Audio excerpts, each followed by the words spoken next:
Great. Actually live for now. Good. Sorry, just had a lot of things today to arrange and yeah, it's been a little busy. Anyways, yeah. Probably the end of the episode here. Time to witness a public execution. Well, actually, okay, Francisca was shot publicly, so I don't know, is this gonna be a case of what's gonna happen to Maya exactly, but I'm getting ready for a to witness a public execution, at least either a real one or then, you know, Phoenix getting, you know, publicly embarrassed in an, you know, like an execution style. Edgeworth did talk about, you know, stripping him naked and having him run out of the courtroom, which honestly, still, all he has to do is ask. Anyways, but yeah, maybe. Okay. Why is the controller not connecting? Oh, actually, I know now. Sorry, I should not be yelling at the controller because it's not the controller's fault. I was not tapped into the actual game. Anyways, March 22nd, 5:24 p.m. Wright and Co. Law Offices. Mystic Maya. There, Pearls. I can't take it anymore. Wow.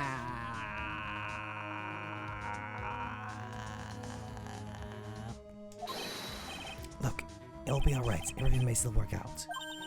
The condition was that we had to get a not guilty verdict. And so far, the kidnapper has kept his word and hasn't hurt Maya. And it won't because Mr. Engard hasn't been given a guilt sentence.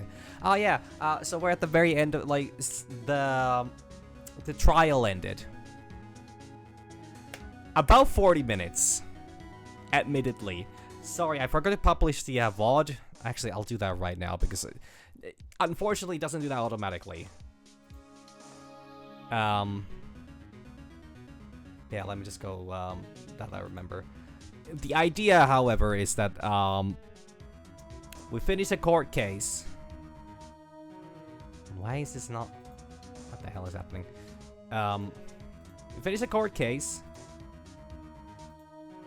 And, the verdict was not...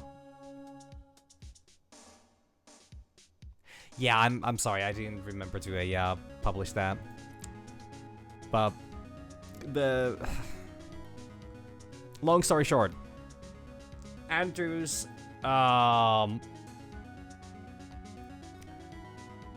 clinged on to Francisca, you know, as her new dummy mummy, and refused to testify, and we're now figuring out what the fuck to do because we did not get the not guilty verdict. Took me a while, so it's not like the 40 minutes.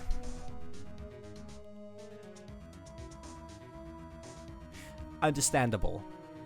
But yeah, nah. I didn't get too far.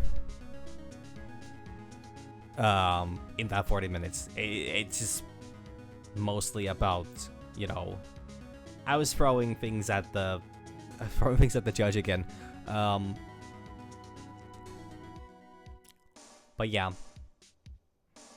Long story short, Andrews is currently the most likely suspect, but you know, we're now figuring out what the fuck's gonna happen to Maya since the sentence was not, and since there was no conclusion to the case yet. Yes, pretty much. Well, we got through the fact that Andrews refused to. Well, actually, no, she testified, but not. Anyways, Edgeworth is playing some game here, and yeah, we'll see what happens to Maya. And it won't because Mr. Engard hasn't been given a guilt sentence yet. Yeah, sniffle.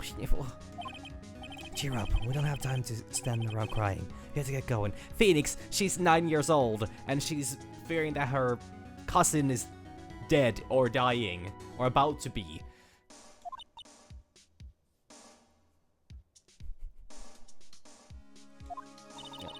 Alright. Mr. Maya is in much more pain than I am. Yes, that's right. So, No, don't say that, Phoenix. No, that's not the thing you want to encourage. But yeah, no, definitely, you know, Edgeworth is a he's really he's really edging every which direction here. Hey, you guys, glad I caught you, pal. Mr. Scruffy Detective. Oh boy, looks like Detective Gumshoe has been dubbed Mr. Scruffy Detective in Pearl's book now. Just plain old Mr. Dick Gumshoe now, and I came to talk to you, pal. Oh damn! It's only two detectives, or 2 words for detective now. Since Mr. does not stand for a detective, to my knowledge. I could, but we're kind of busy right now. The man was probably the leading investigator in this, you know. Well, not the leading investigator, but one of the leading investigators in this case. Maybe we should hear him out. Hey, it's wilting a little. I'll give it some delicious water, pal. It's okay, I already did that. The watering can, where are you, Mr. Watering? What's going on with Gumshoe? Did you just call the watering can, mister? Boy. It's a giant building just outside the window. It's a Gatewater Hotel, a high-class luxury hotel. Actually, the crime happened at the recently completed hotel in the center of town. The Gatewater Imperial Hotel. Just how far are they gonna expand their empire? Is Gumshoe getting delusional? Because he hasn't had peanuts in days. He's the Nickel Samurai, right? Yeah, that's right.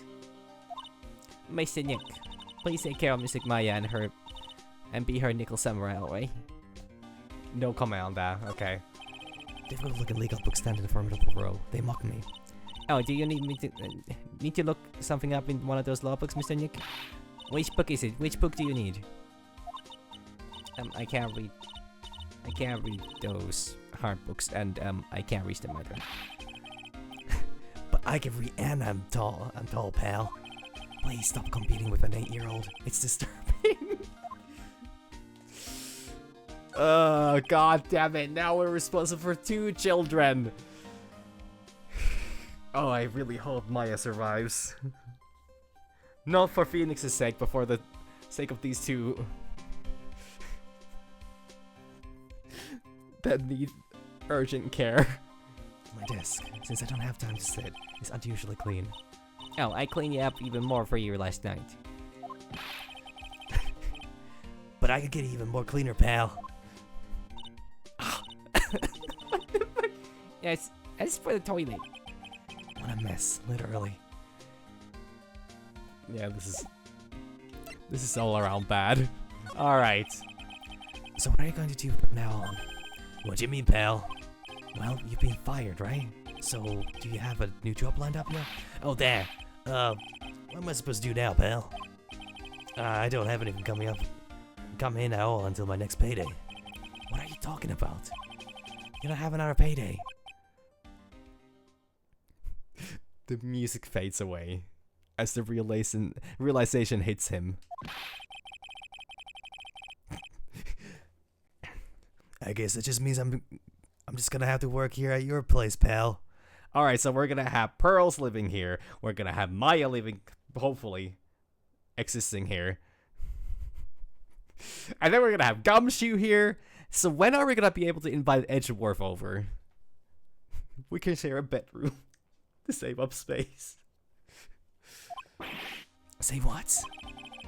You'll be searching for things that will prove Mr. Engard's innocent all day, right? Well, yeah. So yeah, I'm gonna help you, pal. I've got lots of experience in investigating and watching over people's places. I'm great at making really simple meals, pal. I'll take care of it all. Come on, Mr. Nick, let's let Mr. Scrappy Detective take care of things. Okay. By the way, what's your best dish? Instant noodles, pal. Why am I surrounded by people who only eat cheap, unhealthy foods? I mean, to be honest, if Maya eats nothing but fast food nowadays, that is not cheap. Now it's the first time I've ever seen Mr. Edgeworth act like that. I never thought he would say something like that. He didn't care if Miss Andrews killed herself. He said that? That's horrible. Well, because of him doing that, we got the truth finally. The truth? Miss Andrews' last testimony. I wonder if that was the truth. I'll give you that. There was nothing strange in her testimony itself. But I still think there is something fundamentally wrong with the whole thing. You mean about that thing, pal? Why would she want to know? I mean, almost need to frame Mr. Engard. I can't figure that out from anything she said all day. Then you're saying that testimony was a lie? Not a lie per se. It just feels like there's more here than meets the eye. Well, that's what Edgeworth would like us to believe. That's just such a dirty trick. Even that woman persecutor was better than that. Francisca Monkarma. Speaking of Miss Monkarma, do you have any more information on her condition? Wasn't she shot this morning? Why does he look so guilty? He looks so guilty. Miss Monkarma was shot today on the way to the trial by a pistol, pal. But she's going to be fine, right? I mean, Edgeworth said she was in stable condition, but... Well, she was shot in the shoulder, so she's okay and still hanging in there. They should be done taking the bullet out, so she's probably resting at the hospital. Oh no! I wonder if it was her left or right shoulder, because if she was hit on the right shoulder, she might never be able to whip around again. She might not be able to whip it out again. Let's phrase it like that. Which one? What? We could visit her, pal. No, well, I was kind of thinking about it. Hey, you've actually got it hard, don't you? She looked like she was being tortured to death, not being able to go to the trial today. So maybe it would be good for her if you went and let her whip you for a bit, pal. Let's go get whipped. Let's go let her whip us, Mr. Nick. Pearl, no. Bad influence. All around. No, I'm definitely not going. Let's see, the name of the hospital. Oh yeah, the Hottie Clip. Fuck!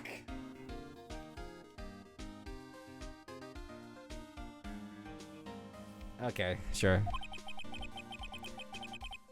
That name sends a chill down my spine. Well, I guess it can't hurt to stop by and say hi. Yeah, Pearls, you're staying here. I made the executive decision to not let Hottie anywhere near or even know about your existence last time around. Oh, Jesus fucking Christ.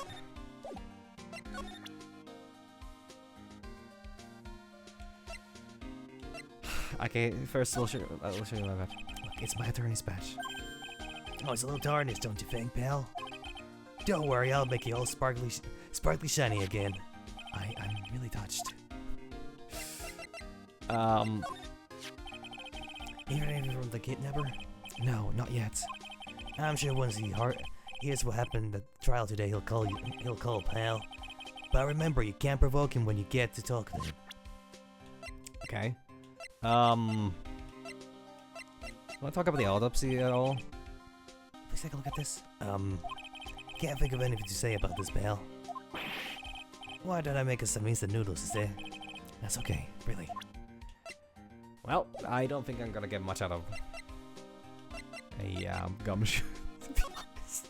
Alright, let's go to the detention center. Let's talk to a guard a little bit. March 22nd, detention center visitors room.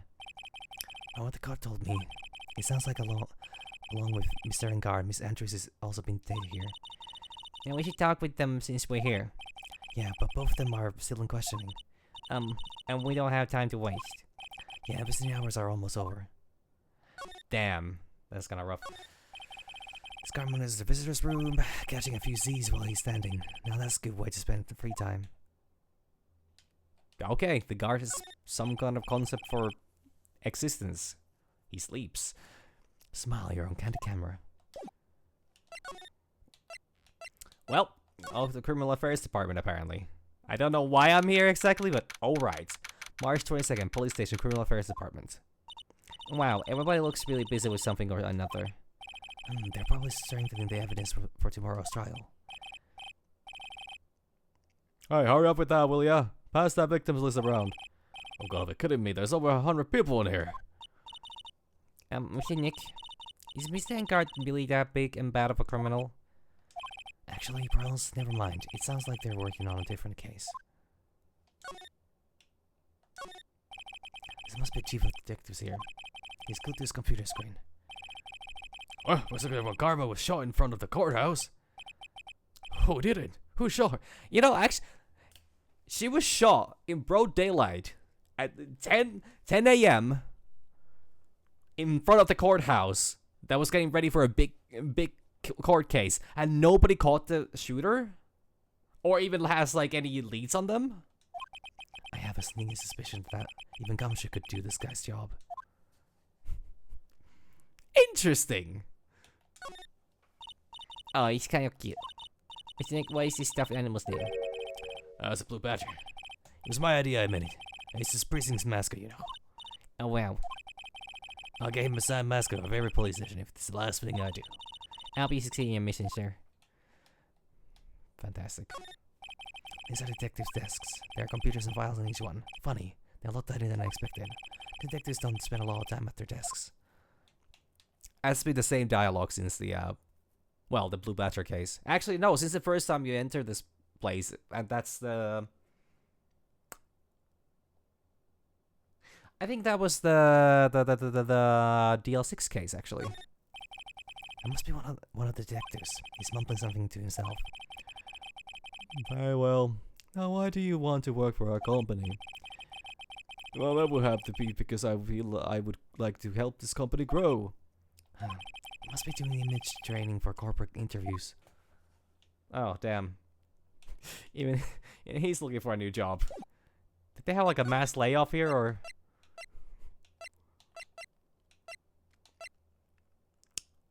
Hotel lobby. I thought I would be going... Wait, where did I think I was going?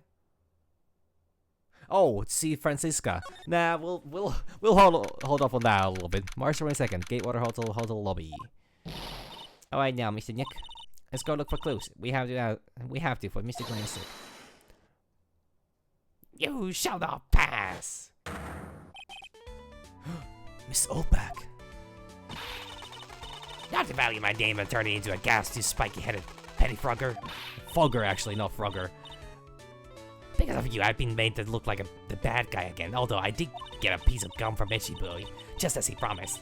But what I realized was something much more valuable. I want Itchy Boo's hard. I want it all for me. It's all your fault. You got breaking the wild beast inside of this old back. Arr!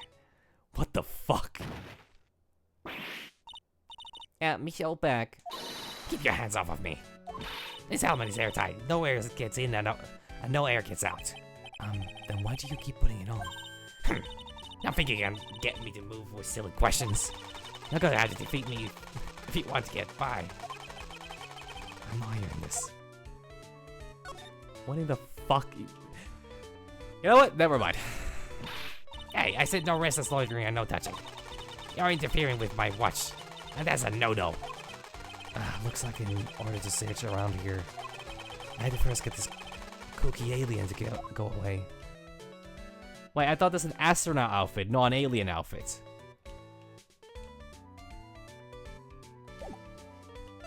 Well, hey, you want to talk about? Nice chat. Heh.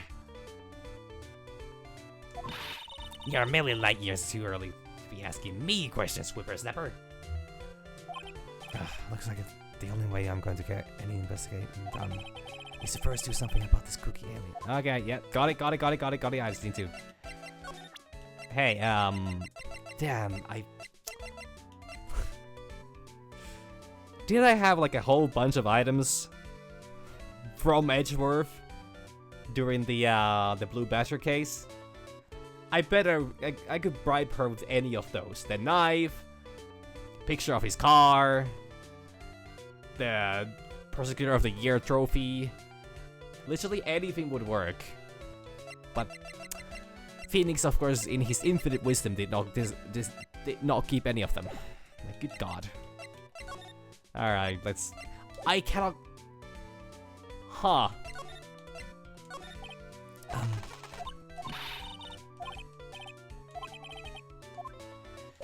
You know, kinda seems like that's all I can do here. So, damn. Alright, Hottie Clinic. March 22nd, Hottie Clinic, reception. What the fuck kind of voice did I do for Hottie? Now do I would ever come back to this place? Yes, are you here to visit the patient? Hi, wait a second, you're... Yes, I'm Director Hottie. Oh, Why are you still here? yes, what is it? Can I help you? You can tell me. Yes. I did not miss him. He's preferred this Director Hottie. Who would be... Nectar Hottie? Oh, fuck. Edgeworth. Edgeworth. Yes, I'm Director Hottie. Oh, you're the man from this morning. Yes, what is it? Director, Francisca. How is Francisca von Karma? You don't need to worry. Yes, she's in good hands. Honestly, once again, another fate that I would not wish upon my worst enemy. To be in Hottie's hands. Because you see, I'm personally taking good care of her. Yes, he. Oh, he was excited to get whipped. So he must be enjoying every moment of this. Yes, and that thing, that surgery, it went well. You have my gratitude. It looks like Edgeworth doesn't know about this director and his secrets. She looked so pitiful, absolutely terrified. Yes. I understand. Yes, her opponent was a gun after all. I wouldn't have snuck up on her real secret like she would scream really loud. Yes. What the fuck are you talking about? I see. But she's really cute too. When I do that, she would whip me with her whip. Boy, did I cry like a baby. Yes, but I think I could get used to it. Whoa. Oh, she's up. Go back to your room. You're so mean, so mean. My frisky fresca. I fucking hate this. But that's good. Whoa, okay, I am. Yes, it's time for my IV drops. Yes. What the fuck? And what are you, those tulips doing in your hand, Mr. Phoenix, right? I knew I shouldn't have come here. She's very confident. I can respect that. This must be the waiting area. It's got the feeling of one and there's the sofas lined up. But I don't see all that many patients. Yes, well, visiting hours are over, that's why. It's time for nightly consultations to begin. Mine dies. Isn't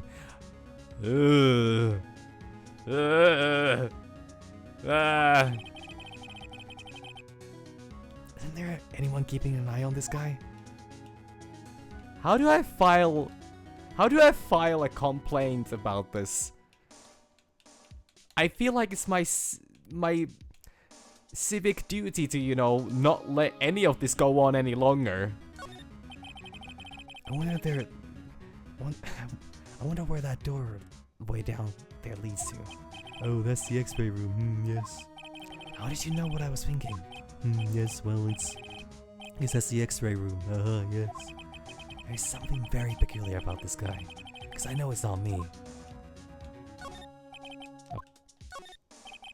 This patient is undergoing rehabilitation.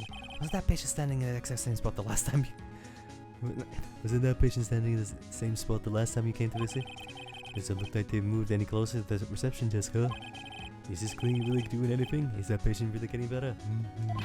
Hey, don't just cut into my monologue like that. I'm explaining things here. Oh, sorry. Yes, most sorry. Yes. Okay. It's a clinic's reception desk, but it doesn't look like there's anyone at the counter. On the wall is this month's worth the wise. Put your best foot forward. And this up at a general clinic like this doesn't really mean much, does it? I have to say, I would really like a character who breaks a fourth wall if they weren't also an absolutely perverted creep. So, Hottie would have a lot going for him if they weren't like that. Anyways,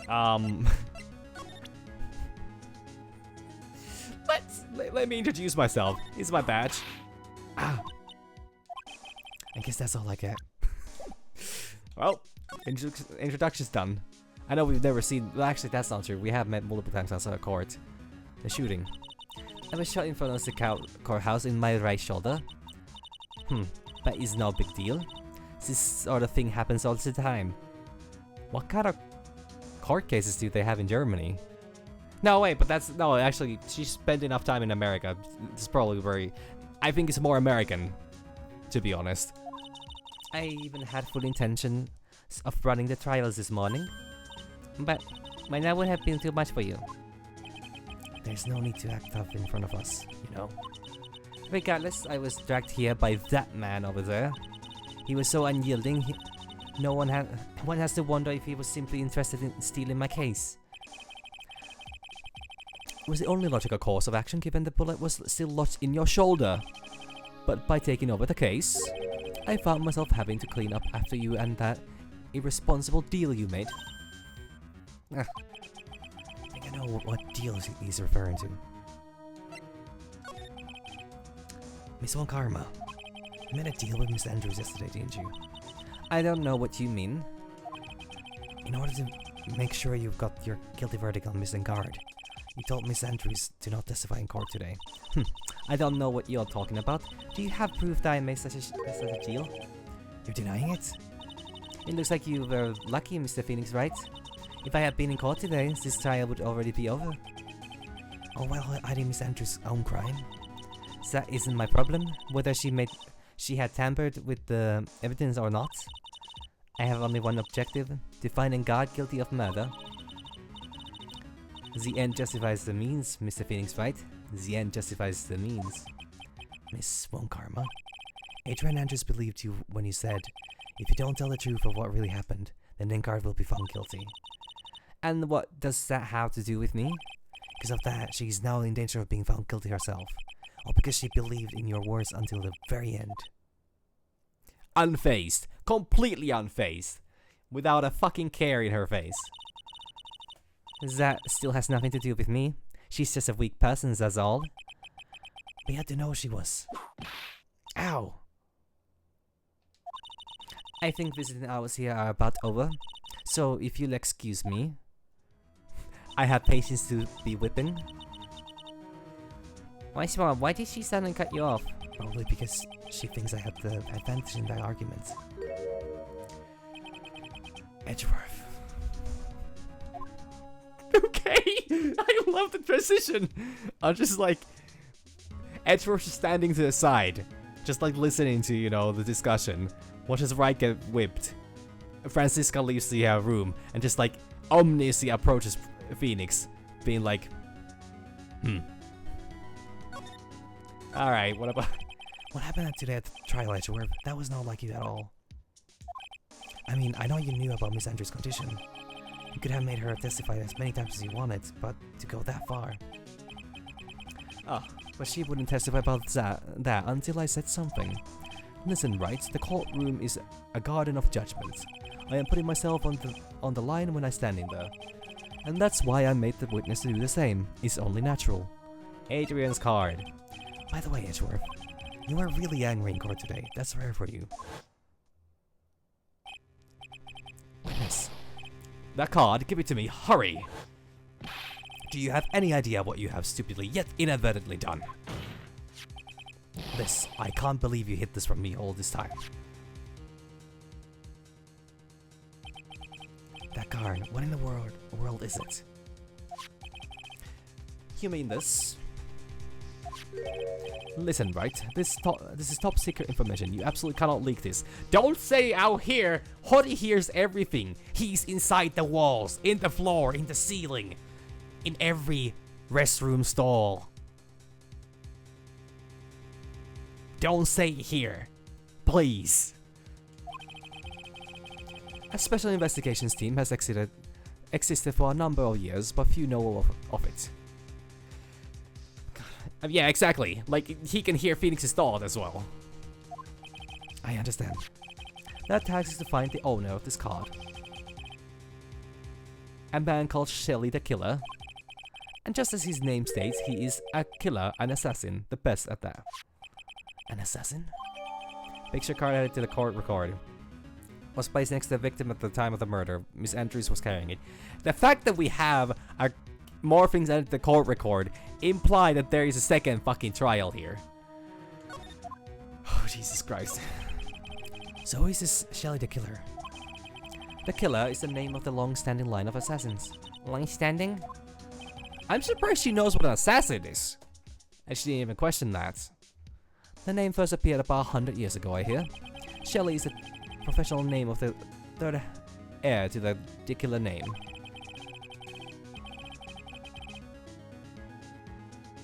The problem was...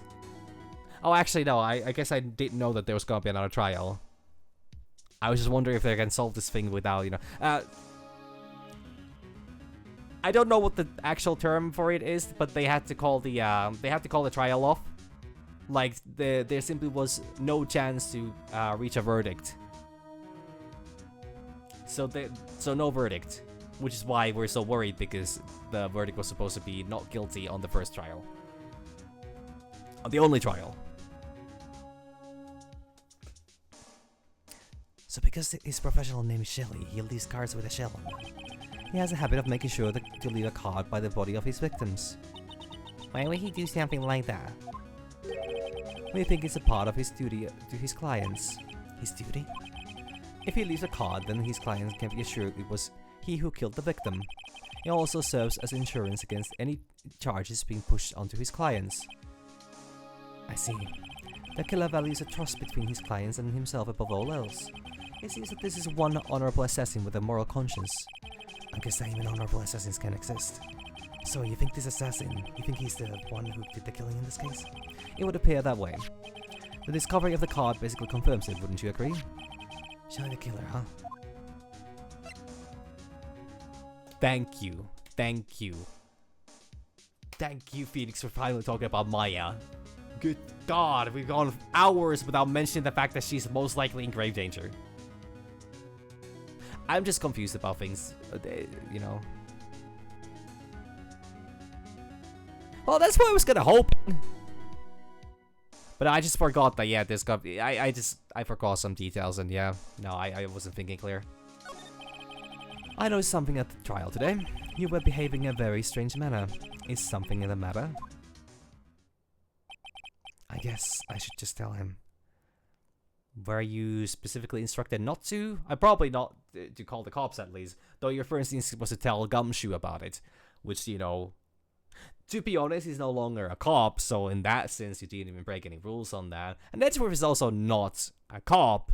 And also, you already failed to get the verdict. So honestly, go ahead, Phoenix. Maya, she's been kidnapped. Kidnapped? What does the kidnapper want? An acquittal. I see. I had no idea.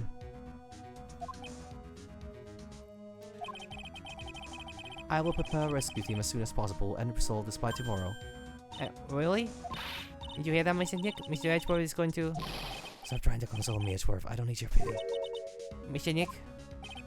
There's no way you can find her. We don't have even a single lead to go on. There's only one way to save her. I have to get an acquittal somehow. It's the only way. Right, listen, you need to know something. Shion Corrida was killed by Shelly the Killer. And the client who ordered the job is Matt Engard. Your own client. No. Surely not. Please stop. I can't listen to you. I can't believe that. I see. Well, if you want to continue your investigation, you will need this. What is it? The holder right now is restricted to police personnel only, as we are looking for any clues that might lead us to Shelly the Killer. But if you take this with you to the hotel, I'm sure they will let you enter. Letter of introduction added to the court record. Yeah, exactly. I'm not convinced that he can even open a door by himself. He had to be woken up. He had to be woken up from his nap by his manager, who probably also kept the door open, who also told him to, you know, get going. He was already dressed. She most likely helped him dress. Like, I'm just saying, him ordering a hit on the guy who's literally, you know, not even an obstacle to him anymore, seems kind of silly to me. Letter of introduction received from Edgeworth allows bearer to freely investigate the crime scene. Nice. In any case, I must attend to the preparations for Maya's rescue team. We'll meet again if anything should happen. Now, if you'll excuse me. He vanished. Mr. Nick, do you think Mr. Engard hired an assassin? No way. I mean, he doesn't have a Psylocke. Yeah, I guess not. Maya, please, all I ask is you make it home, safe and sound. Date, question mark, question mark, question mark, time, question mark, and location, question mark, and question mark. Sure is a lot of mysteries left here, huh? I guess even kidnappers can be a little clumsy. Oh, this is the continuation there. Class would drop a card like this for me. And even though he said he was an assassin, I bet he's just making that up. Like how Nick does with everything in court. He's not actually even a lawyer. I think. Anyway, let's try out the card trick with this card I just found. Click. Sounds like I got the door open. Okay, time to go take a look around. We're playing as Maya. Oh my god. What's this? There are little glass bottles here. And these, they feel like barrels. I'll pass. Too bad I'm really hungry and not really thirsty. Maybe it's best she doesn't get drunk while, you know, while being kidnapped. There's all sorts of things piled up here. It's too dark to see.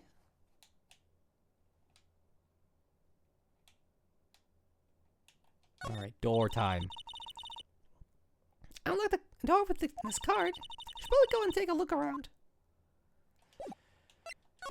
Yeah, surely a professional assassin would, you know, leave a card lying around right there.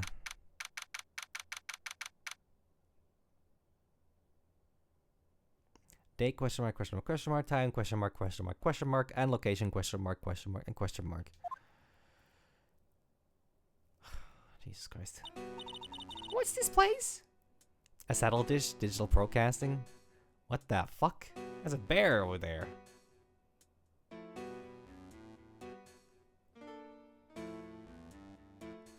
Surely you wouldn't mean that that bear is suspicious and implicative of...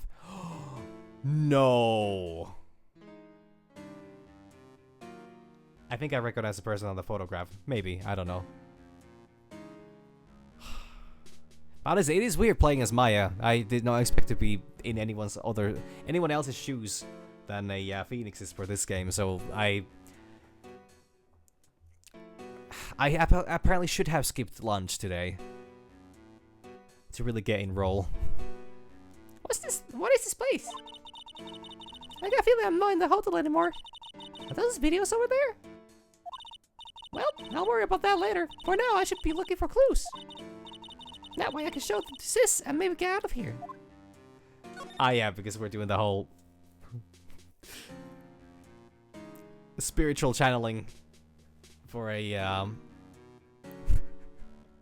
relaying information. Oh, hey, it's a computer. Never really used one before. For a game that's supposed to take place in 2020,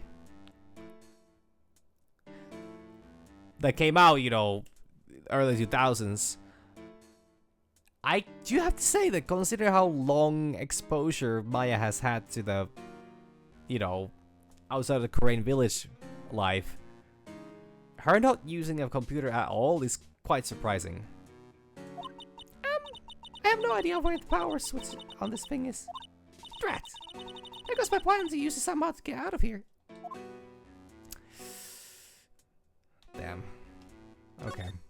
Then again, not everybody is a gamer like me. Like Phoenix. I don't think Phoenix is a gamer to any degree. There's a framed picture sitting on this coffee table. It's a picture of a woman. She's kind of pretty.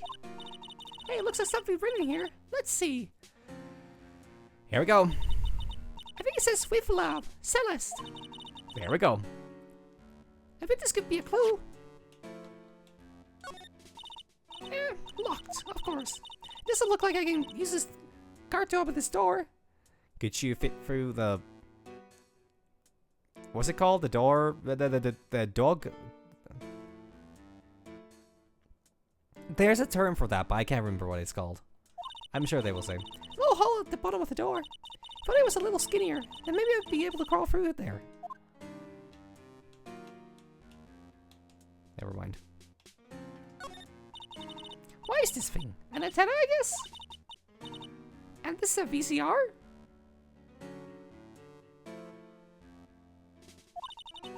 Sure are a lot of electronic gadgets here.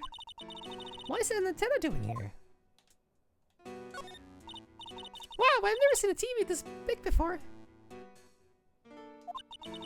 Is it just called a pet door? Huh, okay. I thought there's a specific term for it.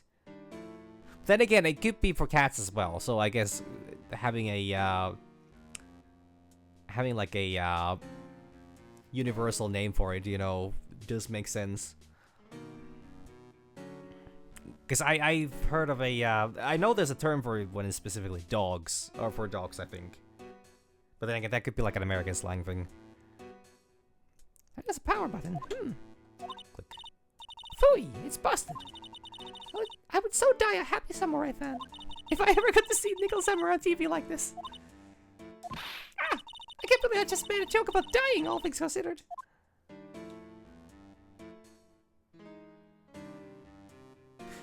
Okay, doggy door might be what I'm thinking. That's weird. What's a figurine doing on a sofa in a place like this? I think it's a bear. Oh, how cute. It's got a lot of cuts and slits on it. To me, that looks really buff.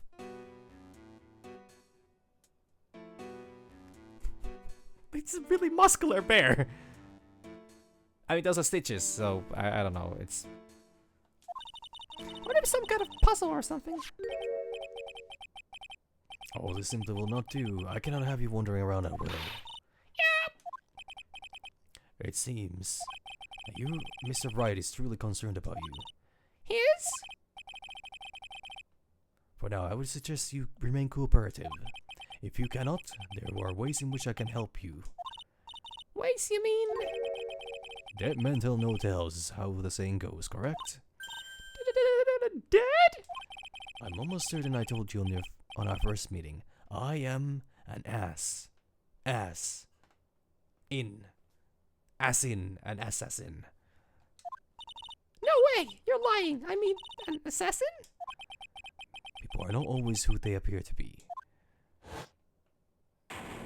Nick!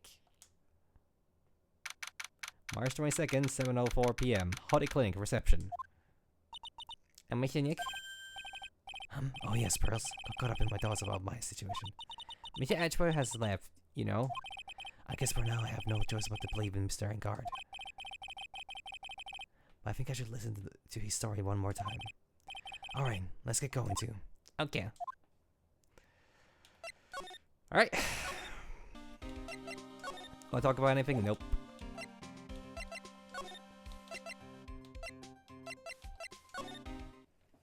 Alright, the visitor's hour is still ongoing, I think. March 22nd, Detention Center Visitor's Room. I'm sorry, but visiting hours are over for today. Oh. I have too many questions I need to ask. I'm sorry, but I'm Phoenix Wright, a lawyer for one of the... Yeah, Mr. Wright, you say? Oh, yeah. There's a message for you. Message here for you. A message? It's from Man Guard. Oh, here you are. When did he write? Is it something really important? I don't know. Well, let's see what it has to say. To Mr. Lawyer Dude, I've got something really important to tell you. Why do I feel uneasy all of a sudden?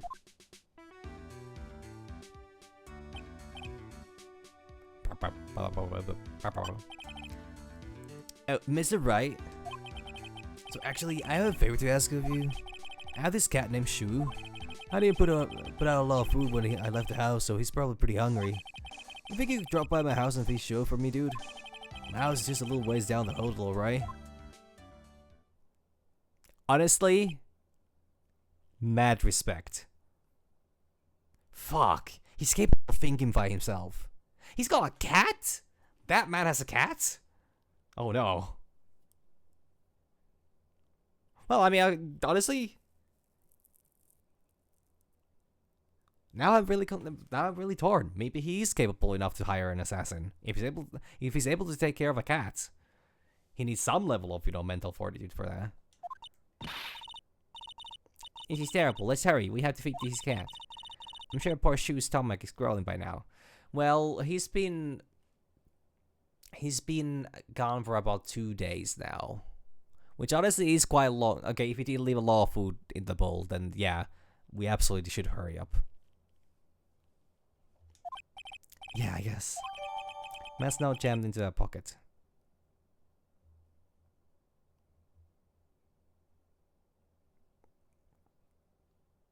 I'm pretty sure he more like expected that he would just be out already on the... Like, he would be out after a day, because a cat would be fine.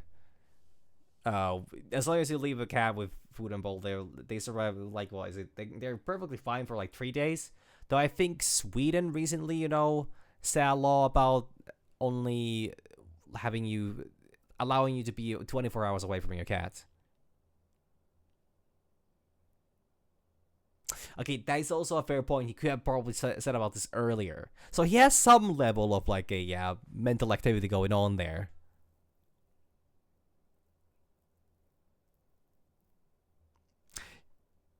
You're right. Shit. The cat might be actually from Andrews as well. It's like, just have this in your house.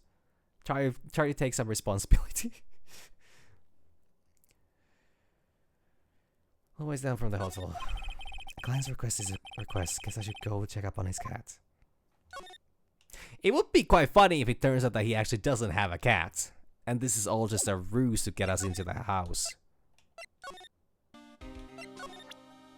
Hey, what do you think about cats?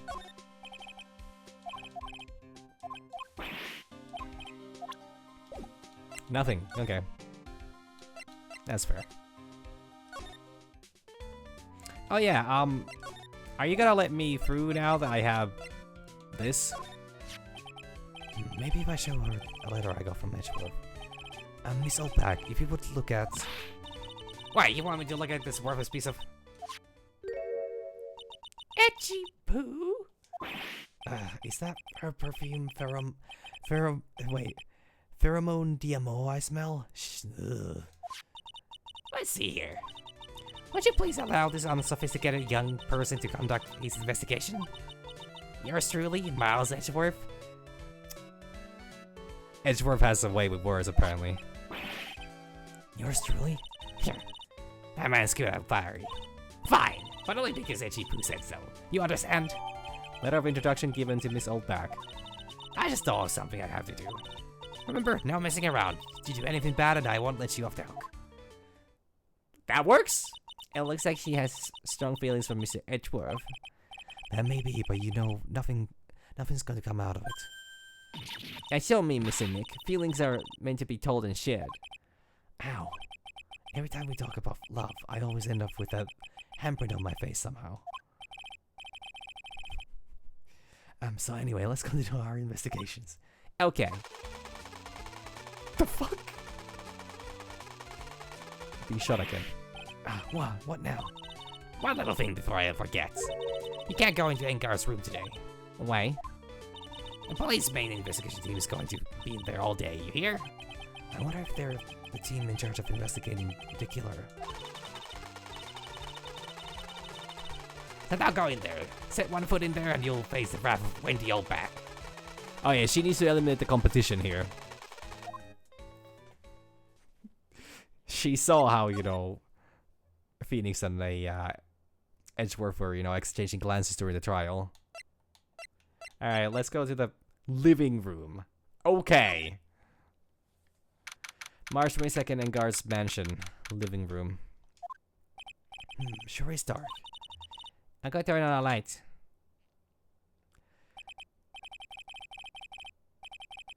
Okay, they got the hanging motorcycle from the ceiling style going on here. This does not look like a cat home to me, though. There is the thing on the door, though. But I'm seeing a lot of risks here. Wow, so this is what a Star's house looks like. It must be nice to be rich. Come on, Mr. Nick. Let's find Shu, the kitty cat. Shu. Meow. So I guess this is Shu. Is that a real cat? Oh, what a lovely cat. Hello, Shu. Meow.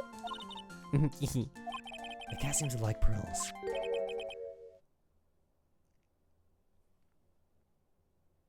Who would possibly be here? Some kind of housekeeper?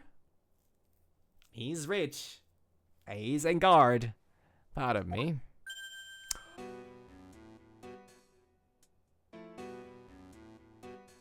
Oh. I help you with something, mister. Oh, we're lawyers, actually. I'm Mr. Ingard's lawyer. Masters. And you must be Mr. You must be Mr. Wright. Yes. It's a pleasure to meet you, wonderful self. I am the family butler, John Doe. Fucking John Doe. Nice to meet you. Meow. Hold on a moment. There's a butler in this house, and Engard told Phoenix to go feed the cat. Either the butler's not really butling, or the butler's not really a butler.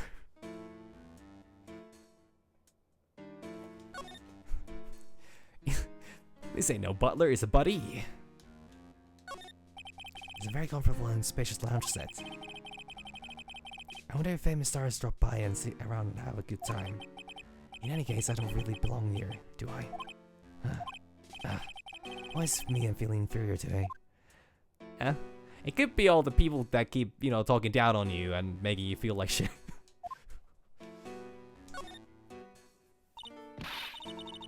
A giant bicycle is flying through the air? No. Oh, it was Pearls actually who said that. I don't know why I read that as Phoenix. That bicycle Pearls is one where you don't have to pedal. It moves on its own. Really? Wow. I'm sorry to disappoint you, it can't fly. Oh, that's too bad.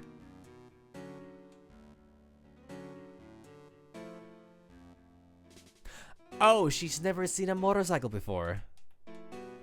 Not even during her 4-hour-long marathon to the courthouse. Oh, there's a giant cooking hearth here. That's actually a fireplace. How are they different, Mr. Nick? Decorative. Really the difference. You know, I've never actually seen a hearth before, come to think of it. You should come and visit Faye Manor then. I'll show you one when you do. Jesus Christ.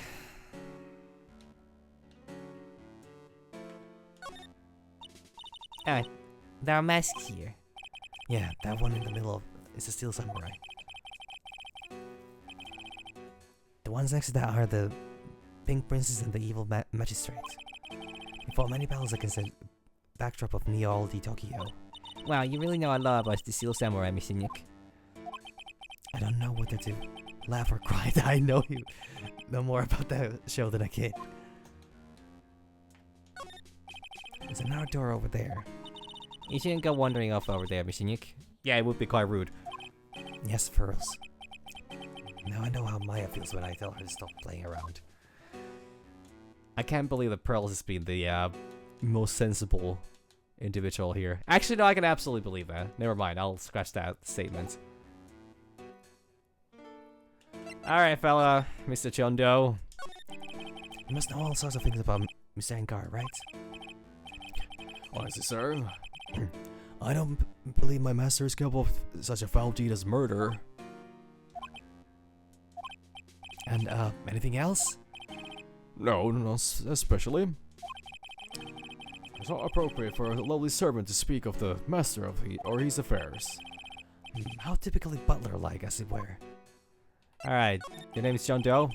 Mr. Doe, how long have you served at this residence? Well, sir, I would have to say maybe about 1 year. And, anything else? No, not especially. It's not appropriate for a lowly servant to speak of himself and his affairs. You know, I would have thought Mr. Engard the kind to have a maid over a butler. Same here, to be honest. I don't know what that says about me, and I don't know what that says about Engard exactly. That's a very cute guy you've got there. It's my duty to take care of him. The master rather fancies shoe. And, anything else? No, not especially.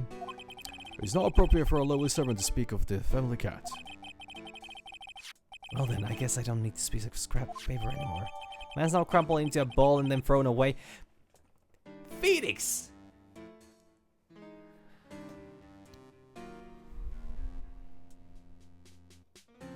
What have you talked about throwing away possible evidence? Bad. And yeah, no, I understand. I apologize for my statement. Or for my presumption, I guess. I guess it would have just kind of fit more with the theme. Though I don't know what the difference between a butler and a maid exactly is.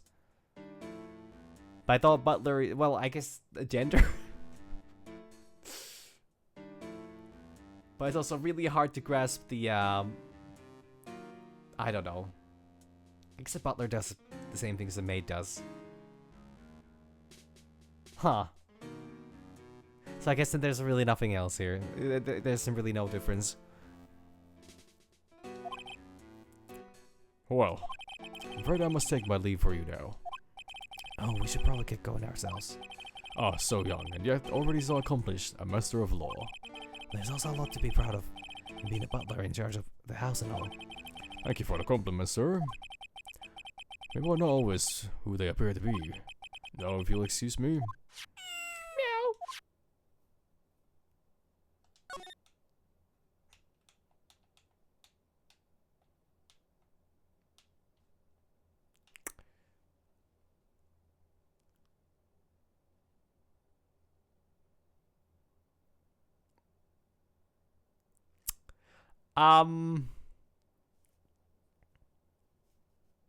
I don't know how I should answer that. But funnily enough, the answer is not fair point. The answer is I cannot quite remember, but I know I've seen that for sure.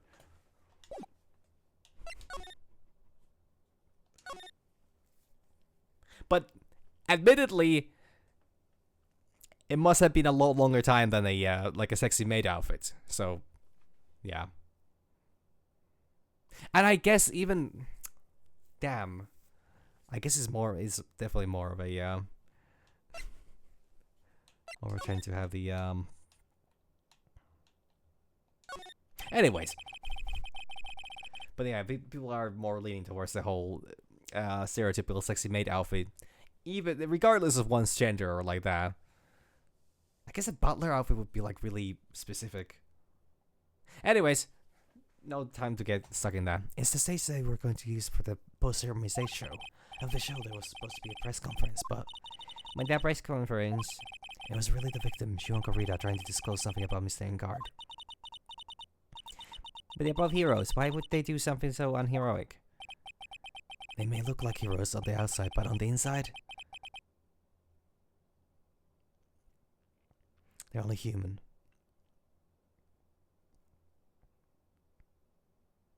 I mean, that is true.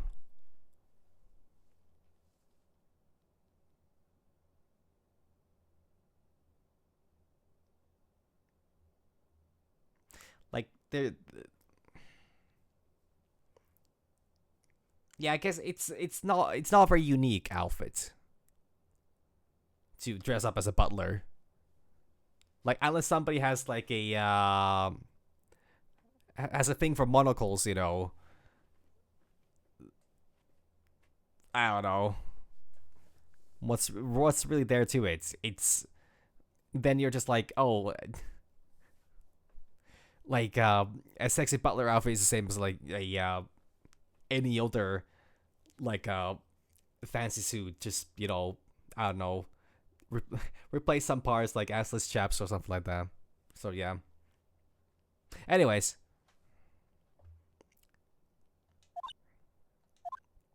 Nothing to say about that. Got it. Along the grand staircase always feels enormous. But right now, the only thing filling this enormous room is anxiety about the murder. I really hope nothing else bad happens here. Cameras. These cameras must belong to the press that came to cover the conference. They're all basically doing the same thing, staring at the empty stage. How tragic. These for the spectators of the post-ceremony show and press conference. But it's too bad neither event is going to be held now. Alright. Got it. Let's go to the Viola Hall. March 22nd, Gatewater Hotel, Viola Hall. Looks like we're the only ones here. And yet, the hotel seems so busy somehow. Well, because the police seem scouring for clues about the killer. Did we ever give the information to Edgeworth about what happened, what exactly took place with Maya's kidnapping? Or do they need to like, are just like, oh well, you know, like, yeah, so there's somebody that was kidnapped here, but we don't know when or where, and they'll just start to figure out what the fuck happened. Like, we could probably give some info, but eh. I want to eat a meal with Mystic Maya again. Yeah, me too. Whenever I watch Mystic Maya eat like she does, it makes me happy about eating, and then I can eat a lot. Well then. But after we wrap up this case, we all go out for a huge 20-course feast. Okay, let's work really hard then. Yeah, let's gotta make sure everybody comes home safe and alive. The alive part being the important part. Sure is a one luxurious hotel. Almost to the point of gaudy with how it blends together everything fancy imaginable. Speaking of fancy, didn't that bellboy give me something like that last year? Same dialogue as last time, got it. Yeah, where's the room that was held on that stage? Like, on one hand, yes, Pearls probably needs food. On the other, I find it unlikely she would actually be able to eat much right now, considering all that's going on. It was really fabulous. Just remind me of the circus for a second. I wonder if everyone is alright and this is the same dialogue as before.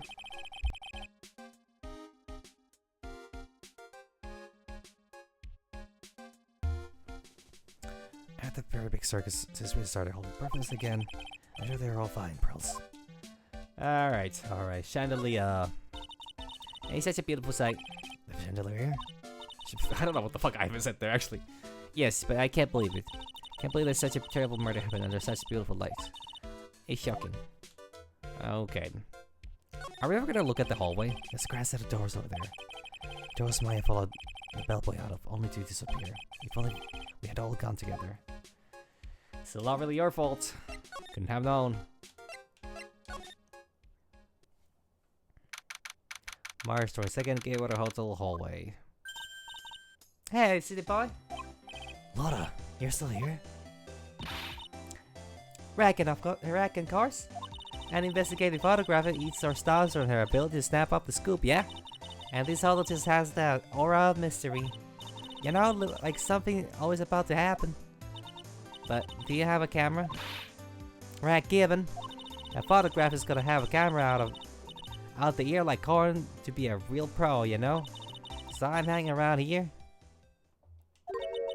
Speaking of cameras and feeding the mouth, do you have mine, you bread thief?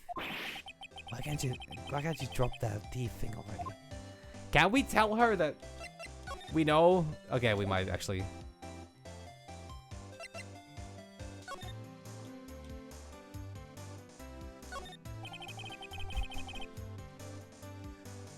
There's always in each room of this hotel. Since all sorts of events are held here, our bathrooms for people who aren't staying here to use as well. They're for people like me who can't afford to stay here in the first place. I mean, it's not defense. I mean, I don't know. Does Phoenix not need to eat ever? Probably not. He exists in a void. He's got a void for his brain, he's got a void for his... All his internal organs are just void. Come to the flowers on the other side of the hall. These are much more gorgeous. Although other than sunflower and tulips, I have no idea what any of them are. Mr. Nick. What's this flower called? The sunflower, I think. This flower right here is pretty too. That's a tulip, I guess. Oh, everything sunflower or tulip. Don't reckon even little kids fall for that.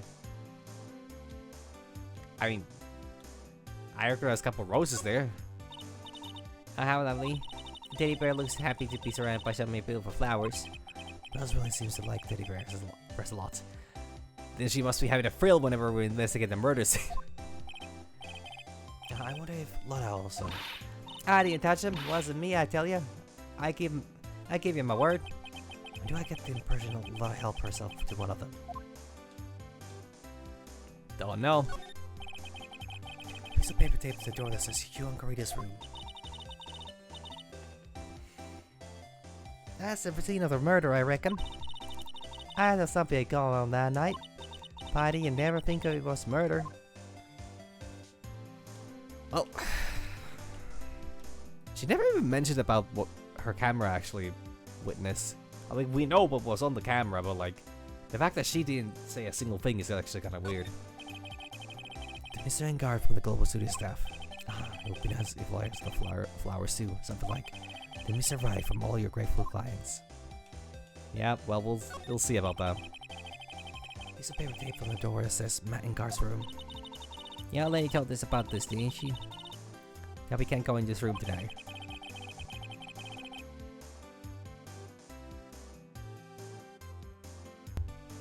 I wonder if an investigation briefing is going on right now on the side. Detective Gumshoe? Oh yeah, because Gumshoe's off the case. Alright, let's talk a little bit, Lotta. I want to ask you about the night of the murder. What? I really gotta shell out the bucks for the info I got? Lotta, you were loitering in Solway the night of the murder, were you not? Well, kinda, but Brace yourself, Phoenix. Here he comes. I didn't exactly hang around here the entire time, you know. I followed a few stairs around, got a few autographs, shook a few hands, had a soda pop with a few of them too. Looks like she wasn't here the entire time that night. The security lady also wasn't in this hallway the whole time either. I guess this means there's no one who can tell us who came and when that night. Well, we know one guy who at least went. So about the note that was inside your camera case. And the whole coming part also depends on how they perceive a asphyxiation. Oh, that did he ever out? Yeah. Can I believe what you've written? I mean, the style buying car showing his manager lady on the corrida? Yeah. Oh, well, I reckon you best not be believing that. What? Look, I sort of wrote down a whim, you know? Writing whatever came to mind. Whatever came to mind? Yeah, when it get down to it, it's just a lot of random bull-dooders. Bull-dooders, a new term for me. Yeah. Hey, what's with ya? Why staring at me like Grandpa used to? Huh. Hey, why do you look like you suddenly got older too? I'm just shrinking here. Okay.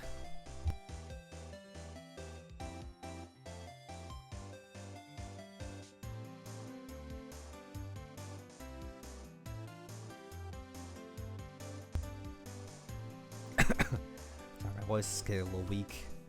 Also, I seem to be a little in poor oxygen today.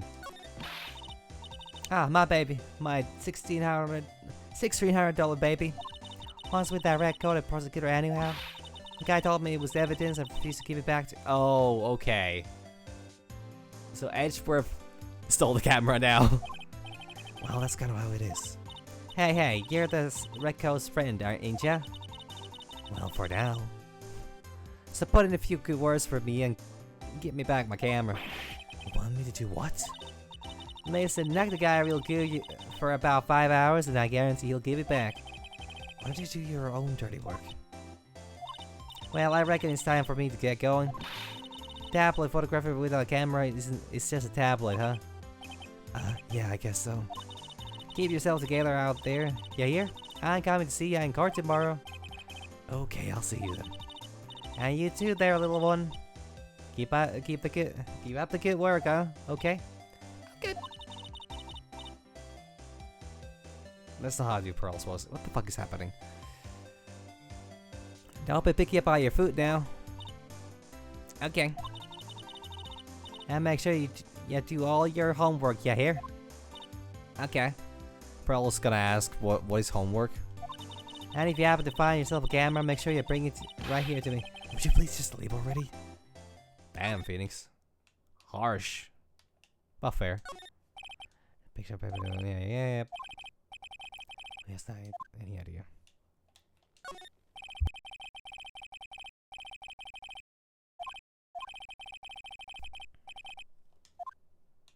Yeah, these are all the same dialogue. Guys have flowers in front of the dressing room, but what are stuffed bears doing here? Could it be that there's an action star with a soft spot for teddy bears? Nah, can't be. Nah, and also I think that's not the case. I think somebody just keeps getting bears as a gift against their own will.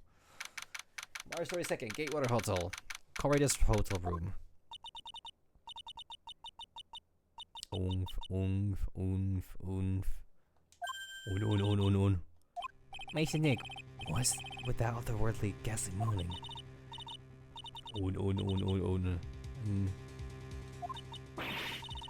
I hate evil ghosts. Where? I don't think it's a ghost. Maybe it's a demon. Excuse me, what's who you're calling a demon, brats?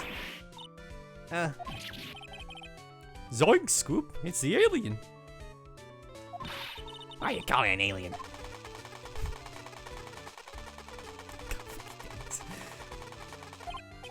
I just see myself back. What are you doing here? I just want youngins today. Came down here to pay my respect to my party to and you're disturbing me. What were you doing to pay respect? Night of the murder. Please talk to me about the night of the murder just one more time. I talked about plenty at the trial. I was full tricked, deceived by that fraud of a photographer and her notes. She was floating around here with that imbecilic look on her face. Point that imbecilic look on her face. Okay, guy. Now hold on a second there, you little pipsqueak. I do like Pipsqueak as an insult. If you're gonna take notes, at least make me sound better than that. Oh, alright. Now I've seen everything. Well, you know, I was working that night too, doing my job, minding my own business. So it's not like I had time to waste around standing here the whole night. I was wondering if you could tell me a bit more about Mr. Korea. He was the most popular star, you know. Especially where he counts in my book. Man, Hammer's been dead for a year and already absolutely forgotten. Dead and buried. I heard that he was lagging behind the polls against Mr. Guard. Well, that's just a recent thing. But I like it all that, you know. But he was going to become an even bigger star than he used to be.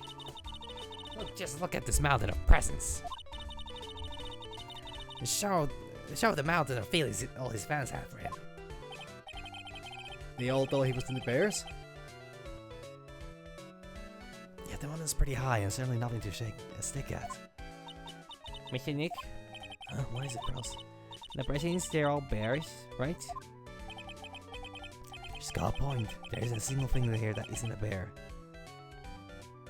Yeah.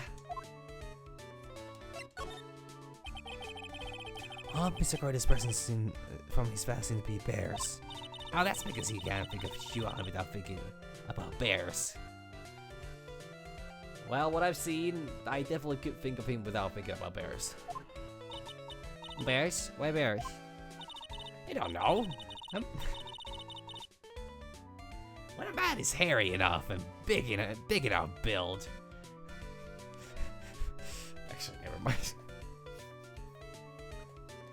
When my dear Yuan was training, he fought barehanded with a bear. He was giving to let the bear win, but after the fight, they became friends. Wow, what a heartwarming story.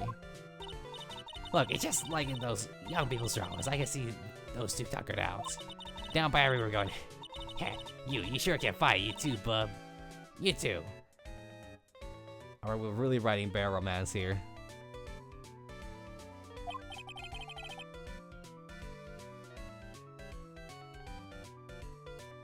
Did all that really happen?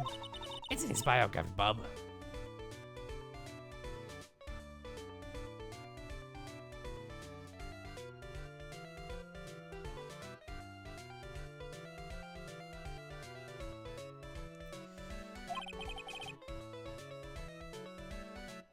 What a load of crock. Isn't there a middle ground? Or am I thinking of something else? I might be thinking of something else. So ever since then, fans have been giving him bears as presents. Yeah, nice. Bears.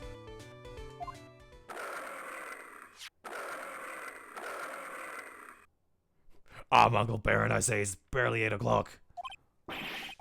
What's that infernal racket? There's another presents going off. Sounds like it's already 8 p.m. Way past your bedtime. That startled me. I thought I was going to die for a second. 8 p.m.? This is when the award ceremony ended that night, remember? Time sure flies. Hard to believe it's been 2 days since the ceremony. Beep, beep, beep. The transceiver. Beep. Hello? Hello? This is not a phone. Maya, how's Maya? You haven't heard her, have you? It seems you were not able to fulfill your end of the bargain, Mr. Attorney. I have heard the news. But it seems my present did you no good. No, Mystic Maya, Mystic Maya! Because I think there's a weasel as a concept. But I don't remember where that lands, and is that just another word for otter? One more day, please. All I ask is one more day. I'll get no guilty verdict for sure this time, please. I suppose if I must. Really? They're cooperative. I need that Aquila more than anything else, after all. Please, please let Maya say something. I want to hear if she's alright. Alright. Then there's a little...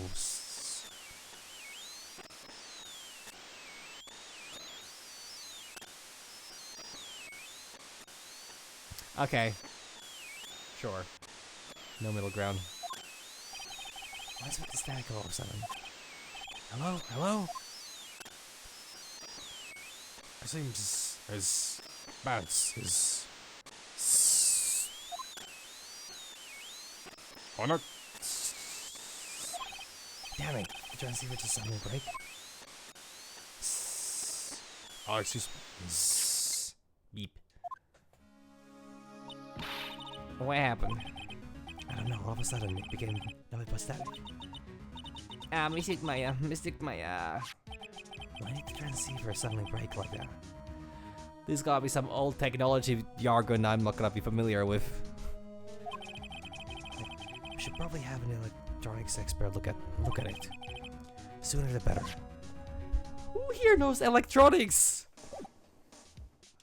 Edgeworth might be the only individual I would trust in any degree with electronics, and even he doesn't come off as a tech nerd. Not you? Okay. Wait, it will be helpful. Oh, please don't go into measurements right now. Now let me examine this area a little bit, just to get like a couple things here. It's a beautiful wine glass and there's tomato juice in it. Oh, tomato juice. I don't really like it much. So, bottle of it on the table over there. That's probably where it came from. Did she get a real thing? Now, Nicholas Emery's costume was in here. Yeah. Gamble and Mr. Carita went so far, just to say bad things about Mr. Engard. Well, it was a press conference, so he had to go in costume.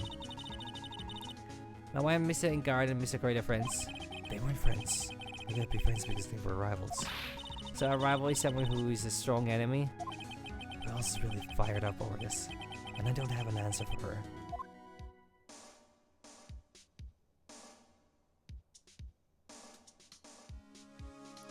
Yeah, but like I think Barry is a bit more specific.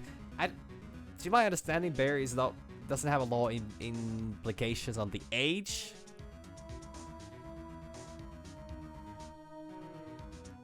So I think it kind of missed the mark on that. Though I think it's supposed to be a little bit of a, you know, slightly older man, maybe. Somebody who's old enough to become a bear. Be a bit more, you know, grown up.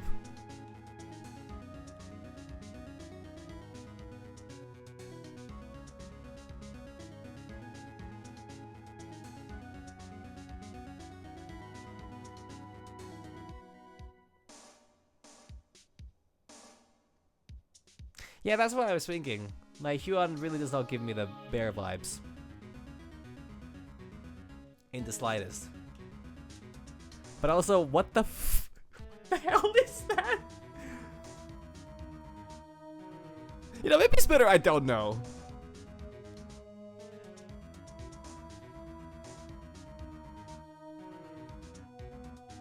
I don't know if I should say that out loud, but that's... I mean, that is unironically a funny play on words. It is most unfortunate that it has a bad connotation to it, but like, that is honestly funny. Like, already just like having absolutely no clue as to what that connects to or what it's about. Or exactly what does it refer to, but that's like,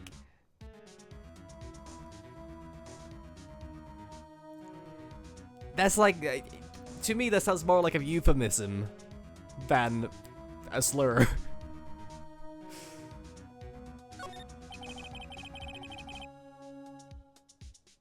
Yeah, it's probably best.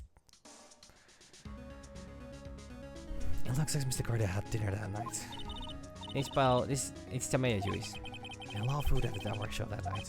I wonder if the stars had gone on stage only after eating a meager meal like this. Loads of cosmetics are scattered all over the floor. It's probably where Mr. Corrida fought his assailant. His glass shards. I probably found the glass base Miss Andrews knocked over.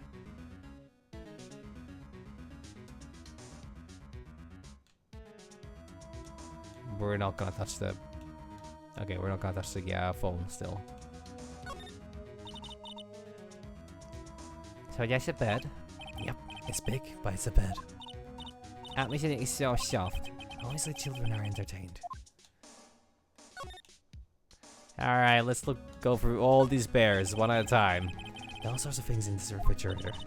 The carrot juice below and the tomato juice below are both empty. Empty? It's too much of a hassle to throw them away, I guess. They're all vegetable juices. I guess he must have been a real health nut. Huh? Oh, there's a beet, some ketchup, and a bottle of strawberry jam too. Maybe red was his favorite color. Well, there are a lot of bears. Alarm clock ones, collector's editions, stuffed teddies, plastic models. It's pretty overwhelming. Is there a kind of bear he doesn't have? There's even a few in the trash can. Yeah, I get the feeling maybe the guy didn't really like bears. Poor teddies. Oh god fucking damn it, I forgot about this. Oh, the bear with all his problems. Row. I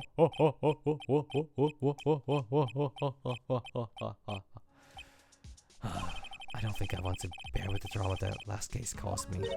What's wrong, Mr. Nick? Alright. This is a lot here. In the suitcase, there are so many things in that. In it that I bet it barely closes, holy fuck. There's his clothes, a dryer, an electric shaver, a calculator. You always respect too much stuff like Mr. Corrida? Most likely. Huh. It's so messy here. Restaurant likes things neat and tidy, I take it. There are a lot of electronic things out in here that I've never seen before. Hey, Mr. Nick, tell me what they are, pretty please? Okay. Oh, there's a watch. You wear on your wrist.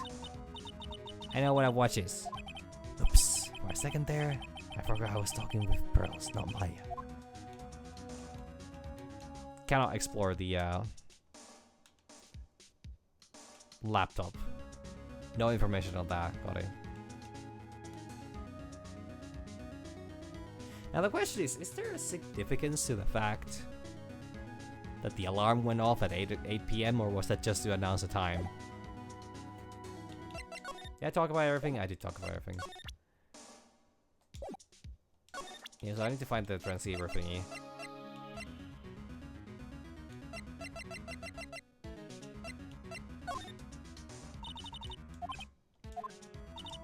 Okay, now she's not giving me anything.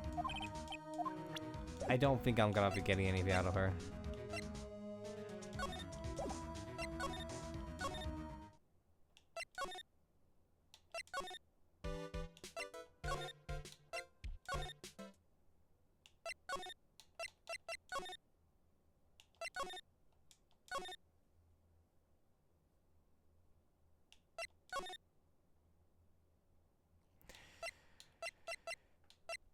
Well, I mean,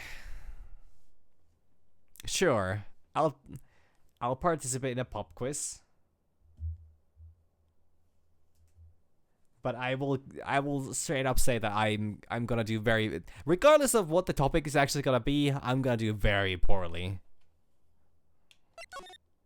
Especially given the context of the discussion. March 22nd, Wright and Co. Law Offices.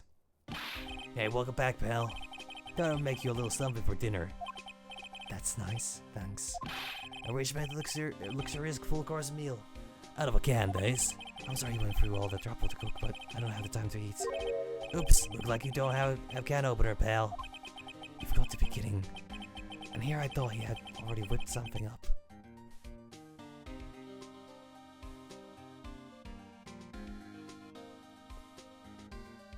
That is true. And while I did learn a lot of things about it, it has been 9 months. And I'm apparently currently operating at a very low brain power. I'm gonna say I might not perform particularly well. Because it was a very good amount of information. But I have a terrible memory as well.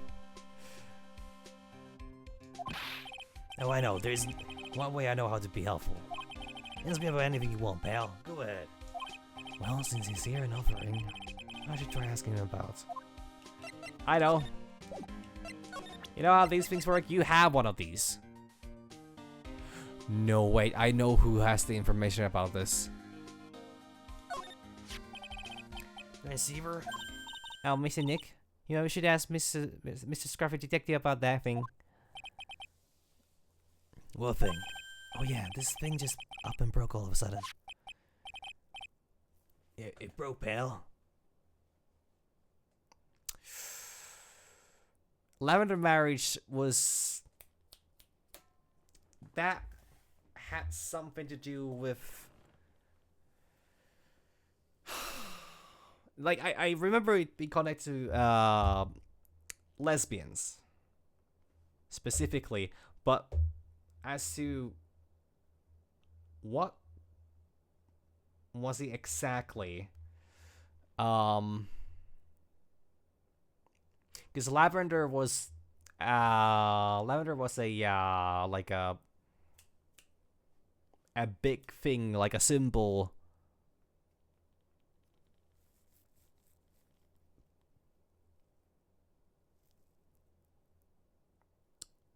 So the marriage part, was it just that? Lavender marriage is a or was it like no, because this had like the roots of the ancient Greek things. Was it a term already then, or how specific was it?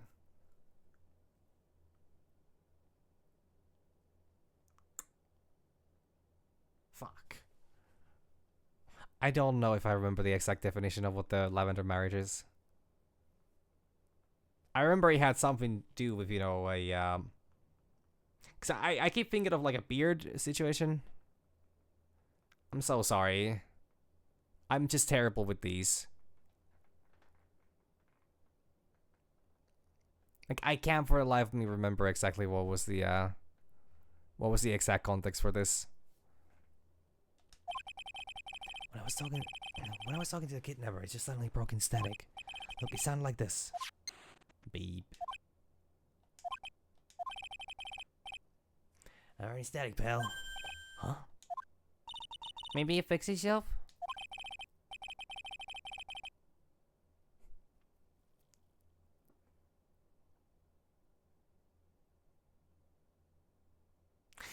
Damn. You're probably not too... I mean, okay, I will say I do remember some things, but you're probably not too far off.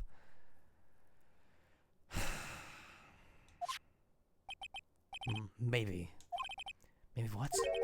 Maybe it was electromagnetic interference, pal. Electromagnetic interference? You wanna tell me about that? So what is electromagnetic interference? It's something that happens when a radio wave gets mixed up with another signal, pal. Oh, when you put it that way. I don't understand what you're talking about. Like, for example, when a cell phone goes off next to a computer screen, the stuff on the screen gets kind of fuzzy and starts acting funny, right?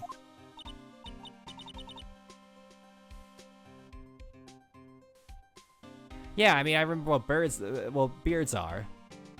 It's the idea of a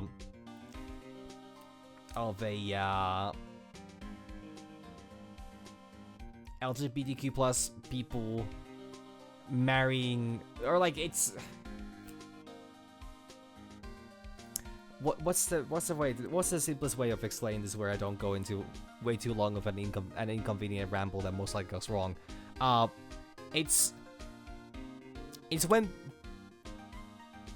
people get into a heterosexual marriages to cover up the fact that they're actually gay. Kinda. I don't think I think that's the thing, right?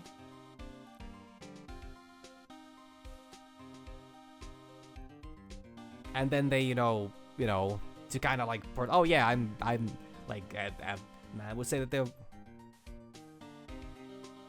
Well, yes, but a beard is the beard is a partner, but that's it depends on, but like, yeah, okay, I probably explained that a little poorly, but the idea was specifically that to have a beard is to have a partner who, you know, is there to cover up for a, or like is to like give the impression that one is, you know, in a straight relationship.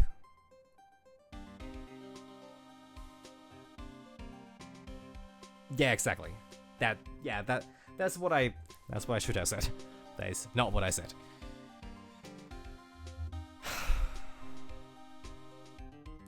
Computer? It's like when you use the dryer next to the TV and the screen starts looking weird. Oh yes, the TV does do that. Well, so that's what you're talking about.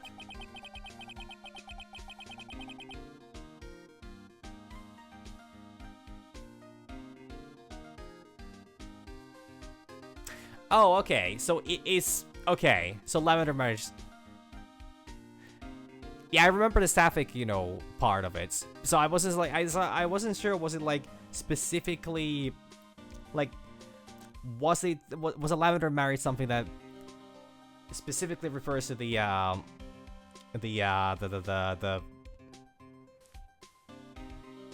practice that was going on back with, you know, Sappho and friends? But okay, so it is technically like the same thing as having a beard. Got it. She's amazingly happy at being able to understand this. So you were in when the interference fuck. Come on. The room you were in when that interference with the transceiver happened? There's gotta be something there that's sending a very strong radio waves, pal. Something like, like a listening device or something. Hey, speaking of that, where were you when they happened? I want Mr. Corrid's room, the scene of the murder. What? That's it, I'm gonna sneak into the precinct to get a bug sweeper. I'll meet you at the crime scene later. Alright, pal? Wait, Gumshoe. Oh yeah, baby, it's investigating time. Fuck yeah, Gumshoe. I'm on fire, pal. My fingers are itching to go. Yeah. Oh, this guy's great. Well, you should be going to, Mr. Nick. Alright, let's go. Ah, yes, the dialogue is different because Gumshoe's no longer. Oh, I'll water it. It's okay. I already did that. The watering can. Where are you, Mr. Watering Can? Oh, because Pearl also called. Oh my god. Else gets too wound up if she's not doing something to distract herself.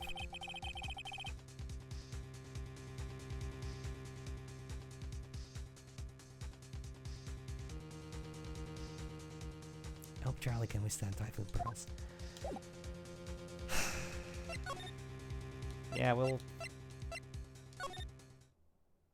go with that, I guess.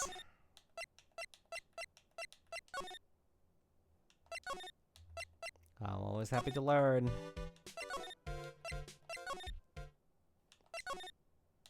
Alright.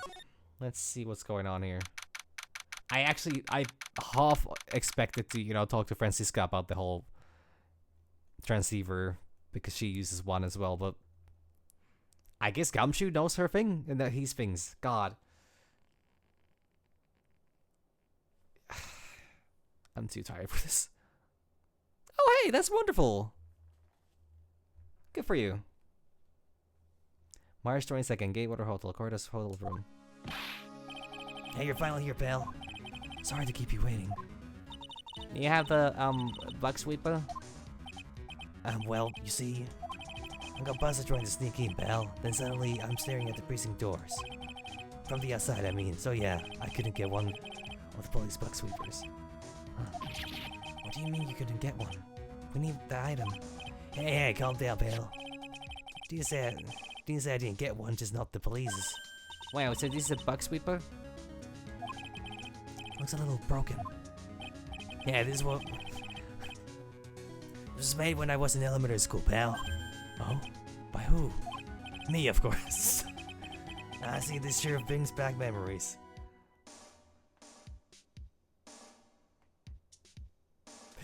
I'm so sorry. But for a moment, it fucking astonished me. First of all, it astonished me that Gumshoe made this. Second of all, I am almost more astonished by the fact that yes, Gumshoe actually had an education.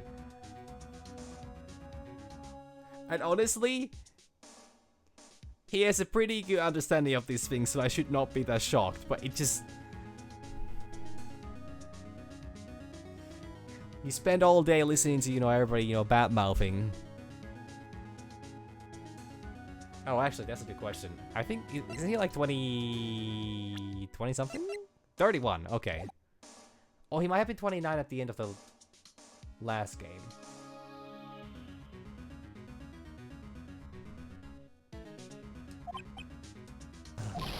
Hey, don't look down on him, pal. Sure, it looks a little beat up, but I put my heart and soul into building this puppy here. Your heart and soul? It will work, trust me, pal. I'll do the job. But we can't set the sensitivity. It's going to be by anything that gives off electromagnetic waves. Might he better that way? Oh. Well, anyway, since I brought it all this way, might as well give it a whirl, right, pal? I'm getting that sinking feeling again. Okay, now I'll tell you how to use this baby. There's a listening device or some other sort of bucket in this room, pal. So we're going to find it, right? Right, now, first, let's turn the sweeper on. Of course there's a reason. Of course there's a reason why they had all these bears around. It could not just be for thematic purposes. They had to have a gameplay purpose for it as well. Or a story purpose as well. Or like, a deeper purpose for story than just, oh, the guy likes bears. No, somebody had to hide a fucking bug into one of them. Next, the sweeper move the sweeper around to give the room a real through look-see, pal.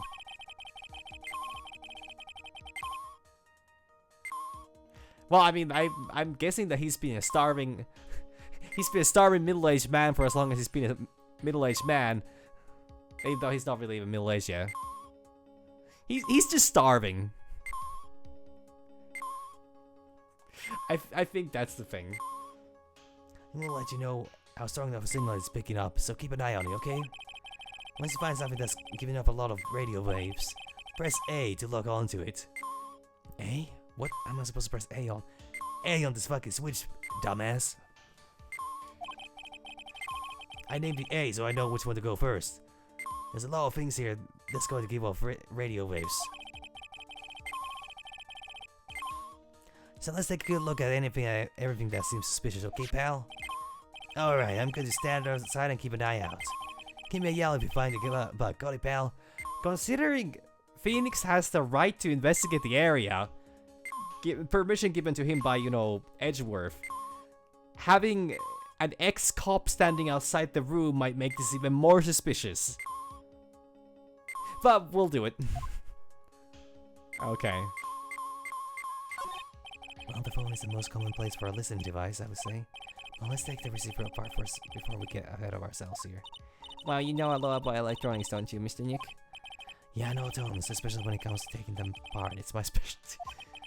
I'll leave the fixing part up to Gumshoe. So, is there a listening device in there? No, and I really thought it had to be in the phone too. Dog. Bear dog. Ah, well, lovely bear. Growl. Alright. Ah, this must be one of those fancy bear-shaped toy robots. It's a robot? It's a real robot? Yeah, it's a real one. Mr. Nick, Yes? how many horsepower is it? How many horses? We'll get opening up and see how many little horses are running around there. That should, you know, that should answer your question.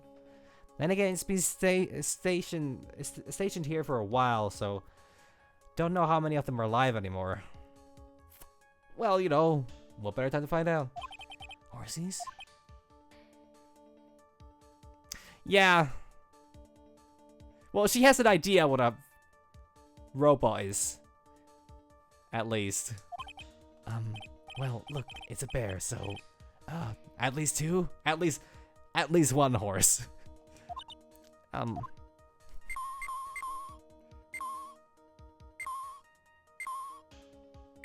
think this should be given a signal to begin with. Yeah, be anything giving off a radio waves here, Mr. Nick. Keep a careful eye on that bug sweeper and let's try again. The sweeper isn't exactly the best. Well, make do with what you have, right? Actually, never mind. As long as it needs to go... Oh, well, this is a very common... who's been spying on the bedside table? Lamp check, listen device? No. A lot of lamps in this room, aren't there, Mr. Nick? Yeah. And they're all on. You shouldn't do that, Mr. Nick. Don't you know what that's wasteful? Yeah. I'll be more conscious from now on. Sorry. You know, she makes an excellent point, though. Lamp check, listen device? No. It's gotta be on one of the fucking lamps, isn't it?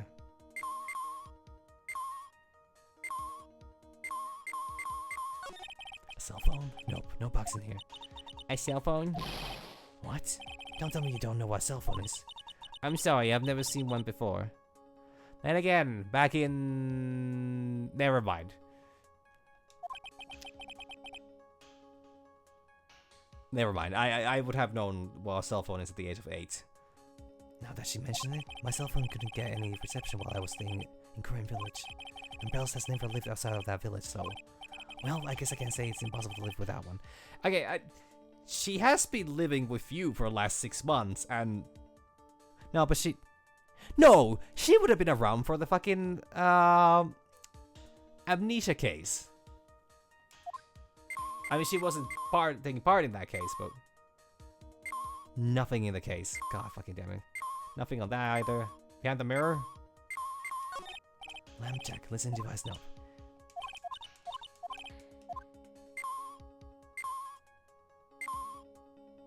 No, nothing on chair? Nothing on teddy bear? There was a microchip planted in his steak. Ready is on and playing something. It's Kid's Question Corner. Professor, why is the earth round? No, that's supposed to be a kid. It's why is it, Mr. Nick? Why don't you listen to the radio program a little more, Pearls? Beep, beep, beep, beep.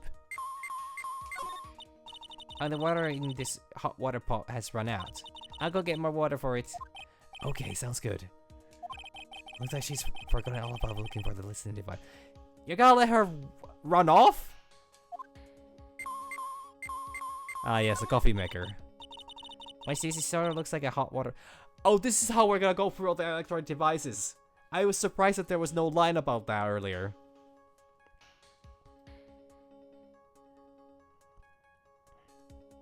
I see, it's just like a, looks like a hot water pot, but... Oh, well, it's kind of like a hot water pot, I guess. But instead of hot water, coffee comes out. Oh, really? This pot can do that? Is there a pot that orange juice comes out of? Technically there is. I don't think there's anything like that, Pearls. Sorry. Ah, whatever.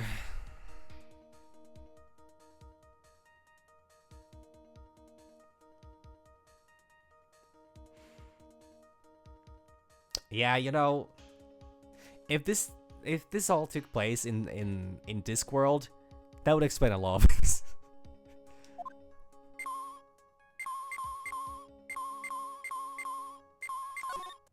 Oh, I think I found it. Fuck, I was supposed to look at the other thing still.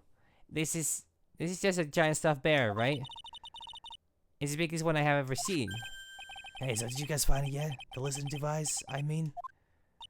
No, not yet, but this bear's eye is on. Eye is. Let's see. A perfectly normal stuffed bear with some really strong radio waves. Sounds like you found the device in me, pal. Let's stick this big fella's eye out and see what we've got.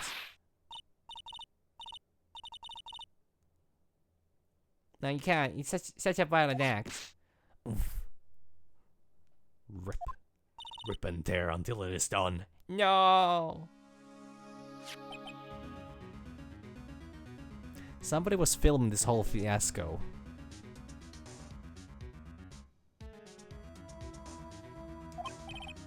It's a miniature camera, and looks like there's more. I was gonna say something about a taxidermy, but I don't think I'm gonna say that now. It's time for everything.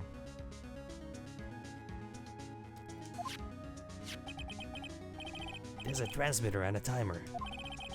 What a emitter? What a emitter? A transmitter, pal. Oh, is this more of that high-tech stuff?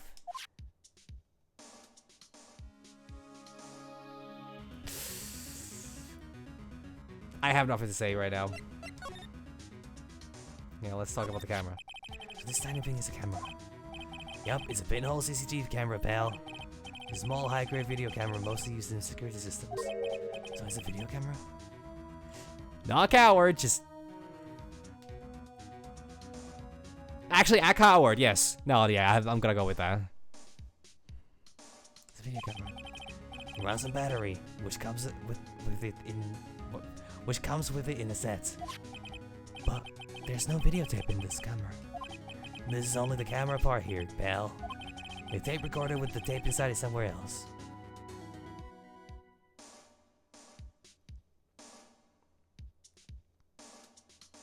No, none of those. Reasons. And we'll get to those.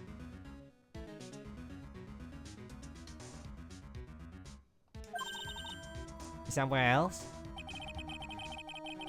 The footage is changed into radio waves and then it's sent to the recorder. So it's sort of like a TV broadcast, isn't it? Oh my god.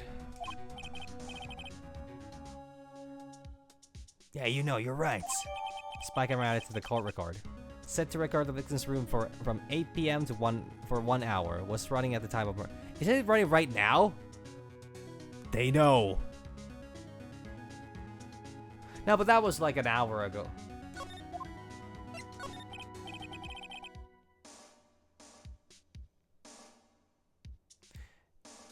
Now you're still listing things that absolutely are not the reasons.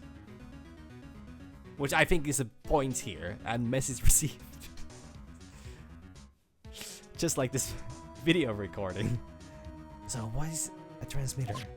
It's a device that sends the footage the camera took to a specific destination.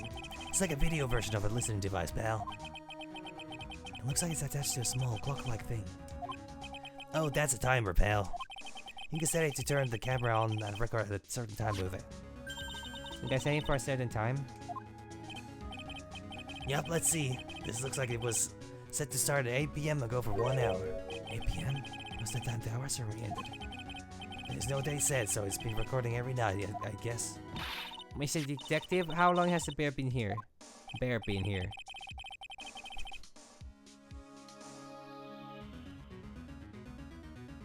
Yeah, no, no. You're right. You're right. Very right. Very correct. No, I'm not claiming any of them.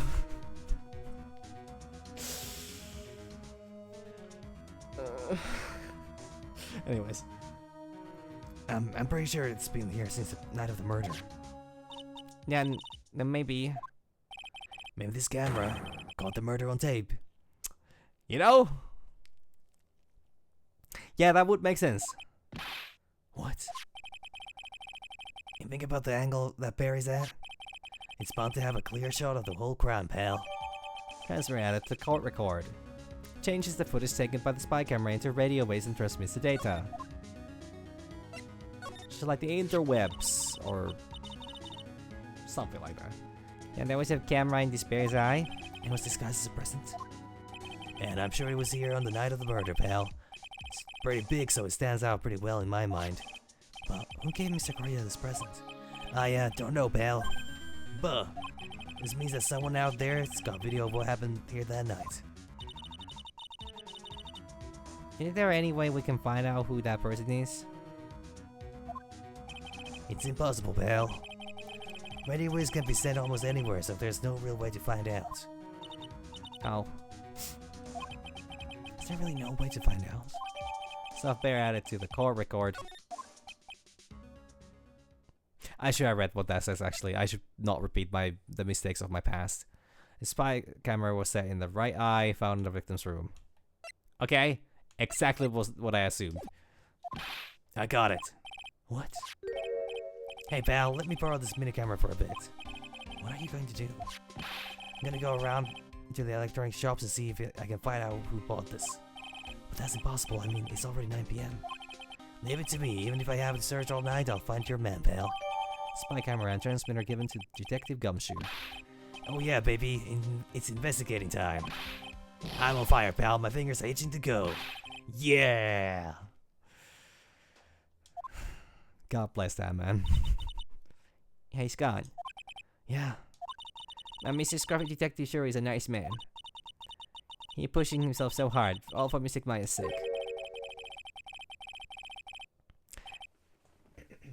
It's a mystery how you always manage to do things in the most inefficient way, right?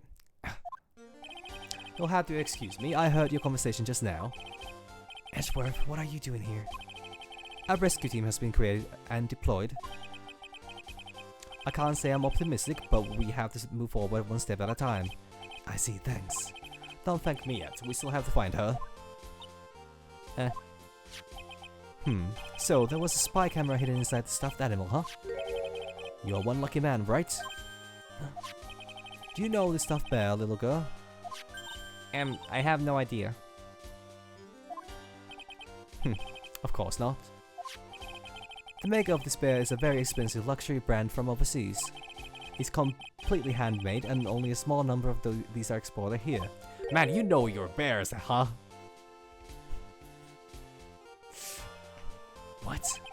The camera and transmitter that Scatterbrain Detective took with him are dead ends.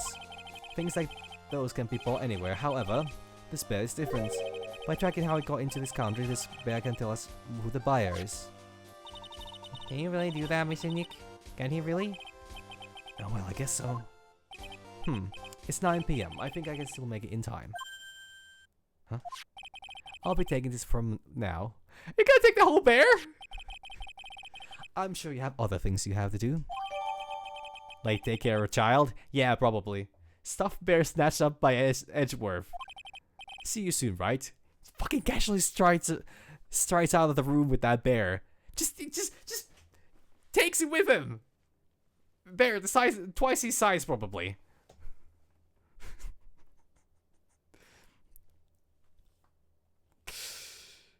Okay. Wait, What? why are you doing this? I have no interest in explaining myself to someone who cannot comprehend. But besides that, right? Until court reconvenes tomorrow, you should concern yourself with this question. Who was the person that murdered Juan Corrida? The real killer? Do you really still think it was Adrian Andrews? To be honest, I don't know anymore. You still have a little time left. Find the truth, right? Everything begins with the truth. Juan Corrida's real killer. Miss Andrews passed. The kidnapper whose sole condition is an acquittal for Mr. Engard.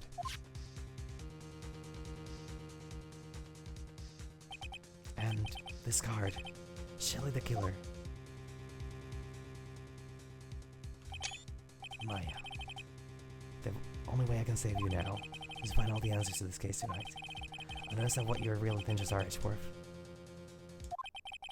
But as he said, all I can do for now is find the truth. To be continued. So I'm gonna do something stupid here. And I'm actually gonna continue.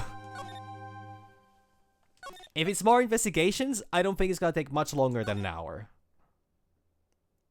Surely not. March 22nd, 9:14 p.m. Gatewater Hotel. Corrida's hotel room. It's past 9 p.m. already, isn't it? I wonder if Mr. Edgeworth has already found Mr. Maya. These things take time, I would say probably not. The police are professionals, Pearls. They'll find her, so don't you worry. And if we can win a not guilty verdict tomorrow, then everything will be okay. Yeah, right. Can I investigate the bear that Edgeworth took with him? Why, there are a lot of bears. Alarm clock ones, collector's edition stuff, daddy's classic models. It's pretty overwhelming. Is there a kind of bear he doesn't have? And even a few in the trash can. Yeah, I get the feeling maybe the guy didn't really like bears. Why teddies? Ah, no, I'm not doing this all again. I'm not doing this all again. Okay, move fast and swiftly.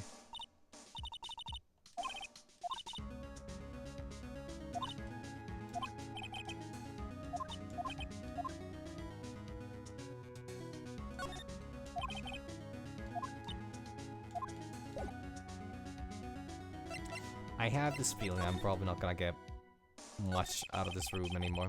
The real person who killed Mr. Corrida was... That's him, Mrs. Shelley the killer, right? And the card Miss Andrews found at the crime scene seems to be proof of that. But if that's the case, then a new question comes to mind. Who was the one that hired the killer to begin with? Who was his client? You mean who asked for the murder? The person who wants to dirty their own hands in blood. But whoever this client is, they're still a killer.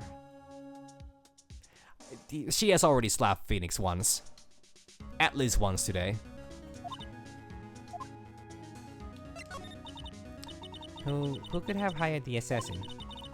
You think it was Miss Andrews? I wonder... But if she was the client, then why go through the effort to stab the knife into corpse herself? But if Miss Andrews wasn't the client, then... No, it can't be. Mancard himself? Was it that? If Miss Engard really did hire the assassin, then he's not innocent at all. Far from it, he would be guilty of the crime. but it can't be Miss Engard, right? I mean, when we first talked with him... Miss Engard, I would like to ask you one more question. Did you kill Mr. Juan Corrida? Alright, just so we're clear, dude. I didn't kill anyone, and that includes Juan Corrida, okay? I didn't see any Psylocks at that time. Actually, that reminds me. You remember something, Mr. Nick? Yeah, something Miss Andrews said at the trial today. She said something interesting. Something interesting. So what's this interesting thing? Oh, that's right. You didn't hear it, did you, Pearls? Yuan had Bet everything on the Jamming Ninja this year. And if he lost the Grand Prix, he was going to make sure Matt was going down with him. That's what he thought anyway. It looked like somehow Yuan had in his hands a secret so powerful. It would destroy Matt's acting career had it been revealed. Missing card secret? Why is this secret? I don't know yet. But for now, let's think about this. Think about it this way. Mr. Corrida was going to reveal the secret. That means...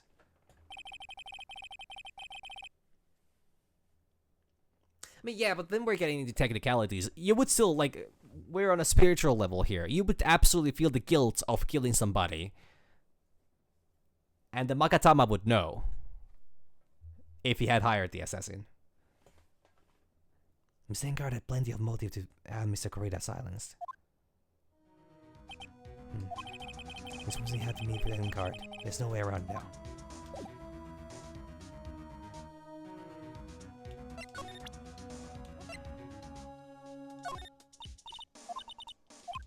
Okay, never mind.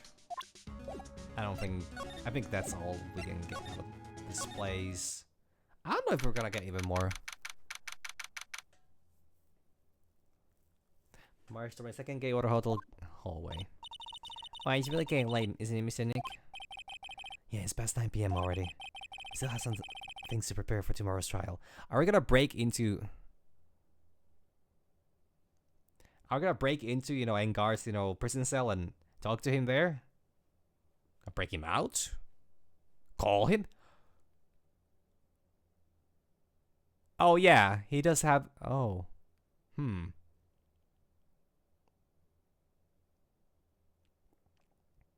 I mean, you know, that is true. We could spend an entire day arguing about how does the Magatama, you know, reveal one's secrets. Is it based on emotion? Is it based on, you know, true facts? Like, if a person feels no guilt and genuinely believes that they're not lying, even if they would be knowing that they're... If a person would be so good at lying that they would absolutely believe it to be true, what they're saying, would the Magatama say that? Like, there's a lot of things that we need to consider with that one, as to how accurate that is. But for now, we consider it as a absolute MacGuffin that is able to reveal people's secrets, and we should absolutely believe in it. It's not a matter of the secret Mr. Gorda held about Mr. Engard. Miss Andrew's real intentions. These are two things I must know tonight.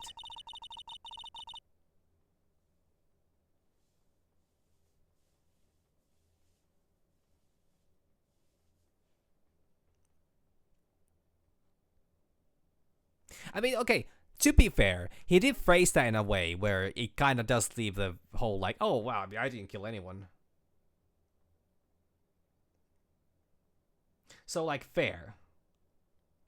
But also, I still feel like it would probably pick up on the, like, it depends a lot on the person's view as well. As to, like, well, some people say that, you know, guns don't kill people, people kill with guns.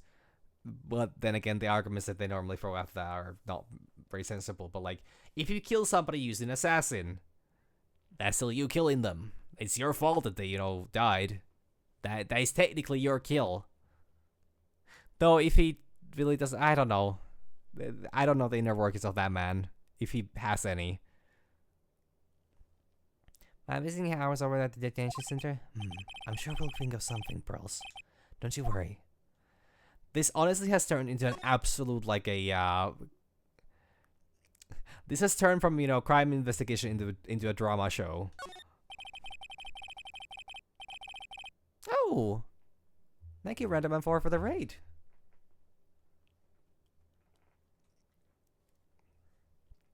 And hello, raiders. There's a piece of paper taped to the door that says Matt Engard's room. Yeah, Lenny told us about this, didn't he? That we can't go into this room tonight. I wonder if an investigation briefing is going on right now inside. It's been going on for 2 hours. With that Detective Gumshoe. Yeah, poor Gumshoe. I also don't think I want to read through all this. Now these are all the same dialogue. Exact same dialogue. Any idea? Yep, same dialogue. It's best I don't get stuck reading those too much. Yeah, I mean, I'm not actually even against this. I do, like, I absolutely don't mean to imply that I would not like this, because I've enjoyed this case a lot. The trial was rough, but, like, the investigation part has actually been kind of interesting. It has been keeping me on my toes. My toes is March 22nd, Gatewater Hotel, Viola Hall.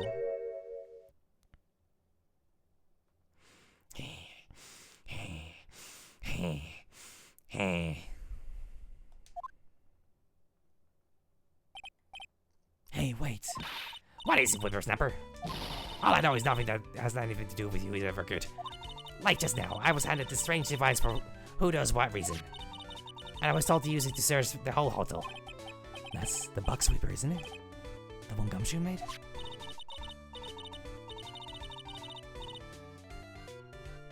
I don't know, and frankly, I don't care. But the request came from Edgipoo, so... Edgeworth? And he said... If you feel angry, direct your anger at the unsophisticated lawyer. So I'm going to feel free to direct all my anger towards you. Gee, thanks a bundle. Edgeworth, what a pal you are. So what you do? What you got there? It's absolutely top secret, so you had better keep it to yourselves. I heard they found a spy camera hidden in one of the presents. Very interesting. I'm sure it was, you know. It was to catch poor Huan in the middle of a scandalous meeting. Scandalous? What's that? Didn't we go through this already once?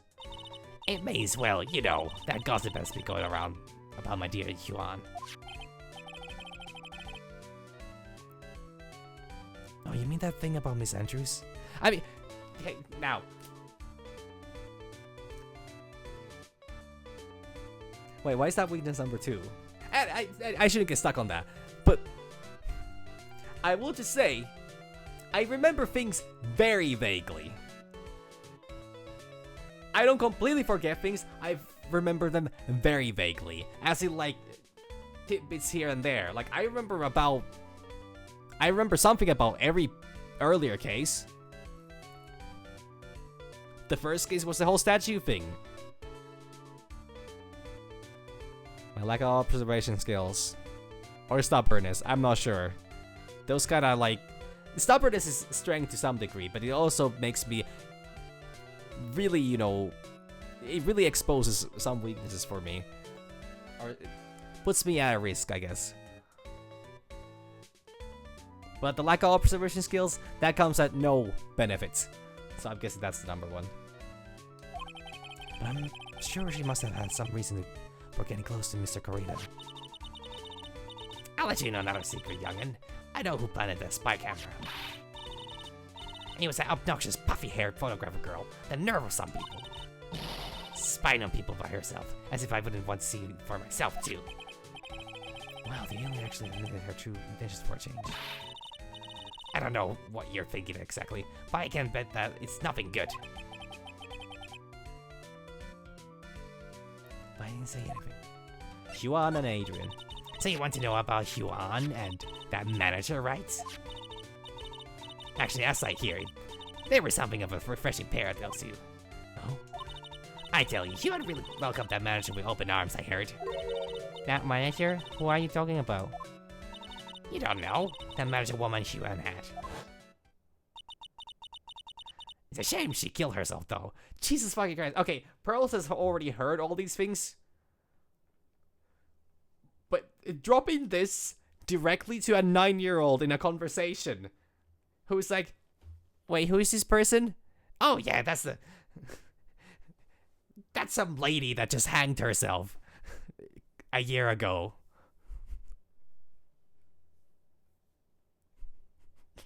Like, Jesus fucking Christ. Oh, you're talking about Miss Celeste Impacts. Miss Andrews' mentor, right? Yes, that's the one. That's the last girl.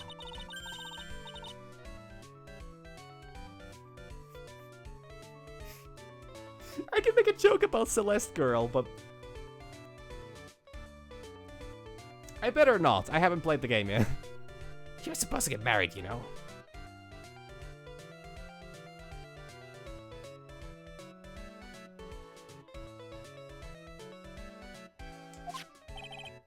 Married, you mean Mr. Kurita? Really, you young kids today don't know anything, do you? That girl Celeste killed herself 3 days after their marriage announcement. 3 days after her marriage announcement? What in the... What the fuck? This is really... Why was this not on the fucking file? Why would Miss Impact want to kill herself? She was going to get married. Well, that's because... You're gonna say something terribly old-fashioned and sexist right now, aren't you? she was thrown away, you see, by Huan. Eh, okay, not that bad.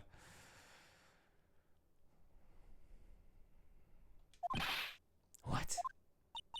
But they were going to get married, right? They promised each other, right?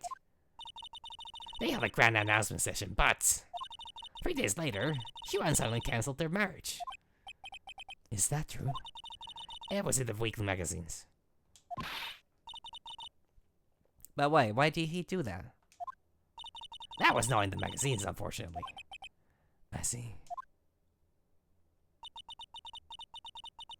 That night, after Huan called off the wedding, the manager Celeste killed herself. How terrible. There's something on the table. I don't know. Oh, that would be the suicide notes. That's why they have it there. I wonder what happened between those two.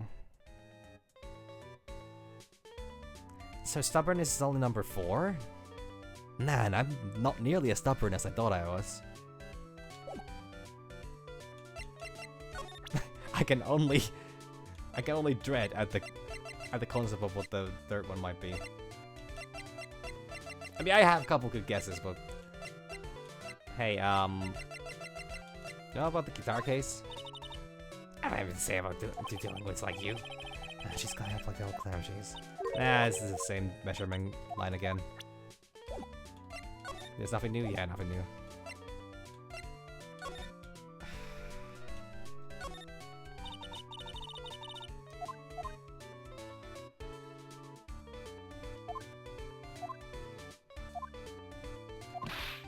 Oh shit, there is new dialogue here. No wonder it was marked there.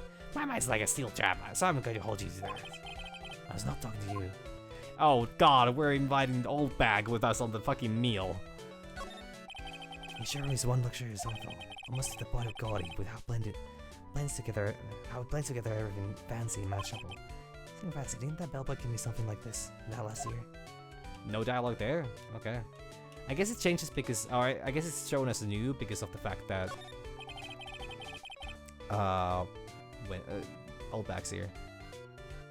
We haven't cleaned up all the food yet. Don't you touch it without permission. I brought a lunchbox today so I could pack it up. But hasn't the food been out for 2 days already? Why is it in your stomach? It's all the same.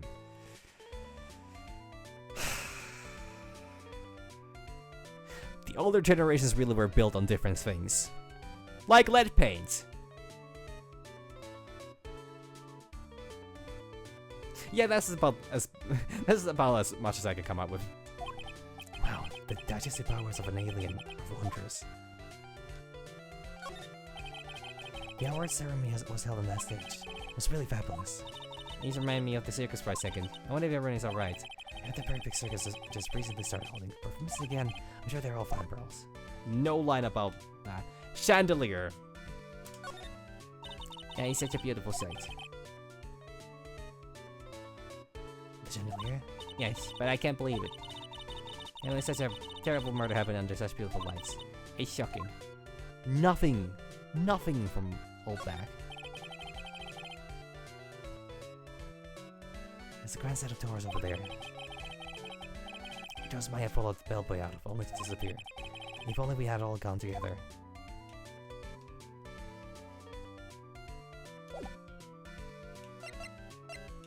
Okay, I'm starting to think this is all there is here. Unless you have information about the actual camera, which I would find very weird. No, wait, it's no longer... Do you know Jundo? Nope, never mind. No, she's not gonna talk. No matter what I do, she's not gonna talk.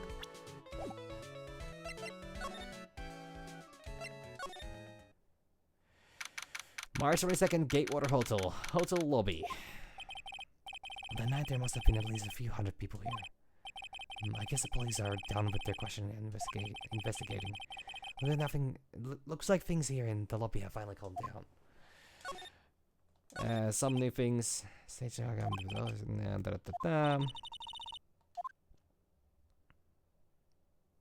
Oh, this is new. It was really the victim, Junko Rita, trying to disclose something about Mr. Engard. No, this is actually the same one. Never mind.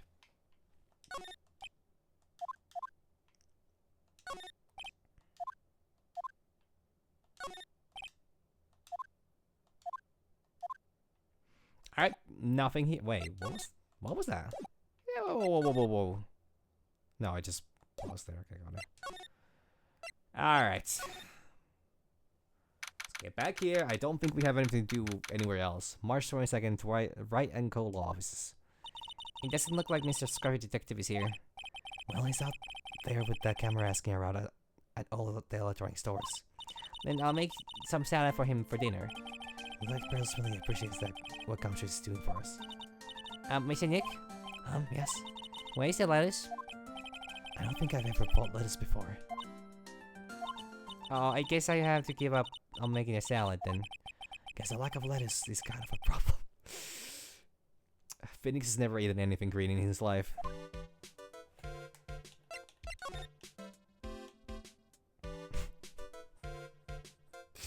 Yeah, I was getting that vibe as well. It's like, I don't even know what a lettuce is.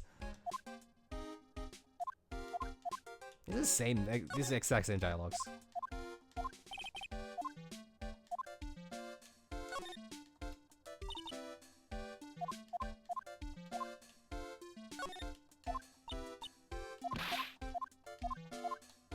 Oh, because last time there was also, yeah, true. Gumshoe was in here, but it's the same one as the. Oh wait, this is new thing. It's fine, really. If you want any more of Chinese, I'll be using it as a mirror. Okay, yeah. So she's just been on like cleaning a binge. Detention center. But is there a chance? I don't think there is. March 22nd, detention center, visitors room. Visiting hours ended a few hours ago. Looks like we're not going to get a chance to talk to Mr. Engard tonight. But isn't what we have to ask very important? Yeah, but I don't think that matters to the guard. We could ask. Visiting hours ended hours ago, so what's he watching over now? Maybe there's something bad and he's standing there as a punishment. Somehow I don't think that's it. Visiting hours ended hours ago, so what's the camera watching over now? Maybe he's watching the Mr. Policeman who's standing over. Somehow I don't think that's it. I wonder if there exists an image of this without, like, an official image without the camera and the guard there. I'm going to guess this is such a series, constant that it's always gonna have the same picture of the guard, same camera as well, and similar sounding lines at least about regarding the both of them. All right, Edgeworth, would you be here? March 22nd, police station, criminal affairs department. Yeah, it feels sort of tense in here, doesn't it, Mr. Nick? Yeah, it does. I wonder if something happened. You're Mr. Engard's lawyer, right? Yes, sir. Well, I've finally found just the person we've been looking for. A real decisive witness. A decisive witness? You mean for the Engard case? We're taking a witness statement right now. Gotta hand it to you, Mr. Edgeworth. What's Edgeworth up to now? Who is this witness? Don't tell me he already found Mr. John Doe. I think you know this person quite well, Mr. Lawyer. Mr. Nick? Maybe the kidnappers demand and now this. I can see any way to win here. Is it gonna be Lotta again? Is it gonna be Gumshoe? Oh yeah. Mr. Edgeworth wanted me to tell you something. He did? And though visiting hours are long over at the detention center, he wanted me to grant you some special permission, so there you go. What? I already called them so they know. Go on. Go talk to your heart. Talk to your heart's content. Thank you very much. Is that good news, Mr. Nick? Go talk to your heart's content. Sounds like the police are pretty sure they have Primrose right on the back. Oh, jeez, fucking Christ. No, I'm not gonna. I need to take a breather for my voice.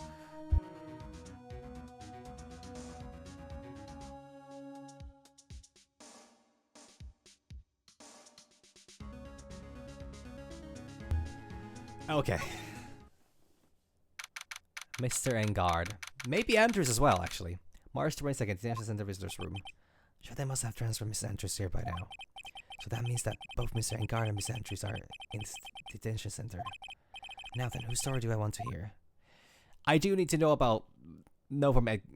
Then again, if I choose the wrong one... No, they say I can talk as much as I want. So, I can talk to both of them. Go start with Engard. Dude, it's Mr. Wright. Hope you could get me off the hook tomorrow. I'm counting on you. I hope so too. Edward just dropped this bombshell on me by saying that young guardian was killed by an assassin and that the assassin's client is... What if it's Francisca? What if she's the witness? Because she saw the gunman. This man. Melengard. Oh, what's wrong? Miss Engard?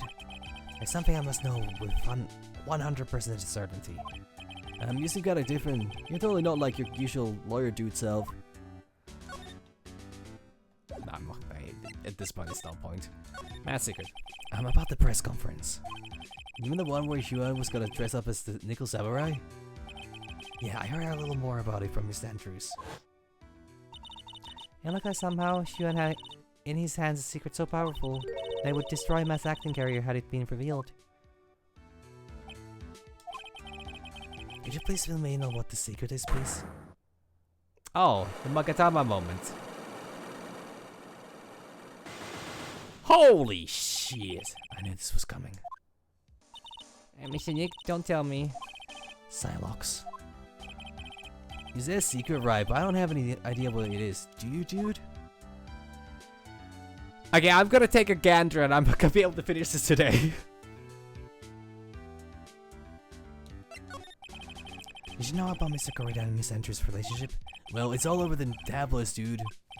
Well, but I don't know any of the details, if that's what you mean. Look, how many times do I have to tell you? I don't care what Xuan did with his life. Miss Andrews, she had a purpose in mind when she started seeing Mr. Corrida. Amanda was Mr. Corrida's manager. And Miss Andrews was going to get Miss Celestine back to suicide note from him. Celeste? Does that jog any memories?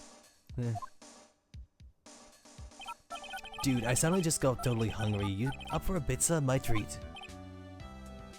You're offering us food?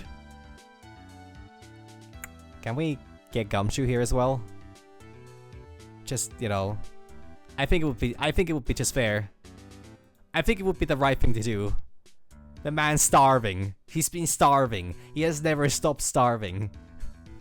He was born hungry and he's at the risk of dying hungry. Mr. Nick, what's a pizza? Is it kind of a pea like green peas? You can put green peas on pizza if you want. I wouldn't recommend it, but then again, I have a terrible flavor palette or whatever the fuck that term is. Let's go eat one later, okay? I got cut off by the pizza dude at the shop. That's too bad. Well, how about we get our minds off this topic and talk about something else, okay? Mr. Engard, are you connected to Miss Impact's suicide in some way? Holy shit, did he hang her? Is he a not mass killer, a serial killer? You know this card? I'm kinda scared to show him this card. What's wrong, dude? So how about this picture card?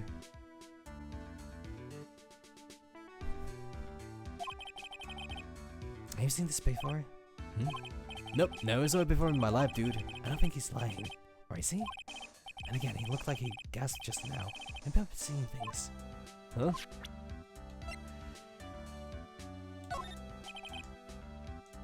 That Adrian, I never thought she would go this far to frame me for a crime. I mean, what does she have against me? Dude, I don't get it. That's something I would like to know too. Do you have any ideas at all? Even the slightest clues? Huh? What? Me? Don't be silly, Mr. Lawyer, dude. How am I supposed to know something like that? I mean, honestly, you're allowed to put whatever you want on pizza. I feel like, honestly, there's each of their own. There are some crazy pizzas out there. I don't judge.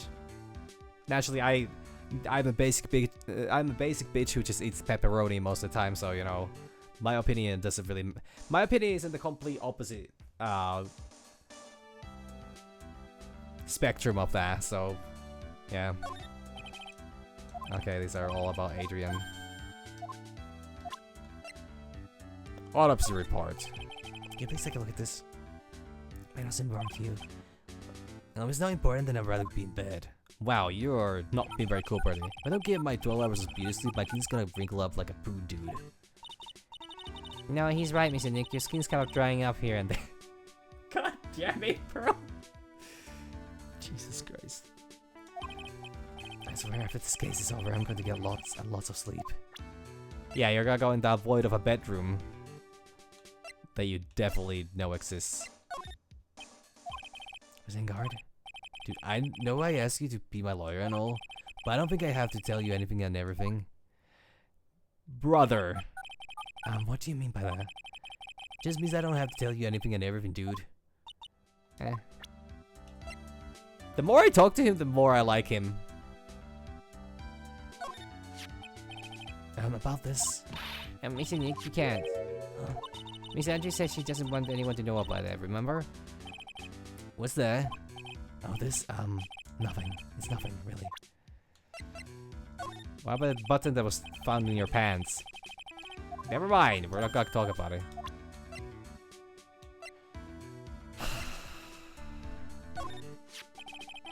Your signature item was a guitar, huh? I mean, dude, what kind of ninja carries a guitar? It's not someone who would know. Dude, it's such a kid thing to do. I mean, just my opinion and all. Isn't your show a kid's show too? He's a bit of an ass. Admittedly, he's been a bit of an ass. You know this? He's a very nice receiver, dude.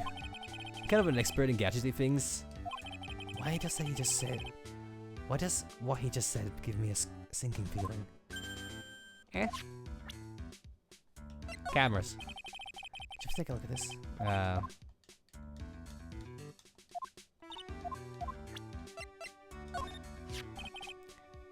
Huon.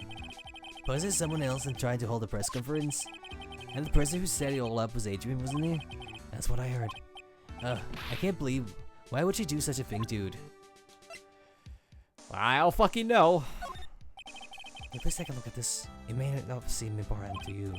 Well, if it's not important, then I'd rather be in bed. Okay.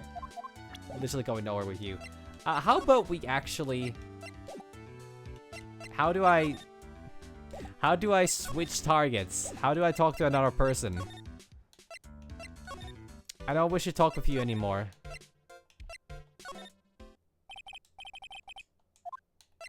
Adrian. Oh, it's you. I'm sorry to be visiting at such a late hour, but there are a few questions I absolutely have to ask you tonight. Me? I thought your client was Matt. I'm sure Miss Andrews knows something. She can't be clueless about the secret Mr. Carter had on Mr. Engard. Matt Engard.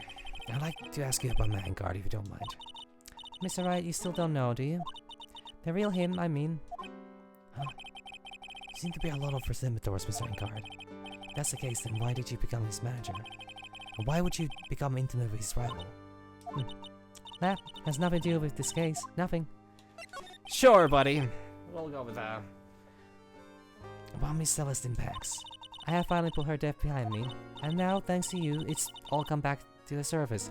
It's not Phoenix's fault that, you know, Corina was murdered and this whole thing was, you know, started. Jesus fucking Christ, man. Now, I like to talk shit about Phoenix as much as the next guy, but, like... Can he really be blamed for all crimes in this world? Well, yes, but I still think that's a little unfair. Slightly. Tiny bit. I'm sorry. Yes, I was shocked by her suicide. And it's true that when I heard the rumor that Huan was the one who had hidden her suicide note, I began to draw close to him. I want to get her suicide note back and to burn it. You wanted to burn it? But why? I didn't want it to spread like just another piece of gossip. But I never held any murderous intent towards Huan. I would never do something so stupid. Suicide note, huh? I wonder what it said. Why frame him? Why did you try to frame Mr. Engard? That's simple, because he's the killer, that's why. Is it the duty of every good citizen to inform the police? But there had to be another way. The police are excellent. The police are excellent at doing their job, so they would figure it out, right? Yes, they're so good at they couldn't figure out the real truth behind Celeste's death. Miss Andrews? Well, I know you're not the type of person to do something without reason, so please tell me why you did what you did. Revenge. Huh? Did you just say something just now? Look. A singular look. An itty bitty look. A tiny little Psylocke. Huh? Don't you understand yet? You're not my lawyer. To be honest, you're more like my enemy. But I'm sure I just heard Miss Andrews say revenge. well, tell me card. It was near Yuan's dead body. I noticed it when I went to fill the glass. And then when I realized that Yuan was dead, I completely panicked. That's when I must have unconsciously picked this card up and put it in my pocket. As for why, I simply don't know. Anything about the knife? You know, there was only one thought running through my head and at that time. With this, I can finally expose Matt's true nature to the world. His true nature? I watch you saying that, but not telling me what his true nature is. If it were me, I think I would be happy to finally get that kind of thing off my chest. Can I talk about the scarf? Hey, Driven Matters. It's a waste of time to show me things that are not relevant to me. First time I've seen something. The same dialogue. Button. I'm guessing I'm not getting much out of her. Well, press conference. As one who organized the whole press conference, Hyun wanted to deal with the most damage possible to Matt's career, and that's why he was killed. It's quite simple, a story of cause and effect, yes? Okay, this is a single one, so maybe I can deal with this.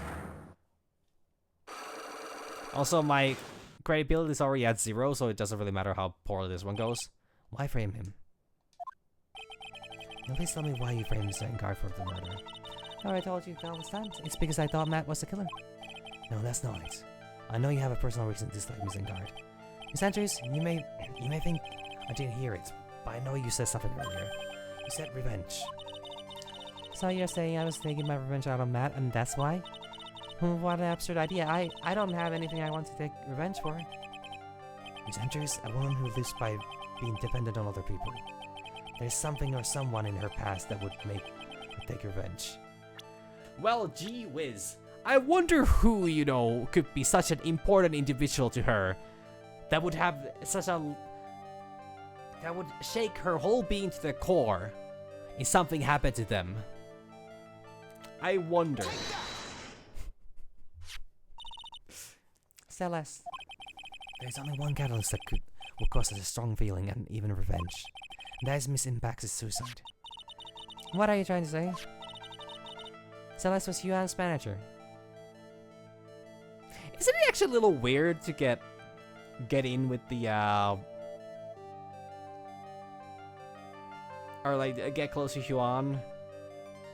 Yeah, I shouldn't judge people and their relationships. Whatever. Just because he was getting married to Celeste and Celeste was Andrew's mentor and Celeste died and then Huan was left with... Like, I didn't know that she had ulterior motives, but like... This is a weird fucking cycle, and I don't... On top of that, the one who hit her suicide was also Huan. What does it all have to do with... What does all this have to do with Matt? You're right. You haven't mentioned him yet.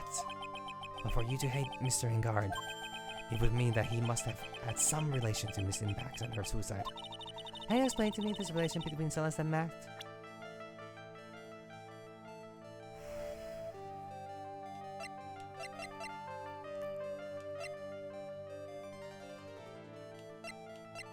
Okay. Now, I know there's a connection between John Doe and Celeste. However, I don't have anything that I have currently going on.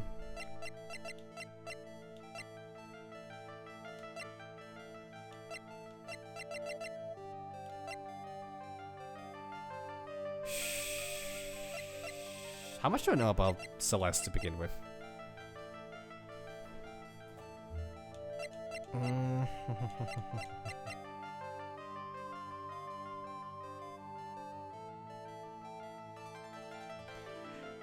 No.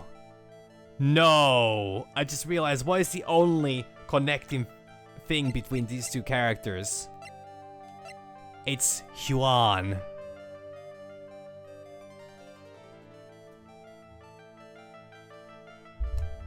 Were they fucking? Like Corrida and Engard? I know I'm throwing a crazy fucking accusation here, but like...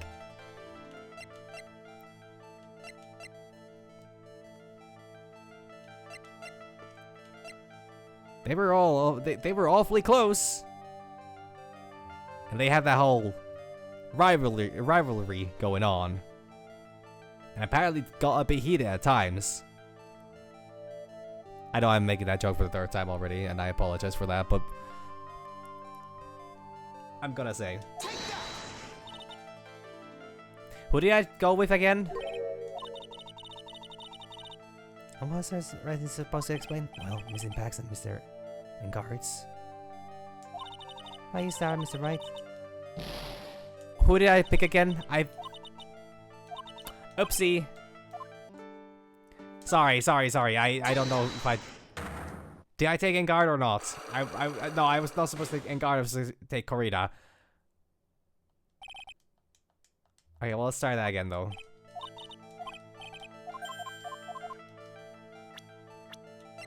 Oopsie. I think I...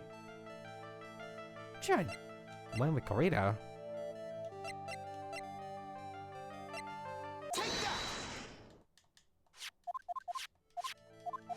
I mean, okay, a wild fucking idea, but like...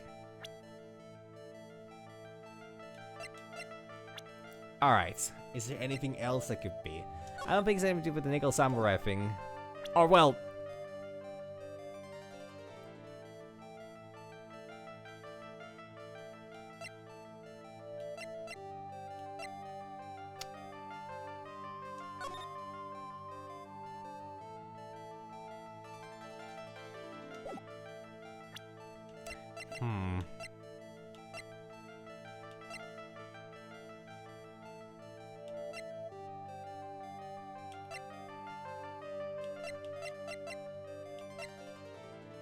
Let's see.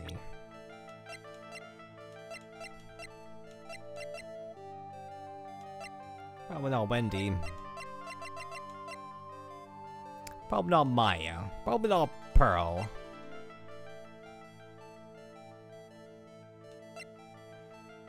Scavone Karma. Miles Edgeworth. Probably not. Not Powers either.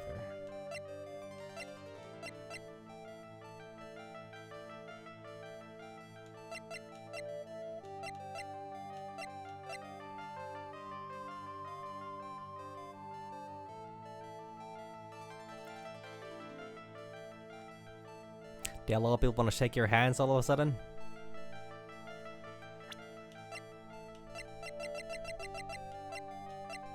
Also, what a way to make an entrance. Okay, God.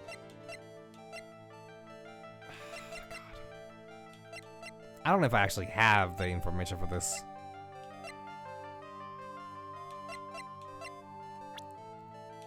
I actually don't know if I have this information.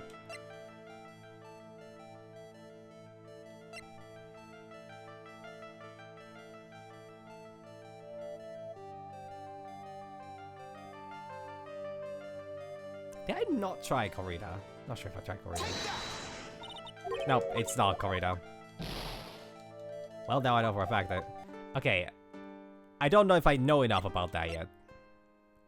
Then mayhaps... Like, why would... I don't want to start throwing just random guesses either. There hasn't been anything that would have popped up from between the oh, something new. March 22nd, police station, criminal first department. Who is this? Who actually shows any respect towards Phoenix, where they would call him Mr. Wright? I have no idea. Oh, Mr. Wright, please, you have to help me. Uh-oh. Oh, Powers! Mr. Powers. What happened? Why are you here? You see, I got roped into somehow. What? And now I'm going to testify at tomorrow's trial. Oh, no. Oh, decisive witnesses, Mr. Powers? I was talking with a detective until a little while ago, and I was on my way home. And all of a sudden, you were under arrest, and I was brought back here. Uh-oh. They said my face and whole self in the shower looked suspicious or something.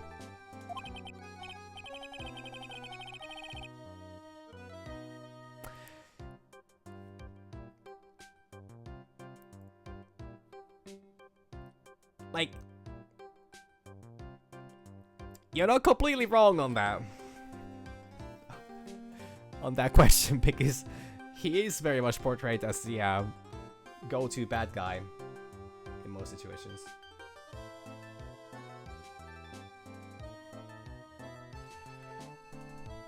Well, I guess I can see how they thought you'd look suspicious. Hi, I'm just a normal guy on the next show for kids. Is that a crime?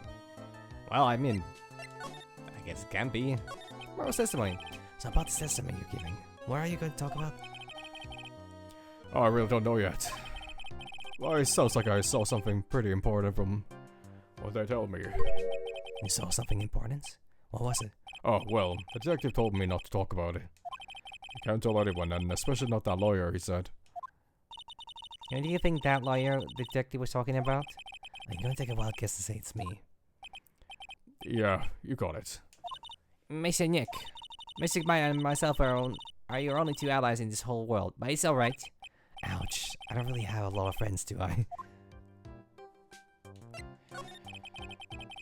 It's going to do a lot of damage to Matt, you know. So he's got that refreshing, like a spring breeze image going. But what is he really like? Well, let's see. Matt's always been kind of a player with women. He would never really turn a pretty face away, if you know what I mean. Always say, just a game, to justify himself. What? How horrible. How? That's unforgivable. Oh, sorry, didn't mean to offend you. Well, you know, he says once that there's only one person in the world who won't swoon over me. One person who wouldn't swoon over him? He's manager, you know. Me said you and Andrews. Why is Mr. Powers suddenly looking kind of energetic? Okay, now I know where this is going, and I was missing information. Oh, you see, I'm actually a sucker for gossip. I mean, celebrities and their world have this dazzling sort of image, right? A dazzling sort of image? But aren't you a part of that dazzle, Mr. Powers? No, I'm more of a hairy, sweaty, smelly, brutish kind of guy, you see. Well, it's okay, really. Hey, there are plenty of gossip about all the other stars around me as things happen. Well, that's true. Oh, hey, did you hear about this yet? About Miss Andrews' mentor and her suicide? You mean Miss Impacts? We have something about how her wedding was cancelled. That's what I'm talking about. Oh, fucking Christ. God fucking damn it, Engard. You fucking moron. You can barely pick up a phone for yourself. As long as it's attached to your fucking wrist. But you can't for the life of you pick anybody fucking else. Than the lady who's gonna get married soon. Oh, good fucking God.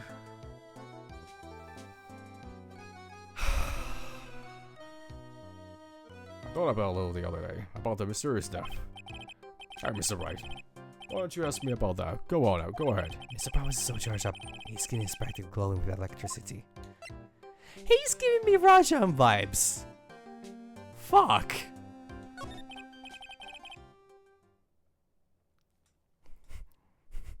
God damn it. Hey, so have you heard this? Celeste left a suicide note. And they say that Yuan went and hid it. We heard about that in court today.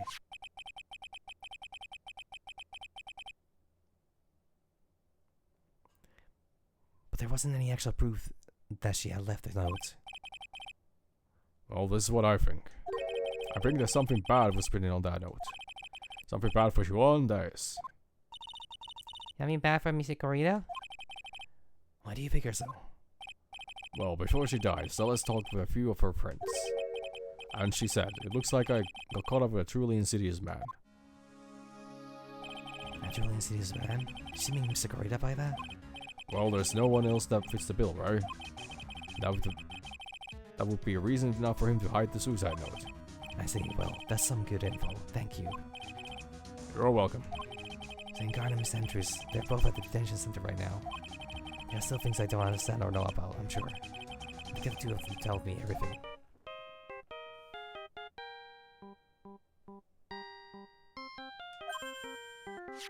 My snake, your phone. Yeah, this is a cell phone. Alright, that's the Steel Samurai theme song, isn't it? I don't like the sound of the ringtone right now.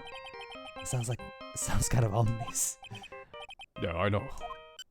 Beep. Hello? We're in trouble now, pal. I'll be back at the office real soon. What's wrong? Something really unexpected just happened. Mr. Edgeworth, Don't tell me he got shot as well. Edgeworth? Anyway, hurry up and get back to the office, pal. I don't know what's going on anymore. It's not good. Beep. Hello? He got cut off. What's going on, Mr. Nick? Gumshoe said we need to go back to the office right away. Yeah, we should hurry back. I'm scared to go back. What are you talking about, Mr. Nick? Pull yourself together. Maybe it'll be good news. Somehow I doubt that. Good God! Alright, what is it, Gumshoe? March 22nd, Bright & Co. Law offices. What took you so long, pal? Mr. Edgeworth couldn't stick around forever and had to go. Well, what happened? We got him. We know who bought that spy camera. Eh? This quickly? And this bear is what gave them away, pal. The bear? I figured it out, pal. I figured that we should have been looking into the bear instead of the camera. Is that what... but wasn't it Mr. Edgeworth that figured... Shh, Pearls. And go on. There's only one person who bought one of those bears who's related to this crime. Who is it? Who would be so rude as to spy on another person in their room? Matt and Guard. Yikes. Huh? Matt and Guard, your client, that's who, pal. And here I thought things couldn't get any worse. Son of a bitch. I'm sure you heard right. The person who bought the spare was... Now from the department store clerk, pal.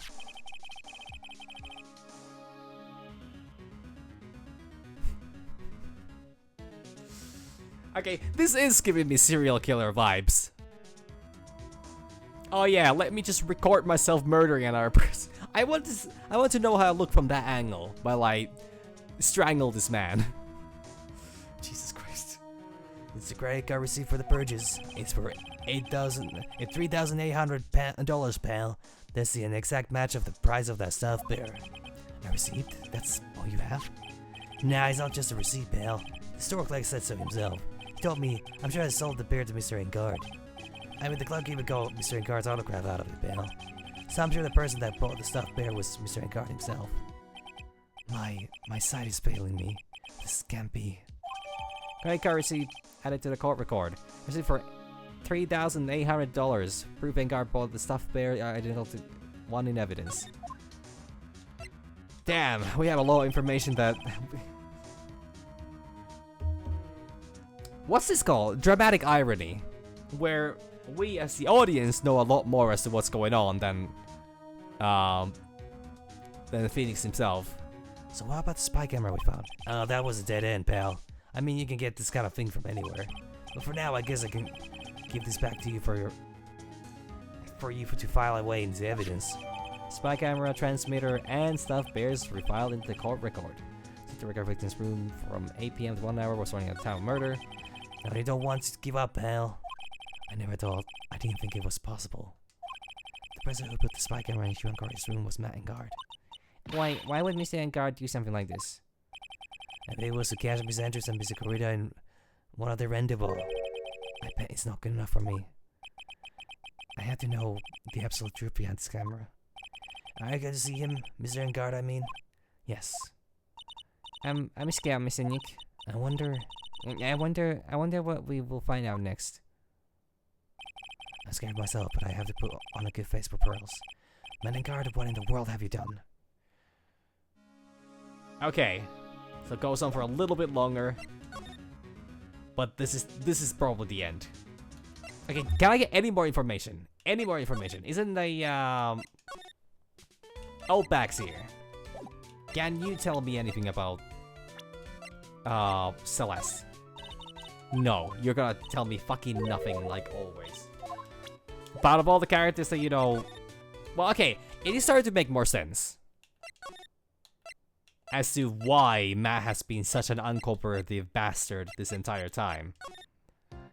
He's been doing that on purpose. So he is putting on a little bit of an act. You're working really late, you know. It's already past 10 p.m., dude. I think it's time you told me the truth. Relax, don't you know that ignorance is bliss? Maybe you really want to know? Let's talk. Bro. I'm pretty sure this is a crime in many states. Most states. Hey, please take a look at this. I know It's not important!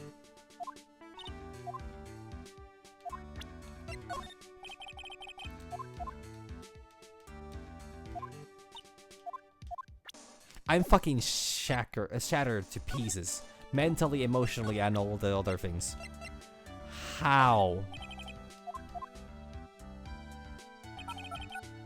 Then again, honestly, I'm still really torn about him, though. Like, I don't think it's all an act. I think he's just a bit of a goof. Not a nice kind of goof, though. Bit of a self-entitled goof. But, like... Okay, fine. We're gonna go straight into this, huh? Let's start piecing these things together. Right here, right now. Matt's secret. Now let's hear what this secret of yours is. What if Mr. Corrida had been successful in his plan? What would he have disclosed? I told you before, dude. I don't know. I don't know anything about Huan, okay? Look, Mr. Wright, I can keep on saying it until I'm blue in the face, but I totally didn't pay Huan any attention the whole time that night. I mean, come on, I was in the middle of a nap. Don't lie to me. I've never napped in my life.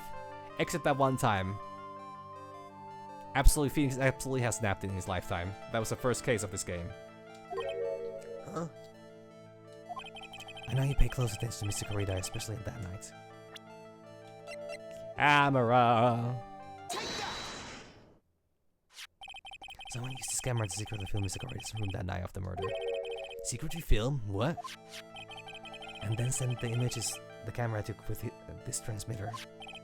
Wow, but dude, where was this camera you're talking about hidden? Okay, you're asking a lot of questions. The spy camera was hidden in this bear's eye. A bear that was supposed to be a present from a fan. First one broken. Huh. I guess you had a few of those kind of fans too, huh, dude? Actually, I wouldn't say this bear was a present from a fan. You sure, dude? Who else could it be from? The person who gave this bear to Mr. Corrida was... It was you! Mr. Engard, don't you know this bear from somewhere? I don't think I ever met Mr. Bear before, dude. Oh, but he says he knows you. How could you forget such a great friend? What did the bear tell you? He says that the one who put the camera in his eye was you, Mr. Engard. If I didn't know how you work in court, I would think I was in some serious trouble. Damn! Come on, this is all a joke, right, dude? You're just pulling my leg. Looks like you were not ready to give up your secret yet.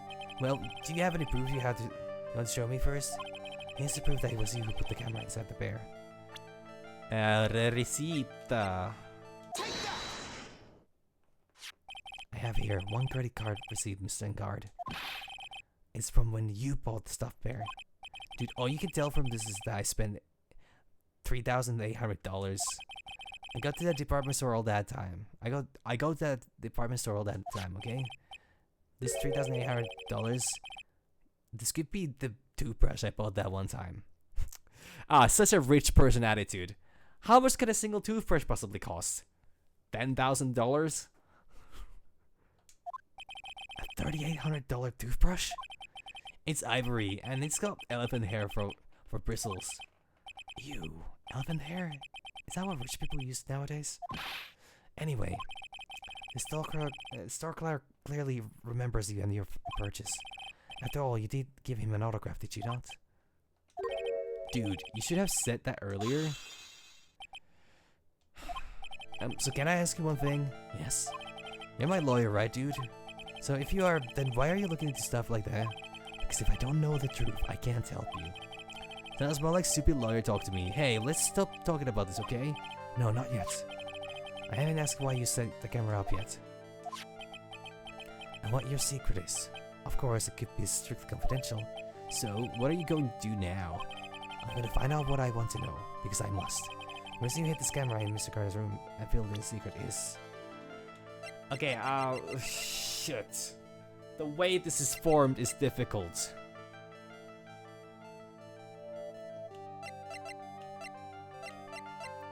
Because I'm pretty sure this is for the purpose of Andrews and Corrida. I think it's to catch Andrews visiting Corrida and knowing whatever the fuck they're collaborating about.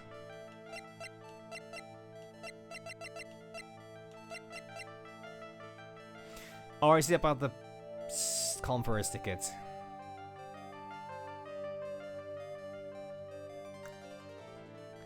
Fuck!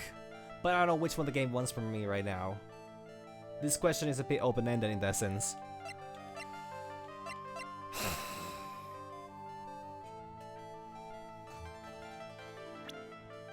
Like, he wants information.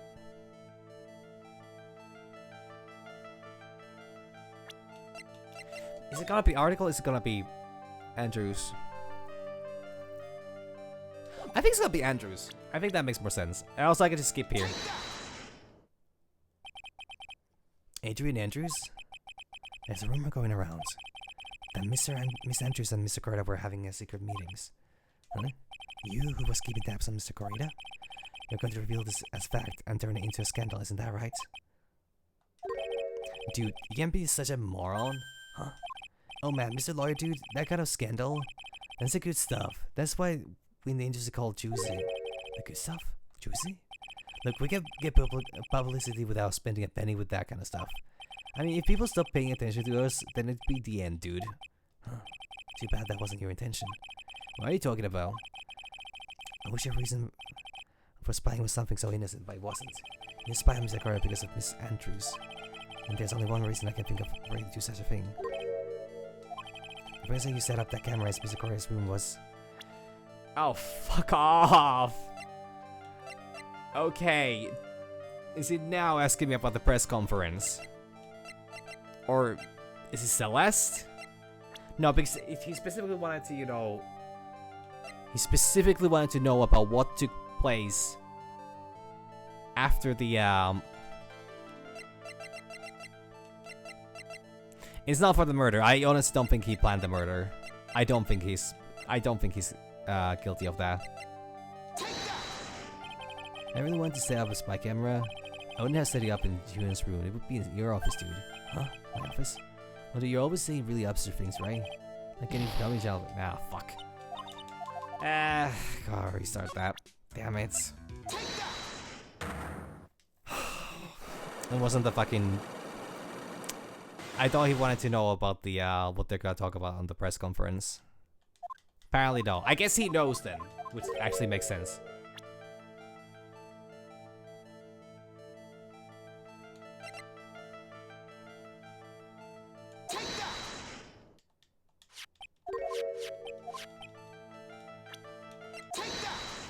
Camera, bear.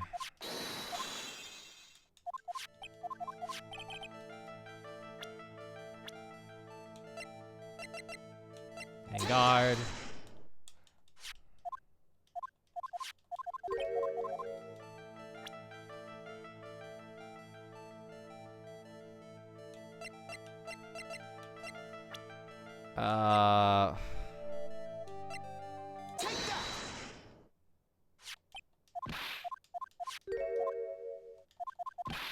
I can't save in the middle of this anyway, so no matter how many times I need to replay this all.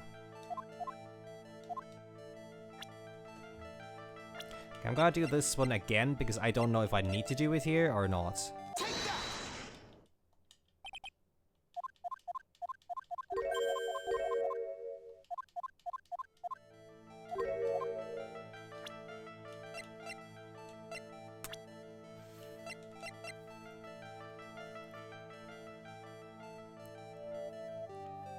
I generally don't think it was that.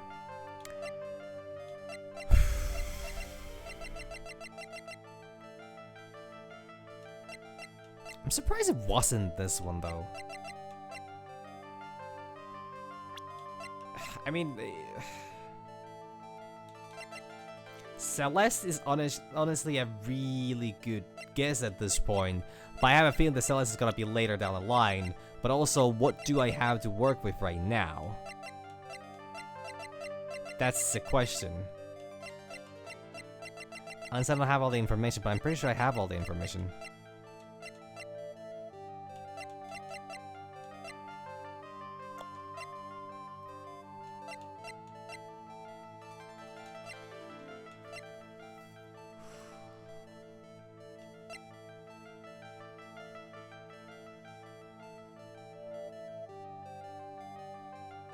Unless it actually is just for the sake of the gossip. Nah, that would be crazy.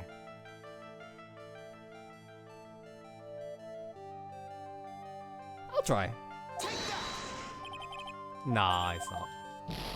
I was hoping that this would just replay the same dialogue again about Andrews. Apparently no. Yeah, I should have thought that one through a bit. There's just so many things that like... Well, okay, there's not that many options here to be honest. It's just a little vague. I'm actually thinking I might be missing something.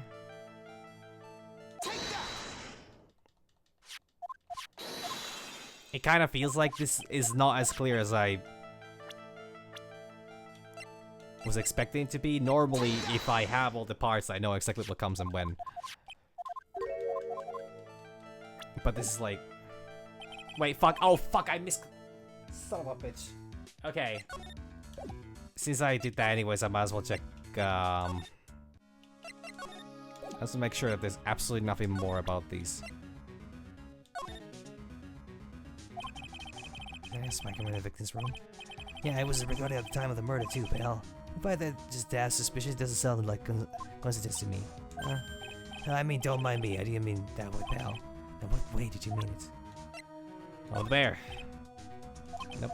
This is just a Angar dialogue. Well, there have been cases where I've been like, oh yeah, I mean this makes sense. There's been cases that have been very clear. Okay, let's talk about Andrew. Talk to Andrews first. See if she has anything more to say.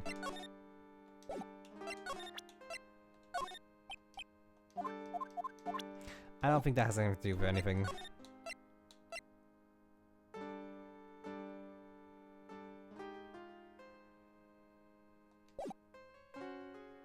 Okay, Okay, I kind of do want to try Celeste first.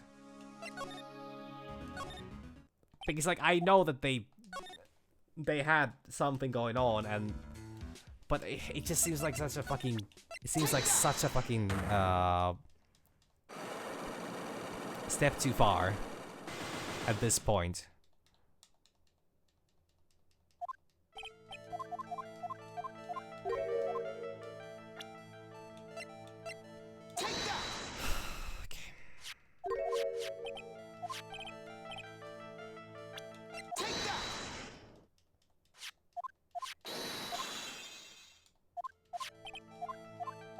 It's really unfortunate. The back button is the same thing as the skip button, so I need to be really careful as to how many times I press that.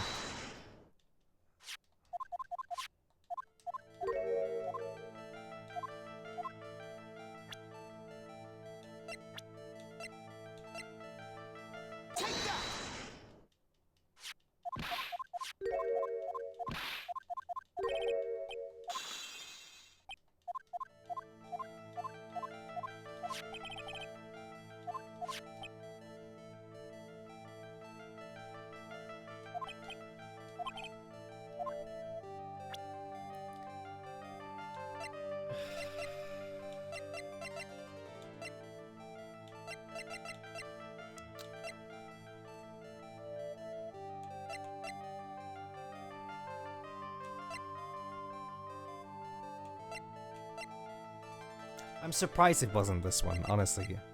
I thought he would have wanted to know more about what's gonna be discussed at the, or how that thing's gonna play out.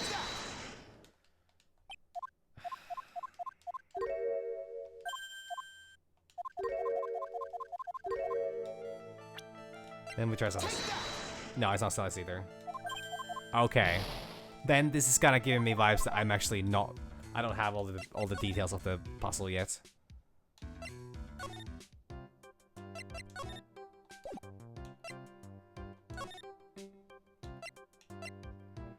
So I probably need to talk to Andrews first.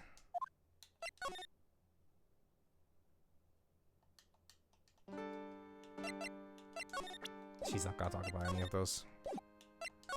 Let's try this.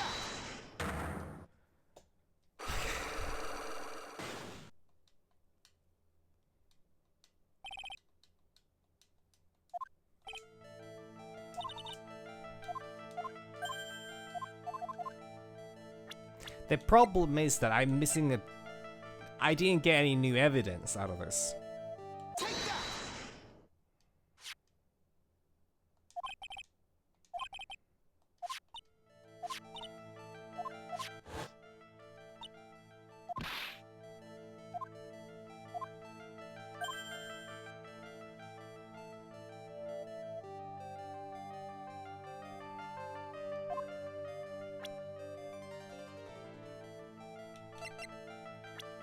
I would need... Fuck, I don't have a, Damn it.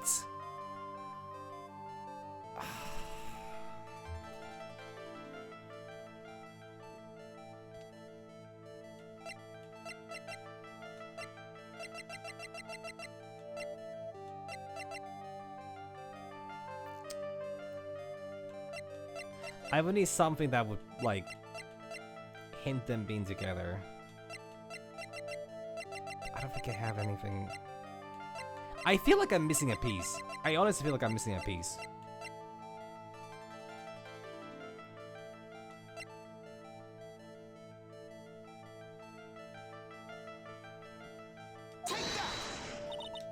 Nope, not it. Maybe it's the wrong one. I'm gonna try this once. I just feel like I'm missing something.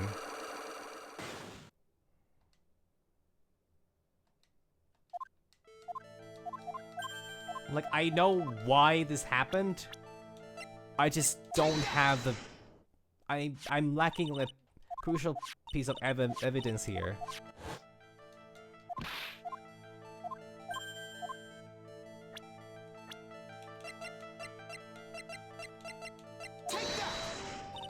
Yeah, it's not this one either. Okay.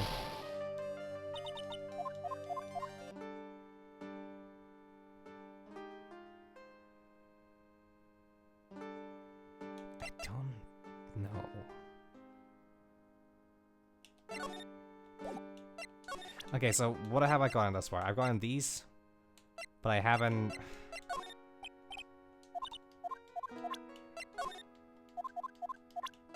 Like, she doesn't want to talk about any of these, so I don't get anything out of... Like, I got really important information from Powers, in relation to these... The, relationship between the two. But, like, it's just...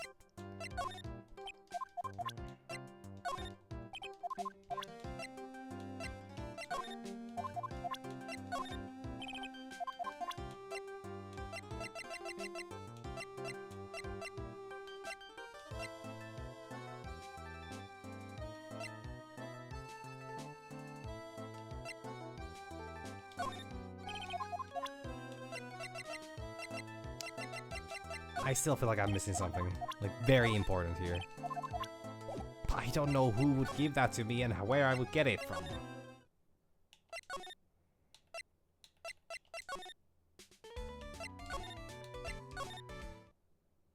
I don't think Old Bag is gonna give me anything. Can I still go back here? I can still go back here!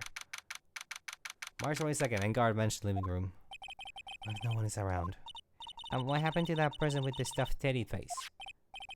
No, she must mean that butler with the stitches in his face. Shoo. Meow. Oh, there you are. I guess you're still awake, huh, Shoo? Meow. Hee hee. Come on, let's play. I wonder if that butler, Miss Doe, is already asleep or not. Very comfortable in a special lounge set. I wonder if I'm stars drop by and stay around and have a good time. In any case, I don't really belong here, do I? So we're feeling inferior today. Yeah? Don't want to say that out loud to Pearls. No, actually, I do want to explore this one a little bit. In case it's anything. And it's the same dialogues.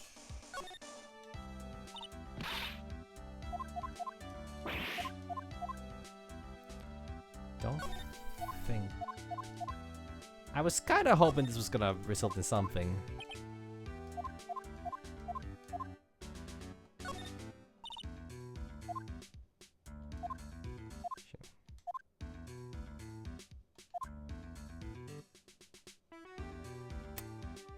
Well, fuck. There's nothing here.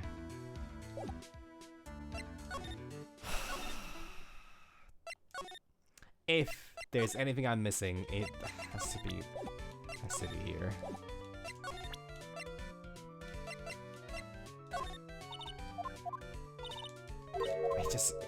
She has such a long dialogue if I ask her the wrong thing.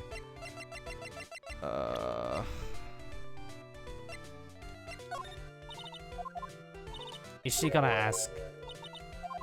Or is she gonna tell me anything about anyone? No, she's not.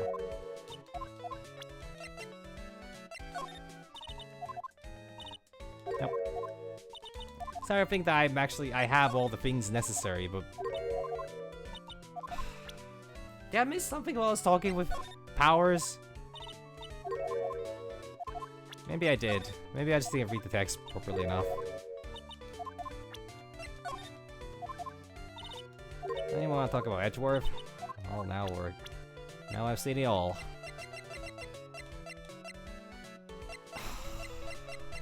Okay, there are a couple things. A couple things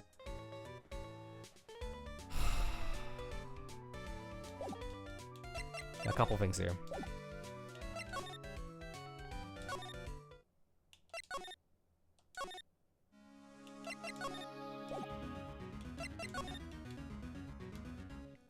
Wait, why is the fridge?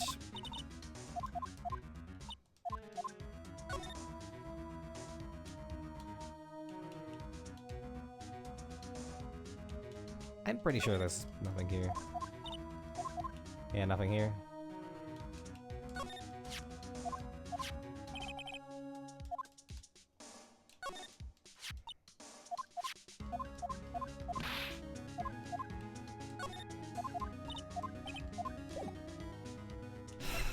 This guy, everything here.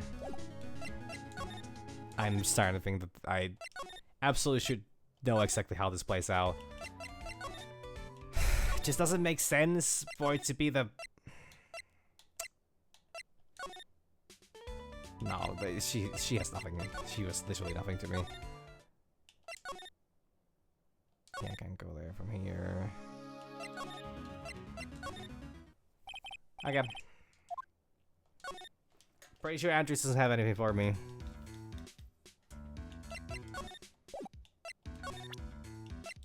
So, here we go. I'm gonna keep trying until I get this right. Because I'm pretty sure I need to ask him about the, you know, the, like...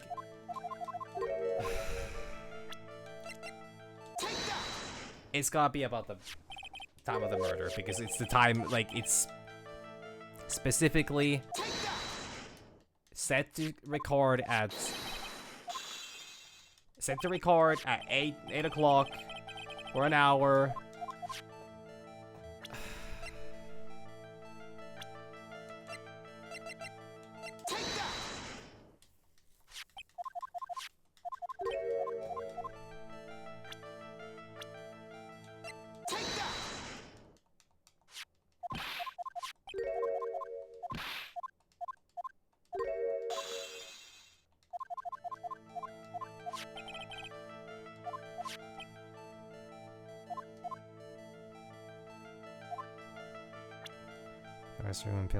So I have tried... I think I tried these ones as well. Did I? I don't think I tried these yet. So I tried Corrida. No, I didn't try Corrida here, actually. But that wouldn't make sense. It's his room. It's not Adrian either. Well, Adrian is part of it, but like... It's not Celeste.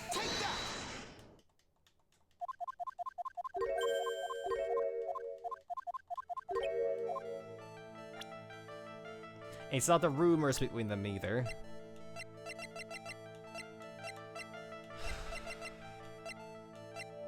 Okay. It's not that thing. It's not the press conference.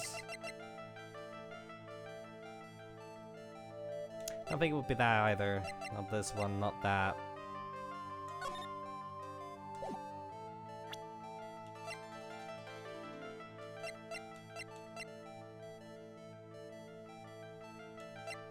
Actually, what about the crime photo? It is conveniently...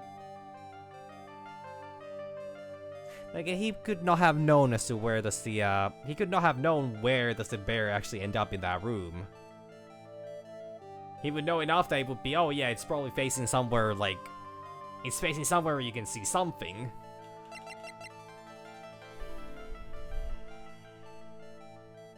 Now, why the banana?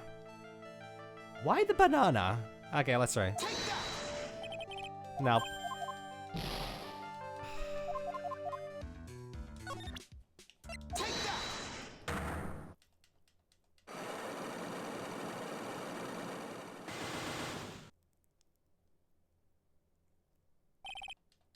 I guess there's nothing...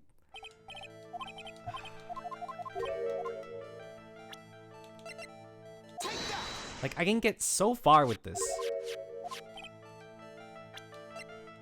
But this honestly just feels like I'm missing like something, but I've exhausted every option to get more information.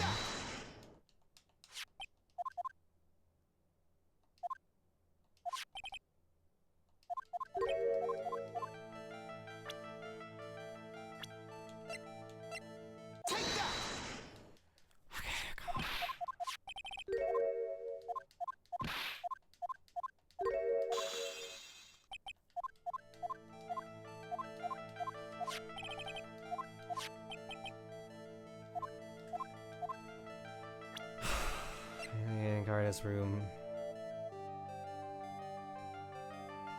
So if it's not the murder, which I once again don't think that he particularly wanted to, like,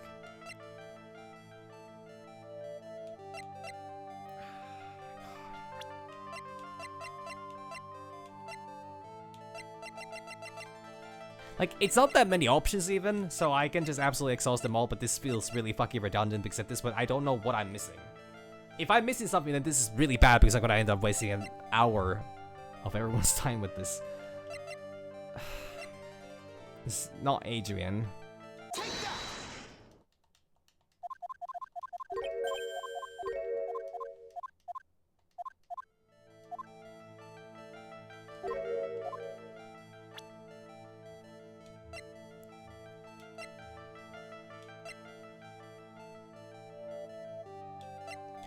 I want to figure it out.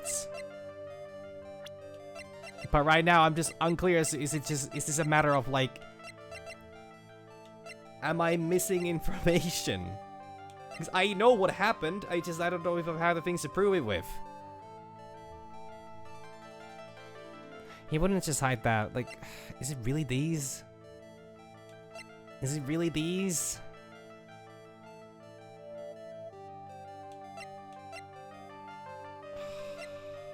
Because it could be the scene of the murder because that's where the camera was pointing. It's not that thing. It's not this either, I think. Not that. Not this. I don't think it would be this one.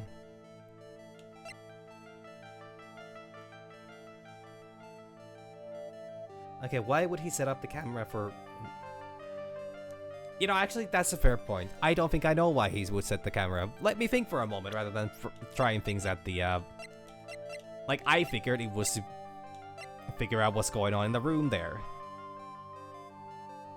So what was going on in the room? It was a discussion between... It was a discussion between Corita and Andrews. They were talking about the...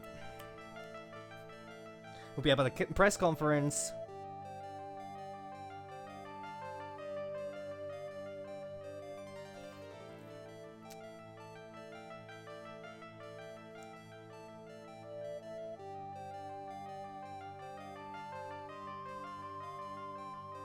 He wanted to record 8 p.m. because there was the...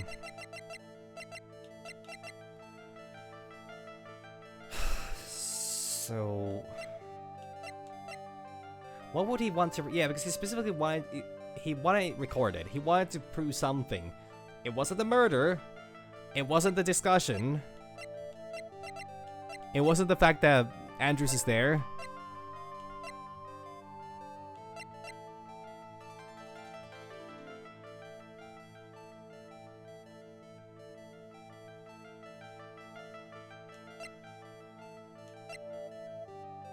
It's not that either.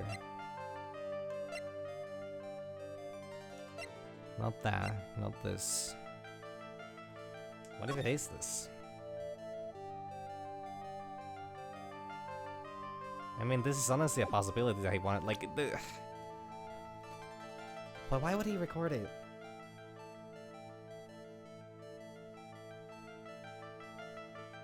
So they were about to reveal a secret. And I'm guessing that the secret was that he had a thing with Celeste and thus caused her to thus caused the entire big fucking hassle to happen, and which resulted into Celeste not getting married and then killing herself. And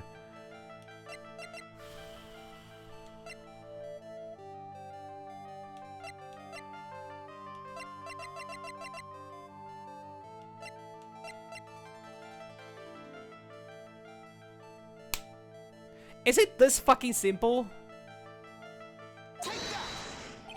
No, it's not. I was like, oh, he set a camera to transmit information to himself. No, thank God. I would have been actually upset if it had been that one. I was like, wait, no, surely it's not asking me, like, what did he mean to do with the camera? I know the technology is new to like, this level of technology was new at the time. Because that was the last thing they haven't tried yet.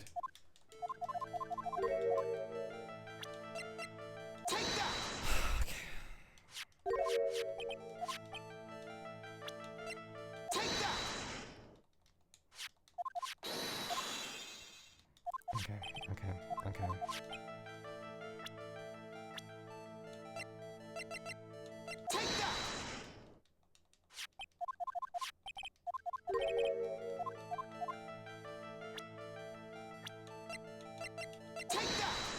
Alright.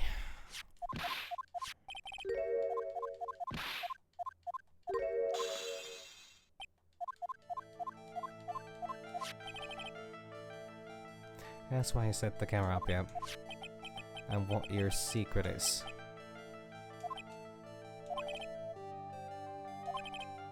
The camera in Vera's room and film it in secret is...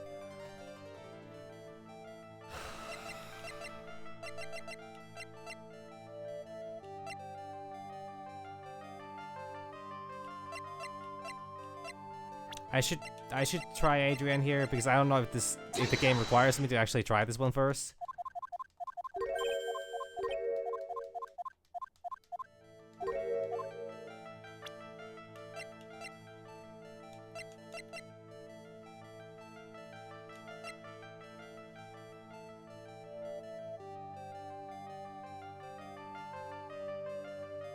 Wait a minute.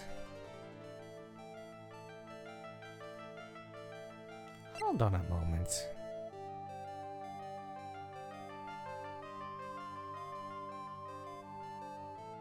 This is a crazy idea. Nah. I think it was worth a shot.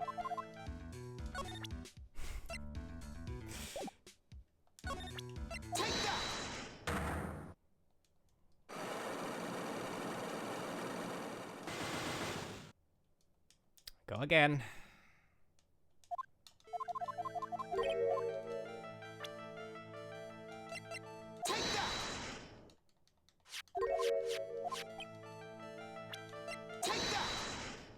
The bear.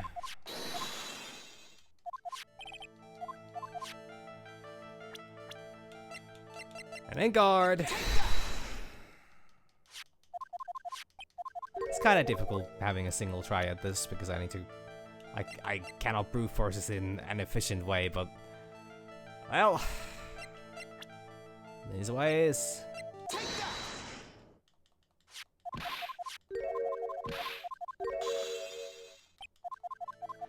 This today's gonna go later than yesterday, holy shit.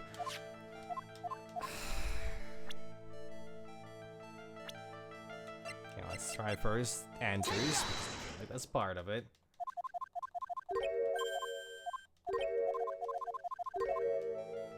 Okay. What have I not tried yet? Let's see. I know it's none of the camera things. It's not the receipt again. I don't know about the picture card, that's still a possibility. Could be knife. It's not the fact that there was gonna be a murder happening. I don't think he knew.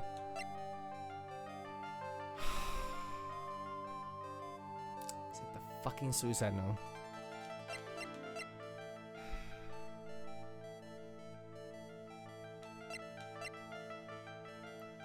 The wine glass, no. Guitar case, no. I mean, could be guitar case too, but like, why would it be?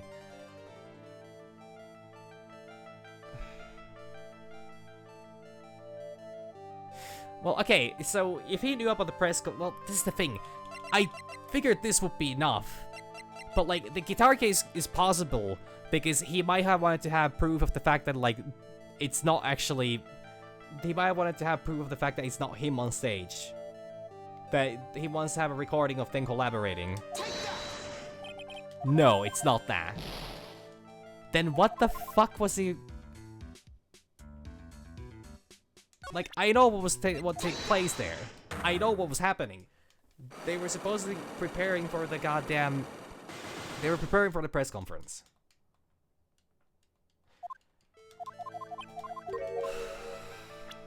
So why...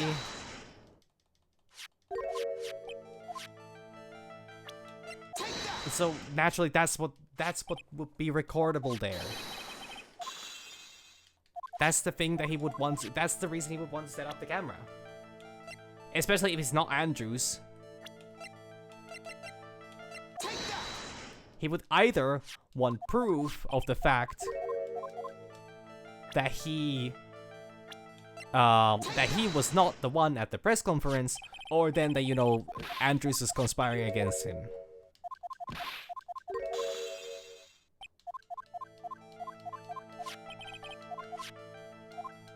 And if it's gonna be the fucking... Is it gonna be the goddamn samurai outfit? Oh fuck, it actually very well could be. Hell, it could even be Korida himself. Like, okay, I have... Okay, what are my next options? Korida. That's one. I don't think Jonjo has anything to do with this right now. The Nickel Samurai outfit. I've tried this one already. I tried the guitar case. I haven't tried the... Wine glass is a possibility, but I don't see why. Murder scene. Okay, that's 4 options. Also the knife. Knife is something I'm actually leaning quite heavily against, because he might want to have proof. If he knew about the murder beforehand, he would want to have proof that, you know, Adriana was, you know, like a, was trying to frame him. But I don't think he would have information on that, especially because then this would have been enough. Suicide report is also one. There's still like 7 options. Either of these are possible. But right now, I think I'm leaning more towards the samurai costume.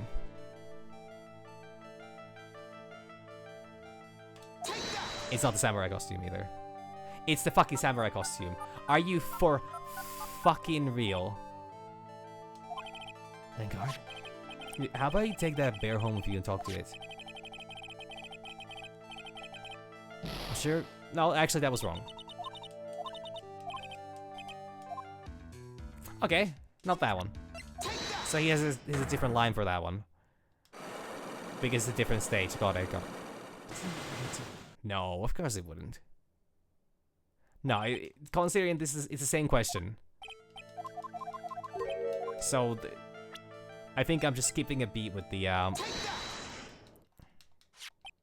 but honestly, I don't know what I could be possibly missing here.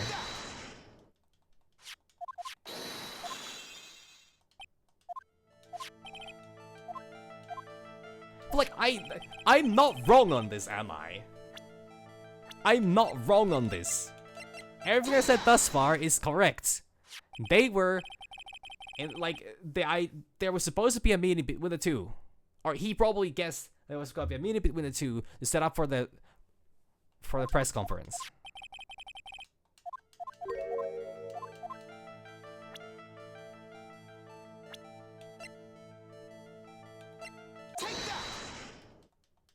Like, I am correct on that. And why he, who would supposedly have no idea of the murder, will want to record this. Why would he want to have a camera there? The only possibility is the fact that he wanted proof that they were that he either wanted to know what was going on there, or he wanted proof of those. And if Andrews is not the reason, Celeste is not the reason either, because we're gonna get to that on the last lock.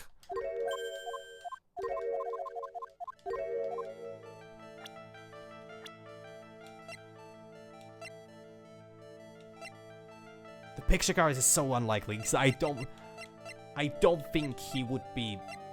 I don't think he would have... He wouldn't even know about the assassin. He would not set up a camera there to record a fucking murder that he himself set out to do.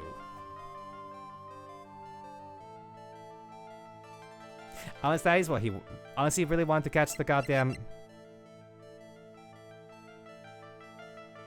Well, fuck. Now I have to try. Are you fucking kidding me? Are you fucking kidding me? You're not fucking serious. Like... But how would he fucking know? Alright, let's see. What's this card? Maybe he doesn't know about this card. A certain man's calling card. The man's name is Shelly the Killer. And I'm sure you know of him, don't you? Shelly the Killer? That's ridiculous. Why would I know some shady scumbag like him? You really don't know him? Then why are you acting so jumpy all of a sudden? This is it. I'm finally starting to get... Doesn't this implicate that he was the one hiring that then?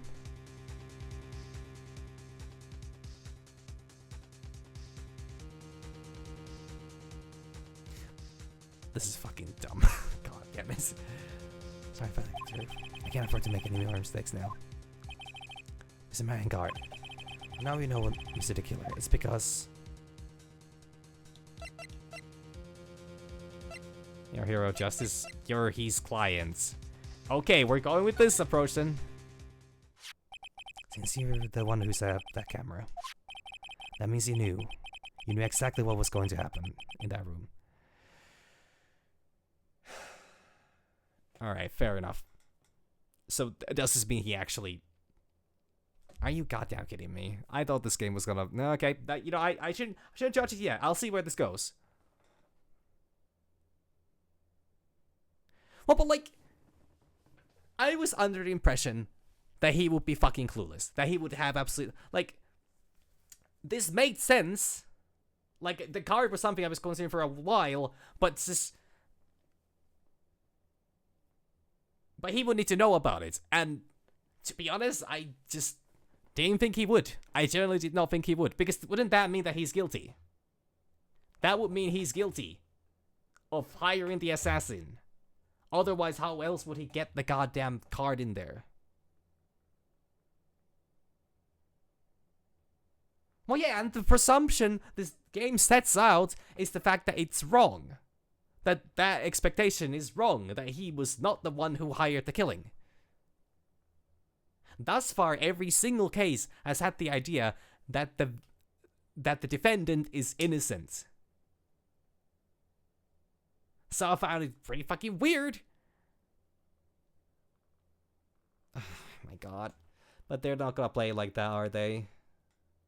They're not gonna play like that because Maya has been kidnapped, and yeah, this one plays differently overall. This is just very different plot-wise. Exactly what's gonna happen in that room. So, how? How would you know something like that? It's because you're his clients. That's why. You hired Shelly the Killer to assassinate Mr. Juan Corrida. The real mastermind behind this whole murder is... you, Matt and Guard. Huh. And here I was trying to be a good boy for you, dude. Though if you didn't know, you'd be able to do your job without feeling bad.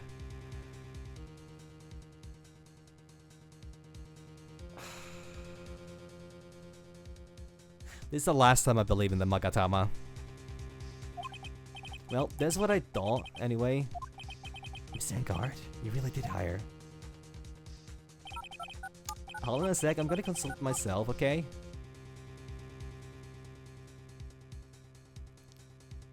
This guy is the fucking mastermind behind this all? Consult myself? Well, I guess it's probably about time anyway. About time for what? I think it's time for you to meet him now, Mr. Lawyer Dude.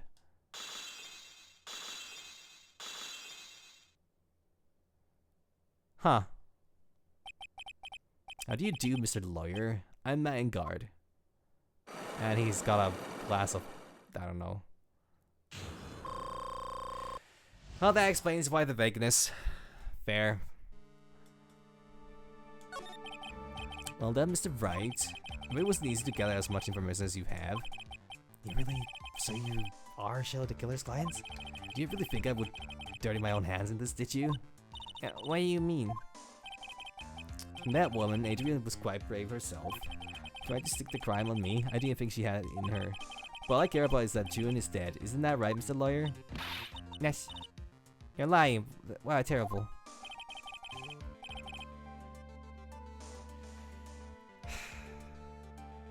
So maybe that's your bedtime, little girl. Go on. Let us grown-ups talk a bit about more adult things. No way, why did you hide the video camera? A witness soon believes the words of others, just like the pathetic Adrian. You know about Miss Andrew's secrets. But I'm no weakling, I don't believe anyone. At least of all assassins. What? Oh, come now, Mr. Wright. Assassins aren't above blackmail. They turn their clients into cash cows by all the sinful deeds over their heads. And a superstar like me, how much do you think I'm worth? Care to guess?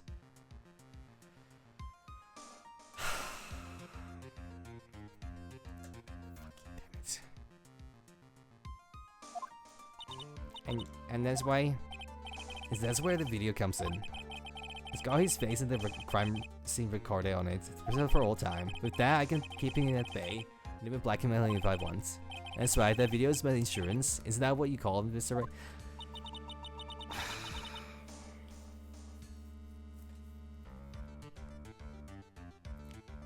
I would do something so wrong. Cause I'm a grown up and I can. Good enough of an answer for you, little girl. Wanted for murder. And why? Why would you kill Mr. Cord?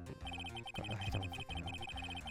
Because he was about to sling so much dung onto my beautiful public image. It's kind of a little annoying, aren't they?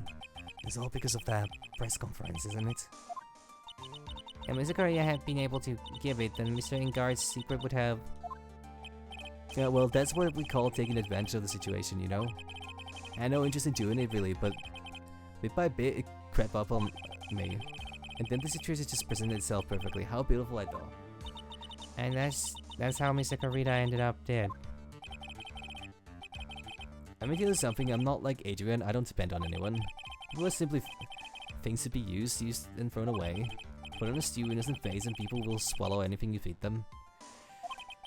Adrian fell for it, the assassin too. Oh, and how can I forget? Even you fell for it, Mr. Lawyer. Everyone all working their butts off for me, Matt Gingard. Oh, did that leave you speechless? What a shame. What's wrong, Mr. Lawyer? You're grown awfully quiet. How could I have been so deceived by all this time? When first met, I asked if you had killed Juan Corrida, and you answered very clearly that you hadn't killed anyone. Hey now, I never told you any lies. The person who did the killing was the killer guy, right? All I'm guilty of is taking and kidnapping my room. You killed Mr. Corrida. Yeah, I dare you to say that in court tomorrow.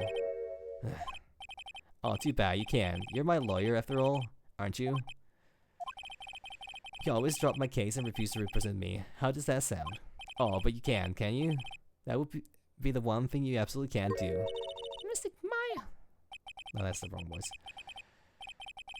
You want to test the killer, he's a man of his word, so I hear. You could end up getting a certain friend of yours rubbed out if you lose.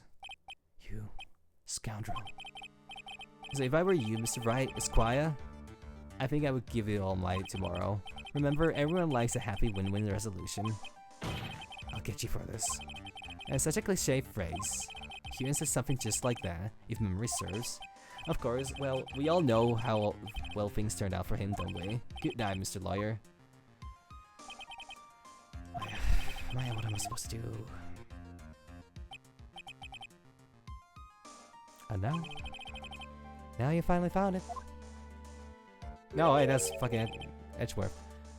The starting line of this case. Edgeworth? I don't care for the horrid atmosphere here. Let's return to the precinct. March 22nd, Police Station, to Criminal Affairs Department. Well, Wright, what are you going to do if you plan on changing your strategy? No, you can't do that. That's right, he's holding my hostage. What should I do? That's not something I can answer for you. Mr. Edgeworth? Right, only you can decide where to go from here. 1 year ago, at that time, I didn't truly understand what a prosecutor was. And that is why I had to leave the prosecutor's office. I felt that I couldn't stand in a court of law until I knew what a prosecutor really was. And now, Wright, it's your turn. My turn? What is this thing called a lawyer? And what can you do as one? You must find the answer and you must find it on your own. Cool. Okay, great. Great. Alright, let's talk more. I'm a lawyer, but to fight for someone who is clearly a killer? Matt Engard, that man is really, Doesn't matter who, every person deserves a proper defense and fair trial. Isn't that the basis of our judicial system? Proper defense? But what exactly is that? Is it where a lawyer forcibly and blindly gets an acquittal through shouting and trickery? Huh, ironic that you of all people should say such a thing. Isn't that exactly how you have followed your clients up until now? Well, that may be true, but that's because I believe my clients to be innocent from the bottom of my heart. If I were to get in guard on acquittal, that isn't a proper defense at all. I became a lawyer because I thought I could save people who were suffering and in pain. But when I look at this mess we're in, I can't even protect the person closest to me. And if I win the case, I still lose in the end. I just don't know what to do. Right, would you get a hold of yourself? You could have it all wrong. Huh? We are some sort of heroes, we're only human, you and I. You want to save someone? That's something easier said than done, wouldn't you say? Yes. You are a defense attorney, you can't run away from that. You can only fight, that's all you can do. Why fight? Like you and Francisco and Karma are always using all you have to pin me down. You fight to the very end, even when you know the truth is not with you. But I'm not like you. I can't fight for a false verdict for a man I clearly know to be guilty. Francisca, she fights for herself. The only thing she fights for is her perfect win record, that's all. And isn't that the same as you? Is that why you ran away a year ago? Because your precious win record was destroyed? You are so petty. I see. Now I understand why you despise me so. However, you are mistaken. What do you... Thanks to you, when you sealed off my path to a perfect win record, I began to realize the error of my ways. I realized that things such as a perfect record were meaningless. Wait? I don't believe you. Are you saying that is why you left the prosecutor's office? But then why? Why are you here now? The answer to that is something you will find out on your own. I have faith in you. Faith you will see before the verdict is read tomorrow. But if you can't, then you will be powerless to change the ending of this story. Okay. Beep beep beep. Mr. Nick, the transceiver. Beep. Sorry for what happened earlier. Now then, Mr. Attorney, do you venture you can obtain the acquittal tomorrow? My, what is the matter, Mr. Attorney? I don't sense your usual anger this time. Tell me, please. Why are you holding my hostage for Mr. Engar's sake? Why are you doing this for her, that cold-blooded killer? Right. Please don't understand things. He's my client. Don't toy with me. A man who hires an assassin is just as much of a killer himself. I believe you were asking me for a reason as to why I am doing what I am. Yeah? This is what I like to call my aftercare. What the heck is aftercare? My name carries a certain amount of honor and dignity, Mr. Attorney. I take great care to ensure that no suspicion falls upon my client for my handiwork. That is what I call client relations, and is a part of an assassin's duty. An assassin's duty? We were unlucky this time, and my client was arrested as a suspect. As a result, I did what I had to do to enlist your expert help, Mr. Attorney, and to ensure that you would do everything in your power to the very end. What is your name?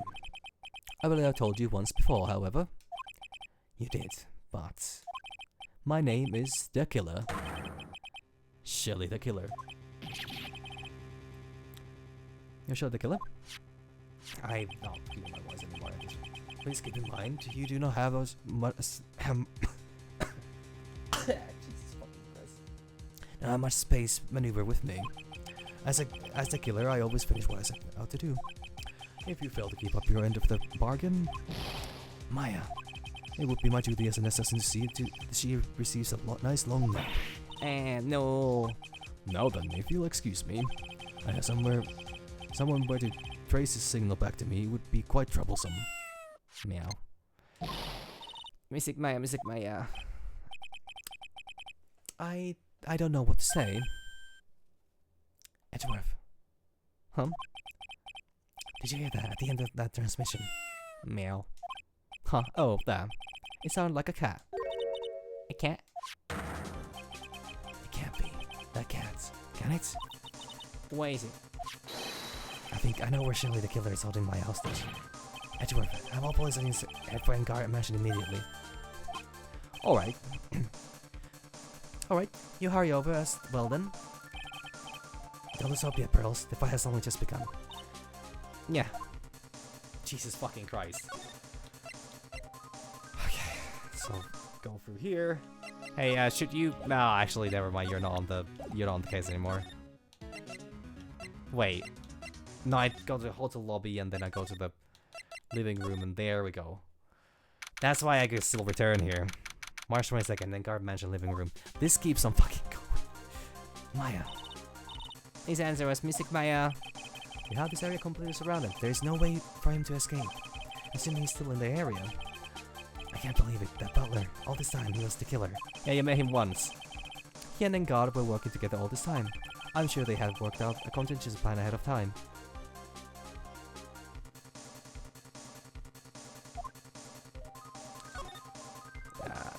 Fuck it. I'll explore the room. It seems that Engal was quite famous even as a motorcycle racer. Generally, when a star like him tries to do something like that, they fail, but this Engal is no ordinary man. I have considered calling it a day, but I'm currently slightly way too pissed off at myself to end it here before we get to the trial. That Engal, this is probably where he conducted business with the killer. Yeah.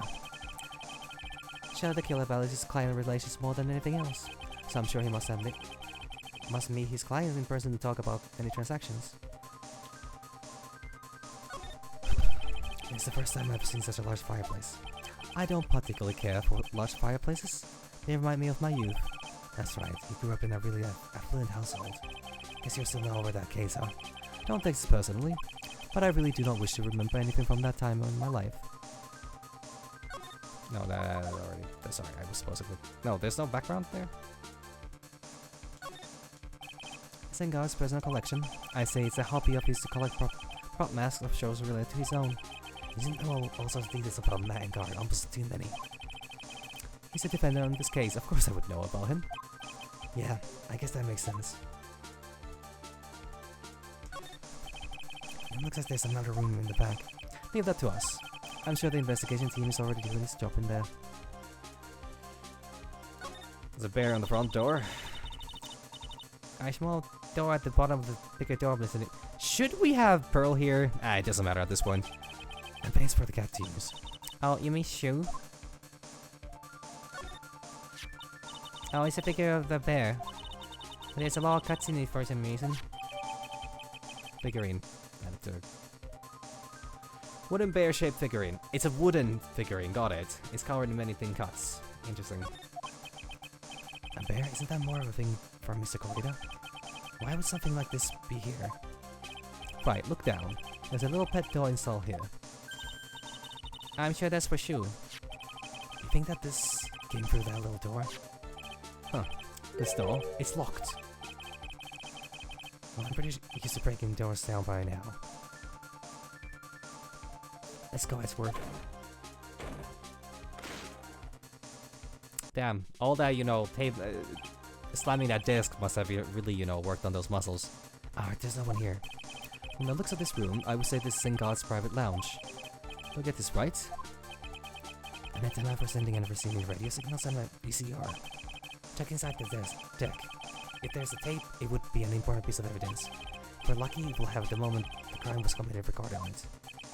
I'm sorry, but the tape deck is empty. There's no tape to be found. No. There's no mistake that someone used this to record something.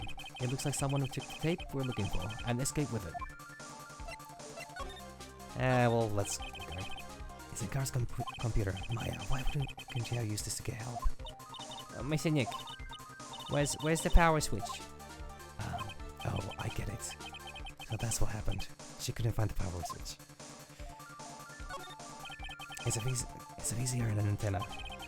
That was set the spy camera at the scene of the crime. Was being the hero recorded on tape.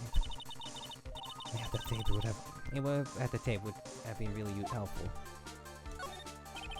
Huge television and speakers loom largely here. I'm sure if Maya saw this, she would say, I had this somewhere, Evan, if I could see the nickel somewhere on a TV like this.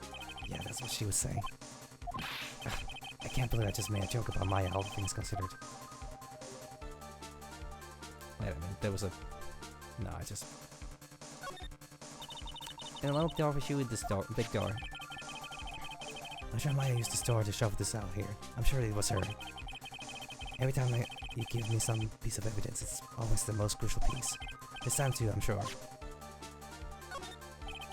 Can't read all the labels, but there's a very large collection of videotapes. Guard taped all his own shows. Okay. One space your sofa. I bet 10 pearls would fit onto here. I don't think 10 of me would fit, Mr. Nick. Couldn't hurt to try, I guess. It's a very small table. I bet we could barely squeeze 3 pearls on here. I wouldn't stay on the table to begin with, Mr. Nick. Oh, true. Pearls actually has some class and, you know, sense of manners. Unlike some. Alright, to the wine cellar we go. We searched all over, but it looks like he got away. I'm sorry. It looks like he slipped out of the grasp, out of our grasp this time. And now we've lost our only lead. Don't give up yet. That little girl is looking to you to be her pillow. Yeah, you're right. We're close, I can tell. We'll already set up checkpoints along every route leading out of this district. Leave the rest to us. Maya. Jesus fucking Christ. This looks like a picture of Miss Impax. With love, Celeste. Miss Impax? You mean... Yes, Mr. Cordia's former manager. Why would a picture of Miss Impax be here in Mr. Engar's mansion? Why say with love? This might be a clue.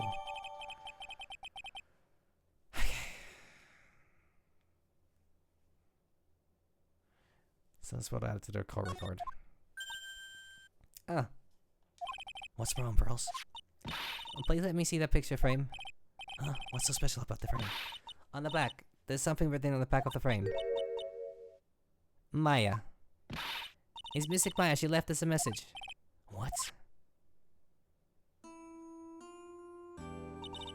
There you come. I knew you'd. Now listen up. You better get in guard a guilty sentence, okay? You get that creepy slide by not guilty, I'll never forgive you, ever. I'm fine, so you don't need to worry. You need to worry. There's so much I want to write, but I don't think I have a lot of time left. Pearly, you're there too, right? Should not be. Make sure you help Nick, okay? Someone's gotta watch out for the helpless lunk. That's it for now, Nick. Why did you skip it? I didn't even press. Yes, no. Mystic Maya.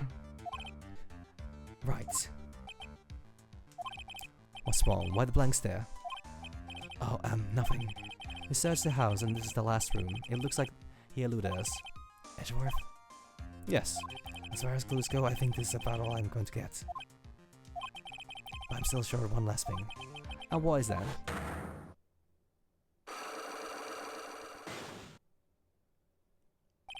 Miss Andrew's Psylocke. If I could just find out what secret she's holding, I think I stand a chance in court tomorrow to blow this case wide open and expose the truth. I think I know what you're thinking. I'll contact the detention center. Thanks, Edgeworth. Well, let's go, Pearls. It's time to open that last lock. March 22nd, detention center. Visitor's room. Okay, your name is Wright. I'm actually gonna save here. Cause I am gonna be brute forcing the hell out of this at this point. Most likely. So I should save a little bit of core credit. Oh, what's wrong? You look ill. Miss Andrews. I have come to remove your Psylocke. Psylocke? I want to know, and you will tell me your secret. Fine, go ahead. Try to break me if you can. Yeah, I don't think there's anything else here. It's just gonna be this.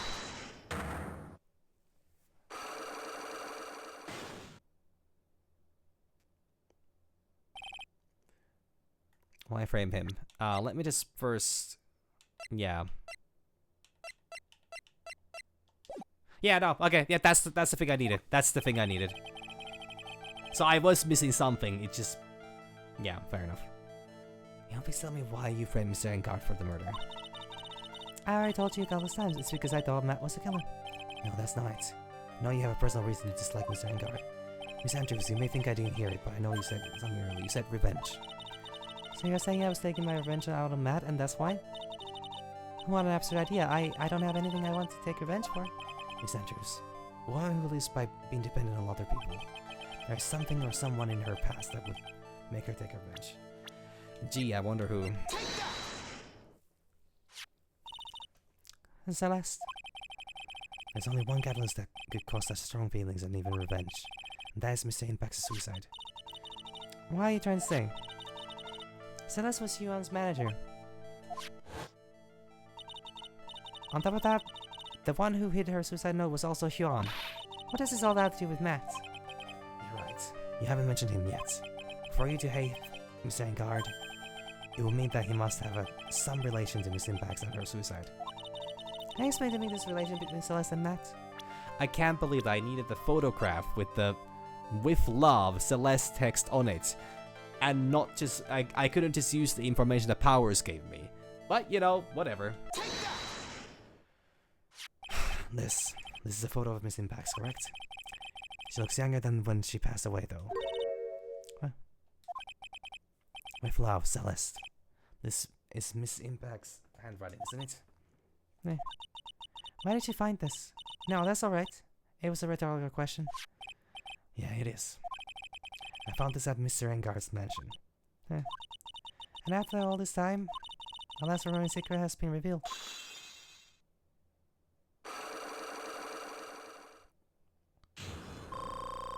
Yay! We're back at full credibility. So I can absolutely bungle the trial either tomorrow or the day after, whenever I decide to do that. If I ever will. My friend. Celeste, she was supposed to get married to Yuan. Yes, but I heard that it didn't work out. I guess Miss Sakurai didn't want to get married to her anymore, right? Yes, because of Matt. Because of Mr. Engard? What do you mean? I think I see where this is going. Celeste, she was master manager a long time ago. She was the happiest one in the world at the time. I was working part-time back then, and I often saw the two of them together. That's why. No, actually, not really that big. I do have plans for tomorrow, but really nothing out of the usual.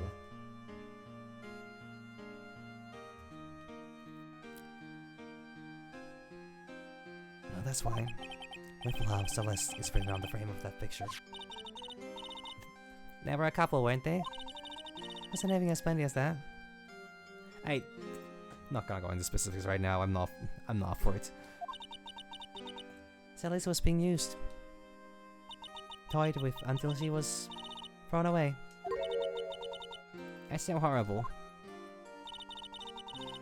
Matt's entire image is built around how nice and wonderful of a man he is. A scandal would have destroyed that.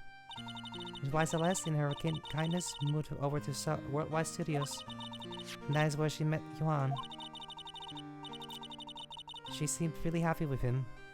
Even happier than when she was with Matt. Celeste and Yuan were such a good match they were even planning to get married. And then, it was suddenly called off. On the night Yuan called their marriage off, Celeste, she killed herself. Okay, so I didn't actually have the full image here. Not the full information. Okay, the photograph was actually important. But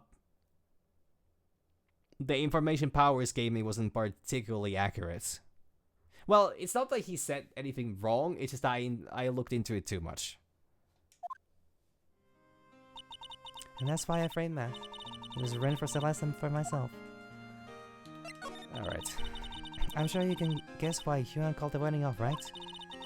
Matt confessed to Yuan about his relationship with Celeste. I see, so that's what happened. But And why did Misakura have to call off the wedding? I don't understand at all. It was probably because of his worthless male pride. Yuan and Matt were always pleased for— Jesus fucking Christ. Matt waited for the wedding announcement and then unleashed the truth on Yuan. He was aiming for it when it would hurt Yuan the most. About Miss Impacts. That wasn't the end of it. That day, I'm almost certain that Celeste left a suicide note behind. And in that note, she left a detailed account of Matt's various misdeeds. And So that she would never again be hurt by Matt, she chose to die. Then when Yuan discovered her body, he hid her note. Now why would he do that? It's simple. Yuan realized that note was a powerful weapon against Matt. It would be a special damage to use refresh like a spring breeze image. In any case, when he spied her, Yuan sought revenge. Revenge? There's that word again. Yuan wanted to publicly disclose the contents of that suicide note. At the time that would cause Matt the most damage, of course. And that was the press conference after the stage show. I know all about it because I heard it all from Yuan. It was so I could find out about all this that I drew close to Yuan to begin with. They're quite a pair of hideous monsters, aren't they? And Celeste's death was something for them to use in their game. That night when I found Yuan's body, it's only natural that I thought the murder was Matt. Those two are always spying on one another after all. As for me, I was frantically searching for Celeste's suicide note. I wanted to destroy it before it ever went public. It's kinda burning. I had even brought a lighter. But I couldn't find the suicide note, and that's when revenge crossed my mind. Yes, I was going to bring them on my own kind of cruel revenge. Jesus fucking Christ. Celeste was killed by those two monsters, so when I stabbed Yuan's body with that knife, I didn't feel a single shred of guilt. And that's all I have to say. Well, Mr. Wright, even knowing all this, are you still going to help that man? I'm a lawyer. I see. What a foul profession. Thank you very much for your time and for talking with me. It was no big deal. I couldn't sleep anyway. I can't sleep either. Not with my situation, or with what I know now. And that's the end of it. Next time I'll be playing this game. It's gonna be the trial that is gonna probably determine Phoenix's entire career path. Yeah. Huff, Phoenix. Jesus Christ, I'm not gonna read this right now. I can't skip it either. I just want to end this. Oh, he's having a dream again. I wish I could just pause the game. I wish I could end it here. I could just shut the game down and that would work, but...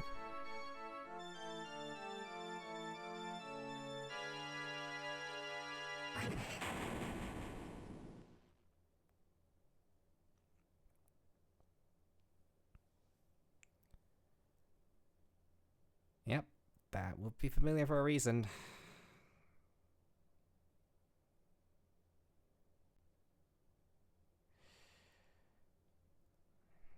Yep. Okay. Well, anyways, I don't have anything to say about this. This has been, like... Honestly, I don't... If it wasn't for the fact that it took so fucking long and I kind of had to brute force this... And again, it was my own stupidity. It was my own fault, my own dumbness, my own poor attitude and happy-go-lucky personality, I guess. Whatever the fuck. It took me a while. Sorry about that.